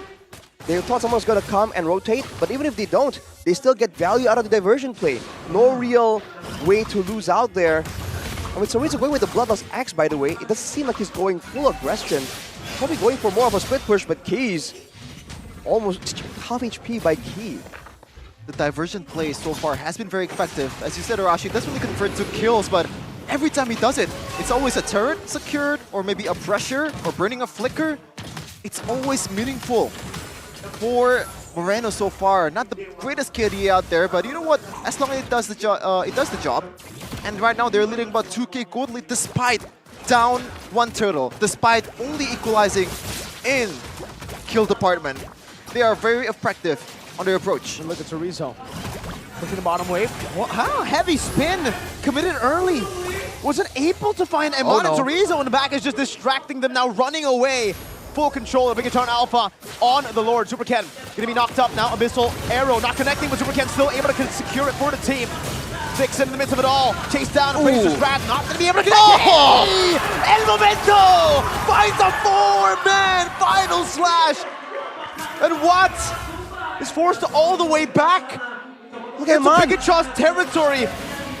The Wolf running away in the mid lane. Rizzo deals with him. Oh no, what? He cancels the recall and now in no man's land, stabbed by Super Ken. A complete wipeout in the 10th minute of the game with the Lord taken away by the Red Robots. Two keys fighting it out in the Land of Dawn, but it looks like the key from the Bigetron has been the one dominating the game so far. A lot of jukes, a lot of engages, 4-man final slash. Beautiful play from El Momento. Teamfight prowess, solo plays, macro decisions. Bigetron just laying everything on the table, daring Dewa to try and show something in response. And so far there is none. With some wave clear available here, Watt going with a bit of a hybrid build. Gonna be struggling to clear these waves as Keys. Oh my god! Hold up, Iman, I don't know about that, but he jumped it all alone. What was that? Oh no! Did he actually was in the domain of the diversion, or the ultimate from Navaria enhanced it and actually goes into diversion? I think he meant to pop in the battle mirror image behind, but I think he tapped it a bit too early, so he couldn't take it back. Oh, a bit of laugh here in MPL Indonesia so far on a really entertaining game. Beautiful macros, but not that one, Eman.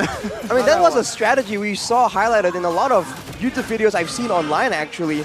You know, especially when there's wave clearing that needs to be done, you send the Claude with the battle mirror image with the diversion, let him clear with the Blazing Duet, and then he can just come back to the team fight. But certainly that was not how it was supposed to play out in that scenario. Hey, we gotta okay. I want to see it for sure. But the Samsung Galaxy S24 series, just aggression from both teams. But that's not how. Oh no! He took the battle mirror image into the diversion. Oh no! Miscommunication, trolling. Oh my lord! I hope that's gonna come out in the golden moment, and I want to see Eman just laugh out of his way. But look at the items here, Rashi. That's gold, but that's comedy gold. Looking at the items, see Halberd finished for Watt, so he has decent like shred against the B-Fair members, and he has the endless battle for a bit of that mana issue if he wants to spam out those spells. But the same issue persists. Who exactly is going to be trying to dive in and trying to execute? Everyone needs to be low first, and that job falls in the hands of Dixon, in the hands of Drian and Keys. And with Dixon just forced to go defensive only with the Hunter Strike, it's more than enough to really chunk down the backline members. But after that, after Dixon does his job, Watt will be really struggling to really find ways to get in the backline. Whereas Eman already has the Wind of Nature on top of his already 3-item power spike, so he's relatively secure in this situation. And with Sorizo having the Oracle already, he is just that much more survivable, even though he has 2 damage items. Oh, they don't know that Gary's there lurking in the shadows. He has the vision, he has the heavy spin. If they want to commit to this, it's going to be dangerous for BTR. Look at Gary, he's still in that bush. He might be able to get a heavy spin onto Super Ken. Early? 50-50, what? An assassination attempt up below, but now Gary, he's able to steal it, but he's all alone. 1v3, Iman with the battle mirror image forward, secures the double kill. Uh-oh. Drian got assassinated in the back earlier. Would love to see what exactly happened there. It was focused on the Lord. But now with the Lord there, the Dewa buy enough time. For sure. But I don't know if it's enough time to actually turn the game around as they make a quick work out of this Lord. But shout out to Eman though. I don't think I've seen him getting arrowed by the Selena a single time as he brought the flicker. Oh my god! Whoa! And it's the diversion key and Moreno, and now Eman as well! A double kill from Moreno, straight into the dive of that base turret. Dewa didn't even expect it, they thought it was just for vision! The mind games! When you keep spamming the diversion, you never know when one of those crazy diversions is gonna come through. Bigetron Alpha did a great job waiting for that exact moment, and now with 2 men down, wow. This might be the end. And it's another, oh my god, into the bottom side they go. Key has the flicker, has the final slash, we'll be waiting on it, goes in onto Gary right now as they collapse fully onto the Panda, who will have the heavy spin, but now Moreno with the flicker forward secures it. A desperate attempt of Watt jumping in, and the missile arrow connecting on the Serena's over to the Immortality. Taking out Eman in the back again with the Blazing Duet. A shutdown to Moreno, a big bomb onto Nixon, who finds the kill to Eman, but with the waves, it's only just K's. Key, now with the stun, now with the shot, and now a final slash on the Nixon again! 2 shots and a dive on the K's!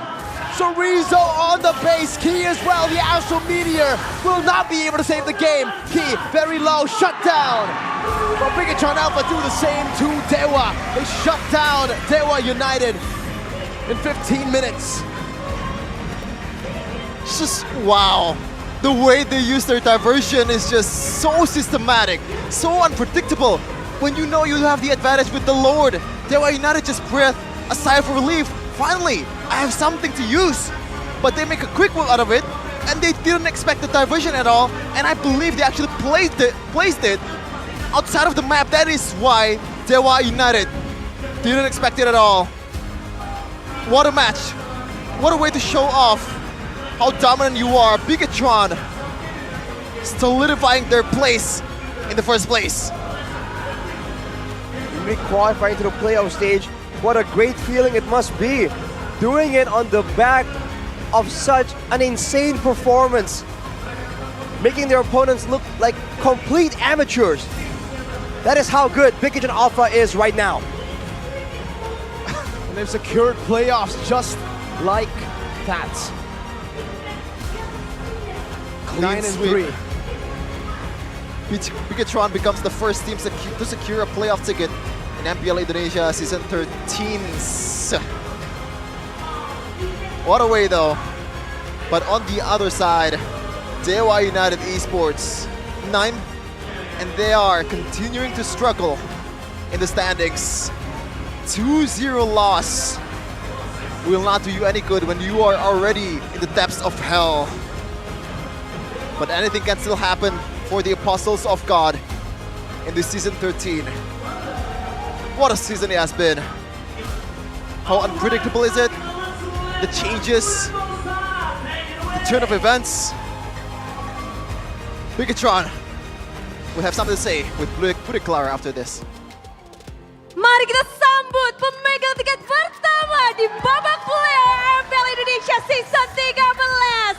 Bigetron. Akhirnya kita melihat satu nama yang aman, yaitu kalian menjadi tim pertama. Bagaimana kalian melihat ini? Berdua deh, dua-duanya nanti Bude tungguin nih ya. Apa? Gimana menjadi tim pertama yang masuk, yang ngedapetin tiket babak playoff? Cuma kalian doang loh. Sebenarnya pengen ngejarnya upper bracket sih.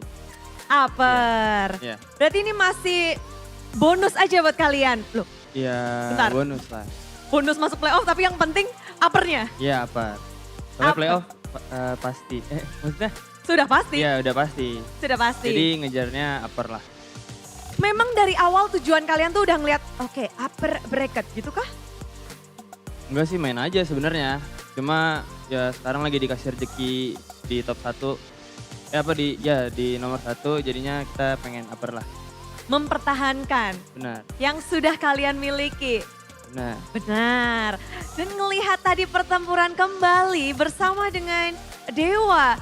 Super Ken, ngelihat Gary bagaimana Ken? Jago. Jago, ada bedanya nggak dari yang leg pertama sama leg kedua? Gak ada bedanya sih, cuman di leg kedua tim aku lebih jago aja. Gimana sih untuk menghadirkan chemistry secepat ini, gameplay sebaik ini? Karena kita ngelihat PES juga banyak loh, tapi kalian berhasil untuk melawan semuanya. Kayak nggak ada aja kesulitan buat kalian gitu. Gimana cara kalian? Sebenarnya kita main enjoy aja sih. Soalnya kan kita latihan-latihan kan, maksudnya dari hasil latihan ya memang kita bagus lah. Ya udah kita bawa ke turnamen, enjoy kayak main kita di latihan aja. Cara kalian menikmati gamenya berarti menjadi kunci kalian. Ya enjoy the game aja. Enjoy the game. Dan apalagi melihat di sini, Eman, tadi Bude ngelihat, saw you play Harriet and suddenly first time pick Min Sitar in this season. Serindo ya, dibisikin serius. Kucepuin kamu ya. Eman, how do you see a new counter for Harriet in the lane, a new hero that appears on Dewa United? Gimana sih kamu ngelihat pickmu langsung dilawan Min Sitar? Bagus. Bagus. Good. Satu kata, Indonesianya gimana sih ini? Oh, udah bisa. Malu aja. Eman, ngelihat pertarungan hari ini? Puaskah?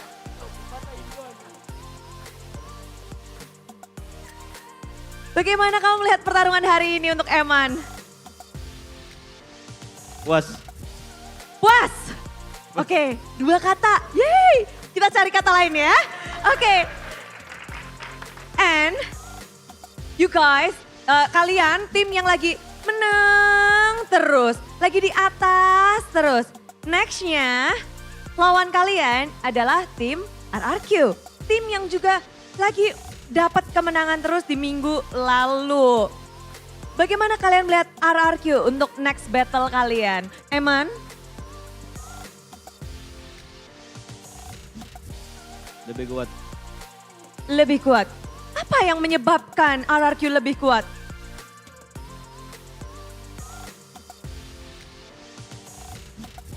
Karena si Skylar udah balik. Oh. Misalkan dia Bude Bisa loh, 10 kata loh. 10 kata udah Bude hitungin deh. Karena Skylar. Melawan Skylar untuk esok hari. Bagaimana pertarungan ini akan berlangsung dan what do you expect? Apa yang kamu harapkan dengan pertemuan dengan Skylar? Apa yang kamu mungkin antisipasi kah? Apa yang paling kamu perhatikan? Nggak tahu sih. Oke, 13. So, your eyes is on Skylar now. Ya. Can you tell us why? Karena yang last match dia solo ke gua. Karena nge-solo kill dia. Do you want to solo kill Skylar later? Gua coba. Dicoba. Membalaskan dari solo kill Pilex sebelumnya. Nextnya juga ini menarik, gak cuma akan ada pertarungan Eman dan juga Skylar. 2 marksman yang lagi bersinar di MPL Season 13. Namun juga akan menariknya dari sisi mid lane. Untuk tim Bigetron lawannya leg 1 ada Okta. Namun Okta sudah tiada. Sekarang digantikan dengan 2 nama. Ada Clay dan juga Lemon. Kalau dari kamu sendiri kira-kira bakal lawan siapa nih? Atau mungkin kamu ngarepin siapa gitu untuk kamu lawan? Sama-sama aja sih. Cuma Lemon lah, pengen lawan Lemon. Kenapa tuh? Gak apa-apa, kan GOAT MLBB. Jadi pengen lawan. Greatest of all time. Ya. Lemon. Apakah kamu ingin beradu sesuatu dengan Lemon di mid lane? Adu mekanik kali. Beradu. Karena esok benar-benar yang dinantikan pembuktian. Udah kalian lakukan hari ini. Besok akankah menjadi tantangan karena mereka juga lagi menang-menang terus. Seperti halnya kalian. Iya, sama-sama lagi menang semua ya kita. Kita sama BTR, ya sama-sama lagi menang, sama-sama kuat. Ya big match bro. Besok. Big match bro. Itu harus di caps lock. Pakai huruf besar semua ya. Karena big. Super big match. Super big match. Dinantikan. Ya. Kalau kamu sendiri, mungkin kalau dari Eman ngelihatnya adalah Skylar. Kalau dari kamu sendiri siapa yang mungkin kamu perhatikan? Vin sih. Malah Vin ya? Iya. Kenapa Vin ya? Karena mereka tahu sesuatu tentang kalian kah? Benar banget. Wow.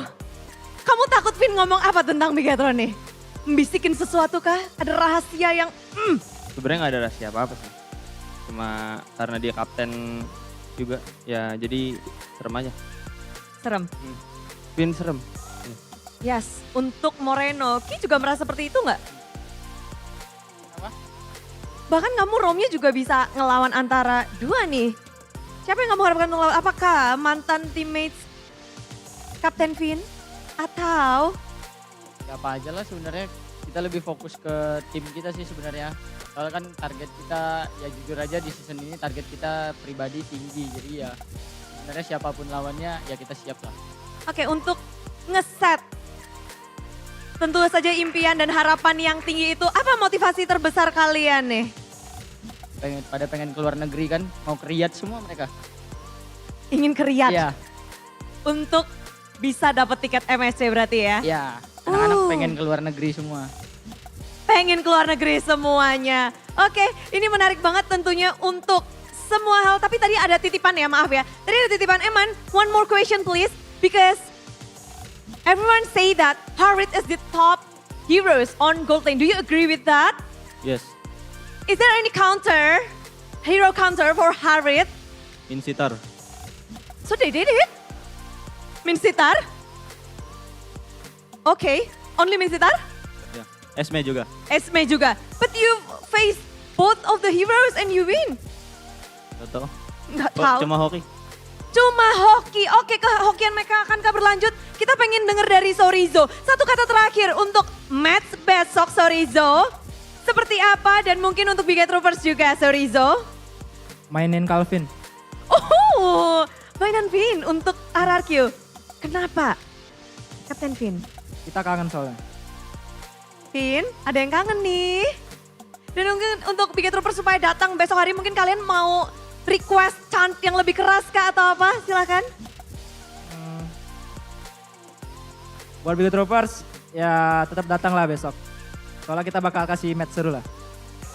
Match seru yang dinantikan, inilah dia pertempuran lagi yang dimenangkan oleh Bigetron.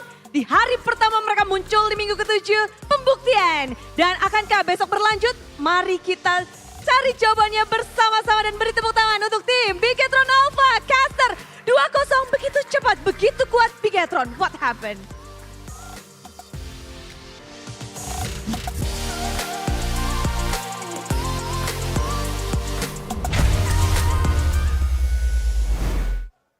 They set their expectations very high, and that's why they're already securing their playoff spot in the season 13. And now the question is, can they perform in the playoffs? Bigetron. But in that interview though, obviously Bigetron is very humble. They are very down to earth. For their standards, did they call out Lemon, Vin, and also Skylar? Does that count as calling them out? I don't think so. I think they were just like, you know what, we want to face off against, our old teammate Vin. It seems Bigetron are trying to rival Onyx in both ways, the way they play and the way they get interviewed. I mean, when you were already there a bunch of times, I think it does kind of, make it a bit bland, Is that why? Because Bigetron used to have like a bit more of a... Moreno used to. Oh, man. Well, no, Moreno and Key. Usually they have tough times getting interviews sometimes in the seasons, but I guess this season they've been up there multiple times. Are they just out of things to say at this point? Maybe that's the case. Maybe that was the case for Onyx too, because we did see that from Keyboy. This is Keyboy, that whole line, and then after that it's like, damn, I keep on winning, I keep on getting these interviews. Yeah, you can't keep saying this is Keyboy like 10 times, True, People know, people understand. Yeah, this year's playoff, this season's playoffs is going to be a bit more spicy than the previous one, because MSC is going to be different. It's going to be in Riyadh, the first time ever we're going to hold it in a country other than Southeast Asia. So, obviously, they are playing to their best level. And this guy, obviously, playing like Neo, just like you said, Arashi. Just happy feet again and again. Just finding the right time to be aggressive as well, matching the aggression of Dewa. That is key, man. He is healing a lot on this aggressive roamer. And he just finds moments to actually disrupt the backline. And the fact that Bigetron also are in an aggressive composition. The fact that he was just able to be so annoying in the back and so mobile, I feel like taking away all that attention away is what allows the rest of the team to really find all the right positions, the right moments in game number 2. Yeah, I like the fact that he used that thrill though. A bit more boost towards the damage, the physical damage of Arlet. That way they can punish the backliners from Dewa United a bit more, because considering that they are mid laners, not using any kind of defensive items whatsoever, it's gonna give you a lot of utility. But look at that, Key just dodging everything, man. He's a smooth operator, man. What can you say? I mean, the rest of Bigetron also, but the fact that Key is always in the front lines make it just seem that much more impressive. Here's that play from Eman, though. Before you know it, you're gone. You're doubting a bit the flicker instead of the purify, but that's what it allows you to do, right? Do those crazy plays that catch your opponents off guard. And you can see at this point, 10 minutes, the damage coming in from everyone, especially from Moreno, though. I feel like it's just something that's so devastating. As you mentioned, Shevin, it's on the outside. They hid the circle for the diversions outside of the map and just catch Dewa completely off guard. That's something that teams will be looking for when they're sieging the base next time. But the fact that they saved that play all this time until, I guess, this moment right there, It just allows them to just get so much value out of it. That might have just really ended the game for in this match. Yep, this is a valiant effort from both Dixon and Peas, but unfortunately, it's just all for naught as Rizzo and P just securing the game. But I think the fact that usually teams in MPL kind of read the outside diversion, like outside of the map diversion, easier. But this time around, the fact that the momentum was on Dewa United's side, like they took the Lord. So they felt like, oh, the tempo is gonna die down a little bit. But yeah, they pretty much catch them off guard with that diversion. As we take a look deeper into the stats, once again, the turret tells you the whole thing. Even the buffs, the red buffs or the orange buffs, 10-3. As always, you give Bigetron Alpha the space, they will intrude on your territory. You have to stave off that aggression, put something in the way, because otherwise, every single member, and if you look at all their drafts, they like having someone that can just go in, probe for information, and if you don't deter it in any shape, way, or form, they just walk in and take your property, man. You gotta defend what you own in your own jungle, or lose it. And look at the rest of the items here. So Rizzo went with the Winter in the last sequence there. It's almost like a bit of a showboating maneuver. But for Moreno, man, the moment he got that, I believe he went for the Divine Glaive after the Enchanted Talisman. That was where he just immediately took off. After that, the Lightning Truncheon and the Blood Wings almost seems like a nice bonus to have. He was already having so much more impact and so much more threat with only 2 items. That is what makes the Loi just so dangerous. 2 interesting things that I noticed here. First, Oracle for Super Ken, despite not having a healer, so he knows that he can heal himself a little bit, especially with the Apprentice right. And also, Turian building Enchanted Talisman and also Solium Sight. I feel like that's a bit too much mana regen. Oh my god. I mean, like, I wanted to say something, but first, Rich Guy, GPM, still. You let us down. Yeah, but you let us down, Iman. You know, last week you got 1,000, so anything else is unacceptable for Iman standards. Anyways, Dewa United, you would expect this composition, especially with Roger bullying Claude so hard in the early game, with a Novaria and a Selena, to go and utilize the kill pressure.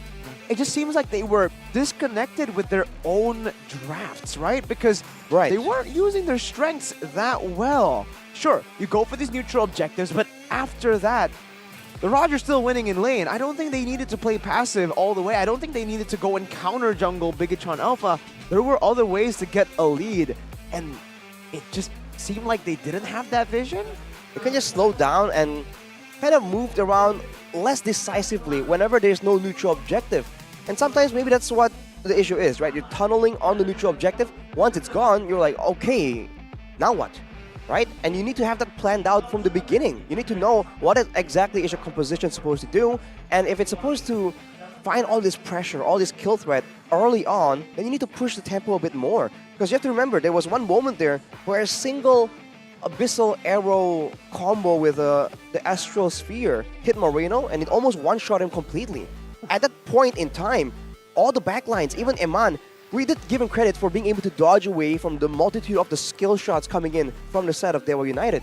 But that came at a cost. You know, he was playing very defensively, very carefully in the backline, and he was lacking a bit and sacrificing a lot of damage potential. Let's see though the comms and also how they communicate in Golden Moment in a second by UBS Gold. Bisa boy, tower. Aman, man. Kenapa lu main? Gak apa-apa guys. Lagi bocah. Ya udah guys, fokus duluan lagi aja. Ya. Dari L1, gua gak megang. Udah, fokus lagi. Nanti next load. Ini bisa atas guys, clear. Itu creep kita yang kepukul. Heng, lihat sini, Heng. TP bisa gak? Boleh. Ayo. Bareng ya. Bisa bawa juga guys. Bisa bawa. Bisain guys, pelan-pelan aja. Pelan-pelannya bro. Mid. Satu, nggak apa-apa. Enman. Udah Enman. Gua cecer. Puri. Pelan-pelan ya. Perang. Orang. Roger mati sama gua. Mati. Bisain. Nggak bisa boy. Gua yang ratain ini Makor. Gas, Heng. Masih bisa kah? Mas, Heng. Enan. Kor jangan mati. Pukul tower. Udah Enan, boleh. Kor.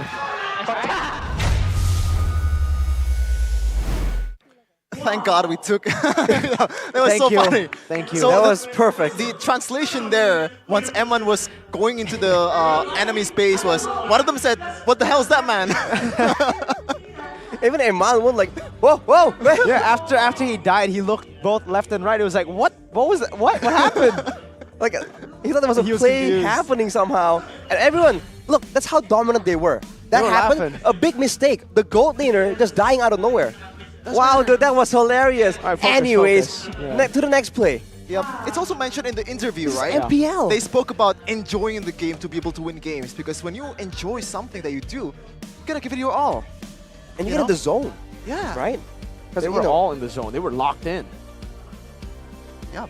And that's why Bigetron has been dominating this season, first place in the standings now, securing 9 wins, and that is why they are already in the playoffs, one step closer to react to MSC in 2024.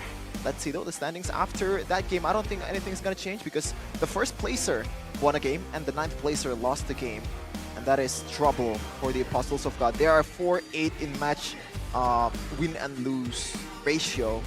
And even in the 7th and 8th place, they're also 1 or 2 games behind from Dewa United Esports. So if they lose once or twice, I don't think it's gonna matter for Dewa United.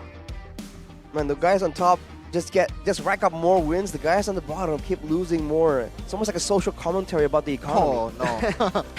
The rich get richer. Bigetron Alpha stay on top. Aura, unfortunately, a bit further now from that top position where they were actual contenders just a week ago, to take it away from Bigetron Alpha, even from Onyx. But now, with Bigetron and Onyx looking in form, this will certainly hype up the next few matches. And tomorrow, we will have 3 sets of amazing matches. And it will end off with a big one. 5th place, RRQ. If they want to stay at 5th, if they do not want to risk getting into the red zone again, they need to win that desperately. For sure, especially the track record for RRQ, Hoshi so far in MPL Indonesia. They haven't strayed away from the top 3 at all in the regular season. And this might be the first time ever they're outside of that. Or maybe, if things goes worse for RRQ, they're not going to go into the playoffs. That is a very realistic possibility, which is why I think they're giving it their all. I think this is the first season that they touched the bottom of the standings as well. So that is a, you can call it, misfortune, but it's also a very valuable experience. Now they know what it's like to be down there. So they do not want to be anywhere close to that 9th place any longer. So we have to see what they can bring out. That is a match for another day though. Yeah, speaking of RRQ, there has been some interesting changes in the roster. Mainly Fursic going in as a jungler. I don't know if he'll play instead of Arad, or maybe Arad still... Arad? Arad. Oh, did I say Arad? Yeah, Arad. Okay, so that's something to look out for tomorrow. EVOS, RQ versus Bigetron in the last match. That is a huge wall to overcome. Meanwhile, the other matches, look at this, man. Aura versus Onyx. EVOS versus Alter Ego. Wow, we have a day here in MPL Indonesia. And RRQ against Bigetron. It is the way it is, Mirko. What? It is what it is. It is what it is. Oh, the highlighted match. I think it might be Aura versus Onyx, honestly, right? Looking at the way that both these teams have been performing, top 2, top 3. Aura technically have a shot. If they win 2-0, they have a shot to take it away from Onyx, that 2nd place position. And there's a lot of stories there, right? Keyboy versus Yaoi. M4 versus the MSC. Not MVP, but yeah, they're the roamer of that champion team. But versus Kyrie. Yeah, the jungler. The current versus the future in Indonesia. The current? Kyrie. Oh, you wanna go with Super Ken? No, I mean like, I was referring at, you know what? Keep it tomorrow. That's Bigetron fan for you. Dream team. Objective. Dream team. Oh man. a lot of valuable matches tomorrow, but we also have a valuable information to share with you guys. For those of you who live or are currently in Bandung, West Java, Indonesia, we have a watch party there. But before that, we have a MPL gamification with GoPay. Download the new GoPay app, join the MPL Indonesia Season 13 celebration, and win hundreds of millions of bonus. And just like what I said earlier, we have a watch party in on May 4th. in Kiara Arta Park because there will be an MPL Season 30 watch party with GoPay from the first match until the end. Wow. In addition to the watch party, there will be giveaways worth millions of rupiah. Millions! And you can play the spin wheel to get GoPay balance and free MLBB skins. Who doesn't like free MLBB skins? Everybody loves free MLBB skins. Yeah, in addition to Bandung, MPL Indonesia Season 13 watch party with GoPay will also be available in Surabaya, May 11th. 2024 at Yamaha Land, and also in Yogyakarta, Jogja, May 18th, 2024 at JNM Block.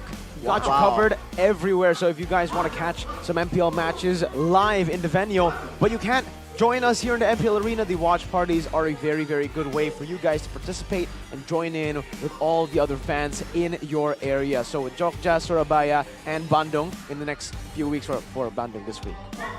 I'm just happy we have this kind of events, man.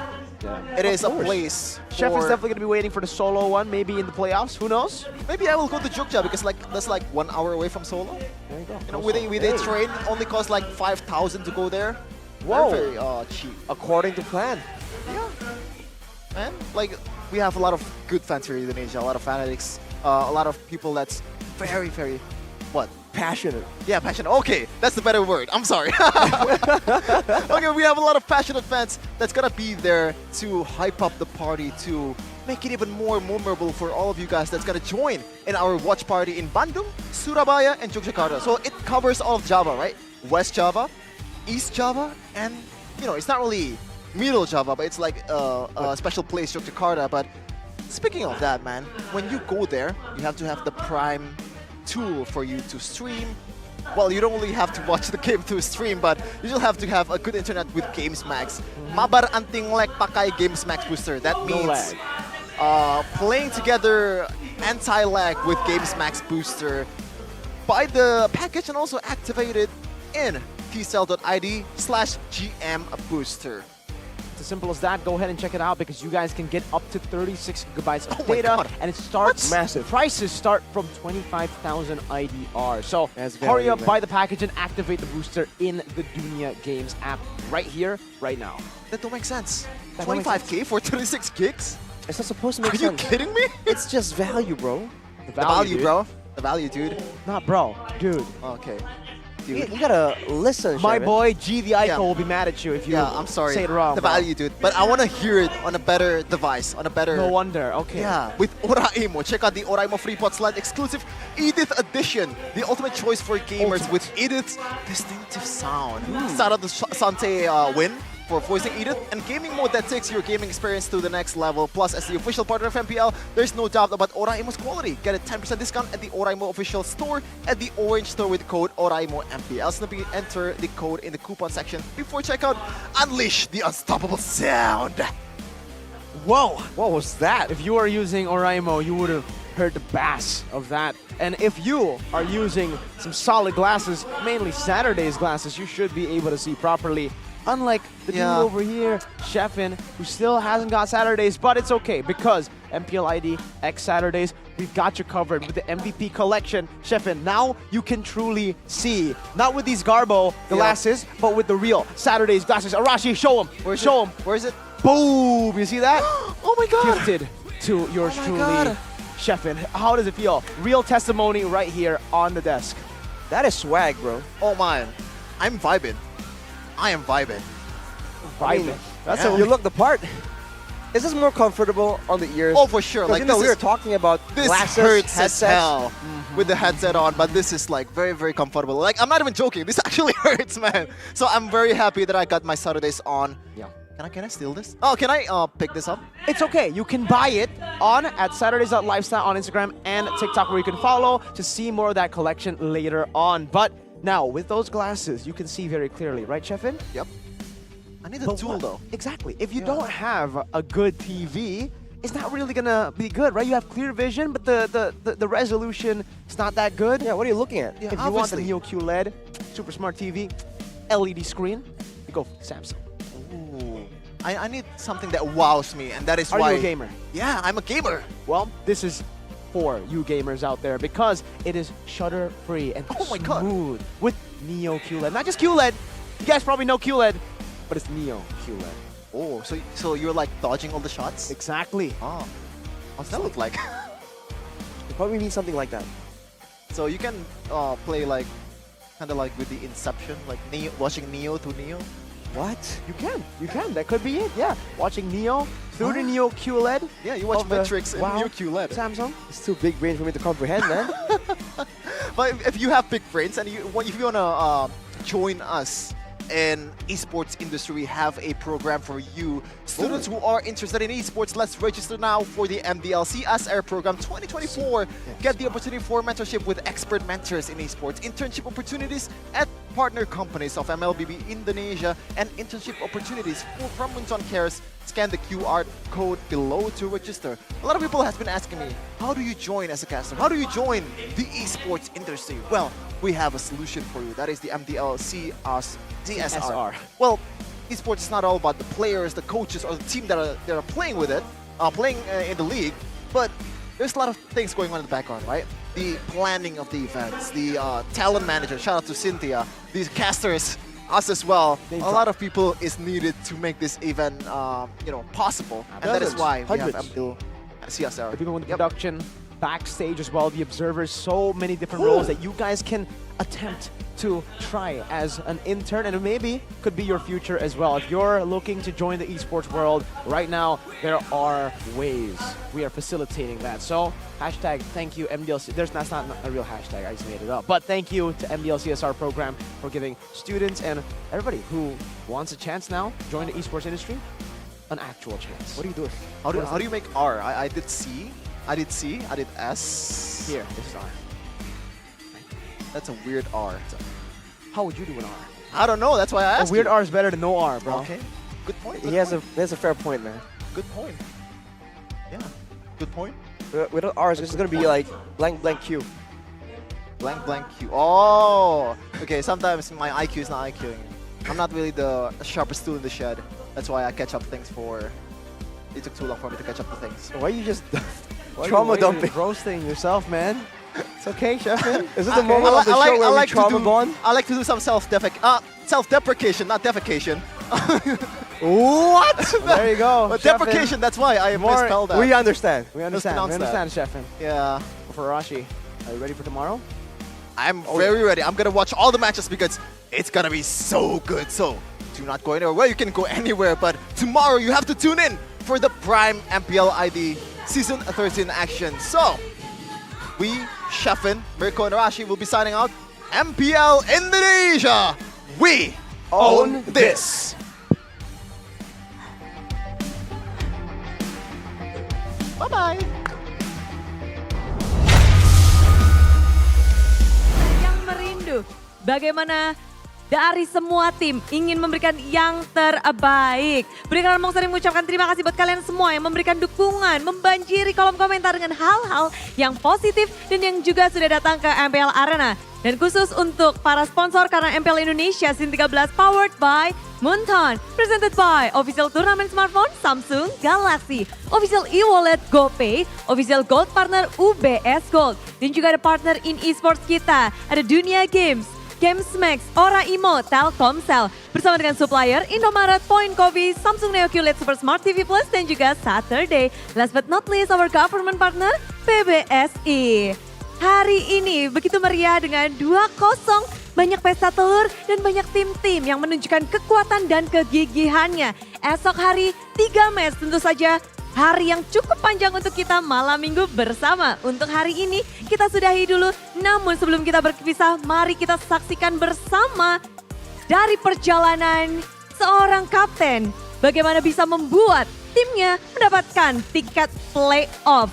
Perjuangan Bigetron bukan seperti menjentikan jari, tapi bagaimana ia membentuk sebuah tim, membentuk sebuah chemistry, dan terus-menerus mengembangkan timnya sampai hari ini. Inilah dia perjalanan dari Bigetron Alpha, seorang kapten yaitu Ki Sang Kunci. Selamat malam, see you tomorrow.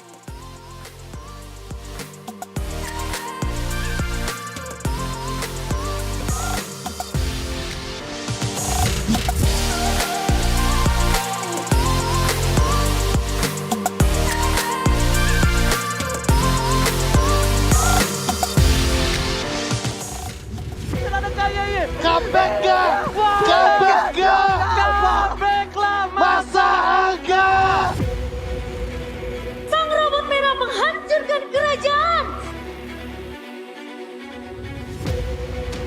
harus hilang dulu dari map. Implosion kembali dikeluarkan, tempatkan wabah kamu Cabral. Berhasil.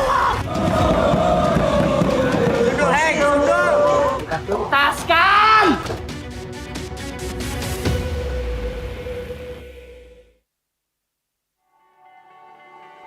Hengki itu ya sekarang sosok kapten sih, karena yang tadi gue bilang dia tuh kayak nggak ada capeknya, mungkin kayak dia istirahat paling sebentar gitu, terus dia nyontoin kayak bangun tuh selalu yang pertama kayak gitu sih.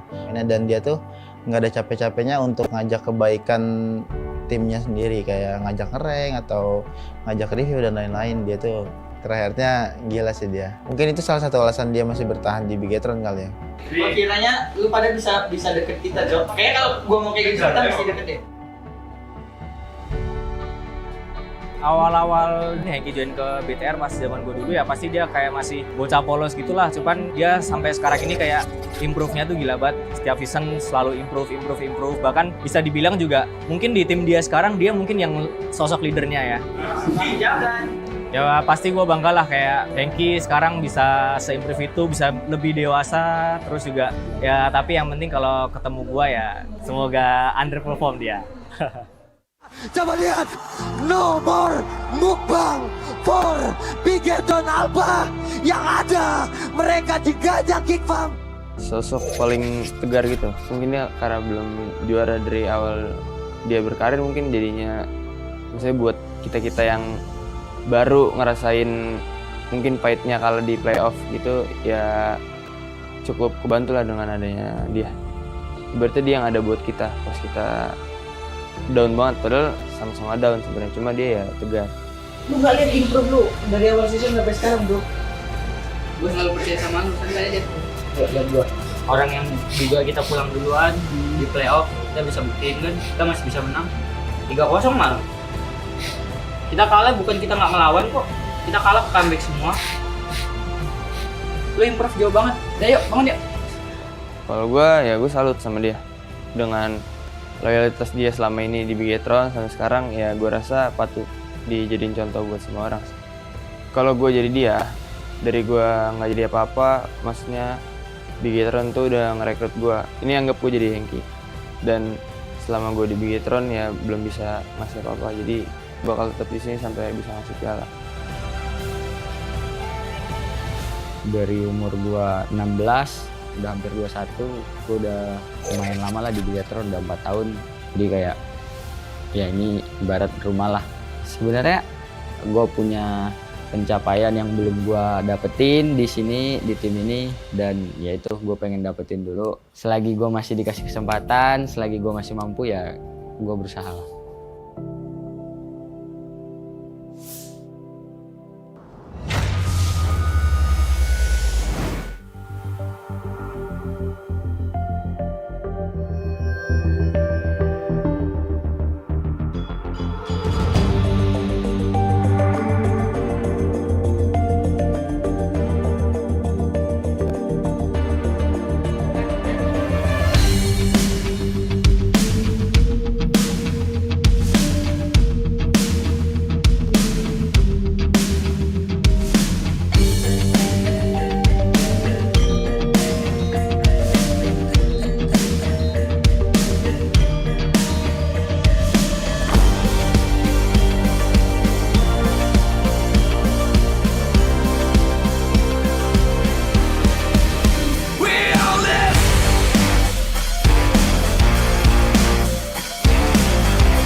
MPL Indonesia Season 13.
dan terus berlari, terus ke arah puncak tertinggi. Ku takkan berhenti, hanya sampai di sini. Kemenangan abadi menanti. You know we won't miss if we unite our focus. And if you haven't noticed, we all live. Nyalakan apimu, hadapi semua tantangan, hadang semua serangan, jatuh bukan halangan. Bakar semangatmu, janganlah engkau menyerah. Kita akan buat sejarah. We all this, we won't miss. We all this, we won't miss. Saatnya beraksi, jalani ambisi. Aku kan menyawa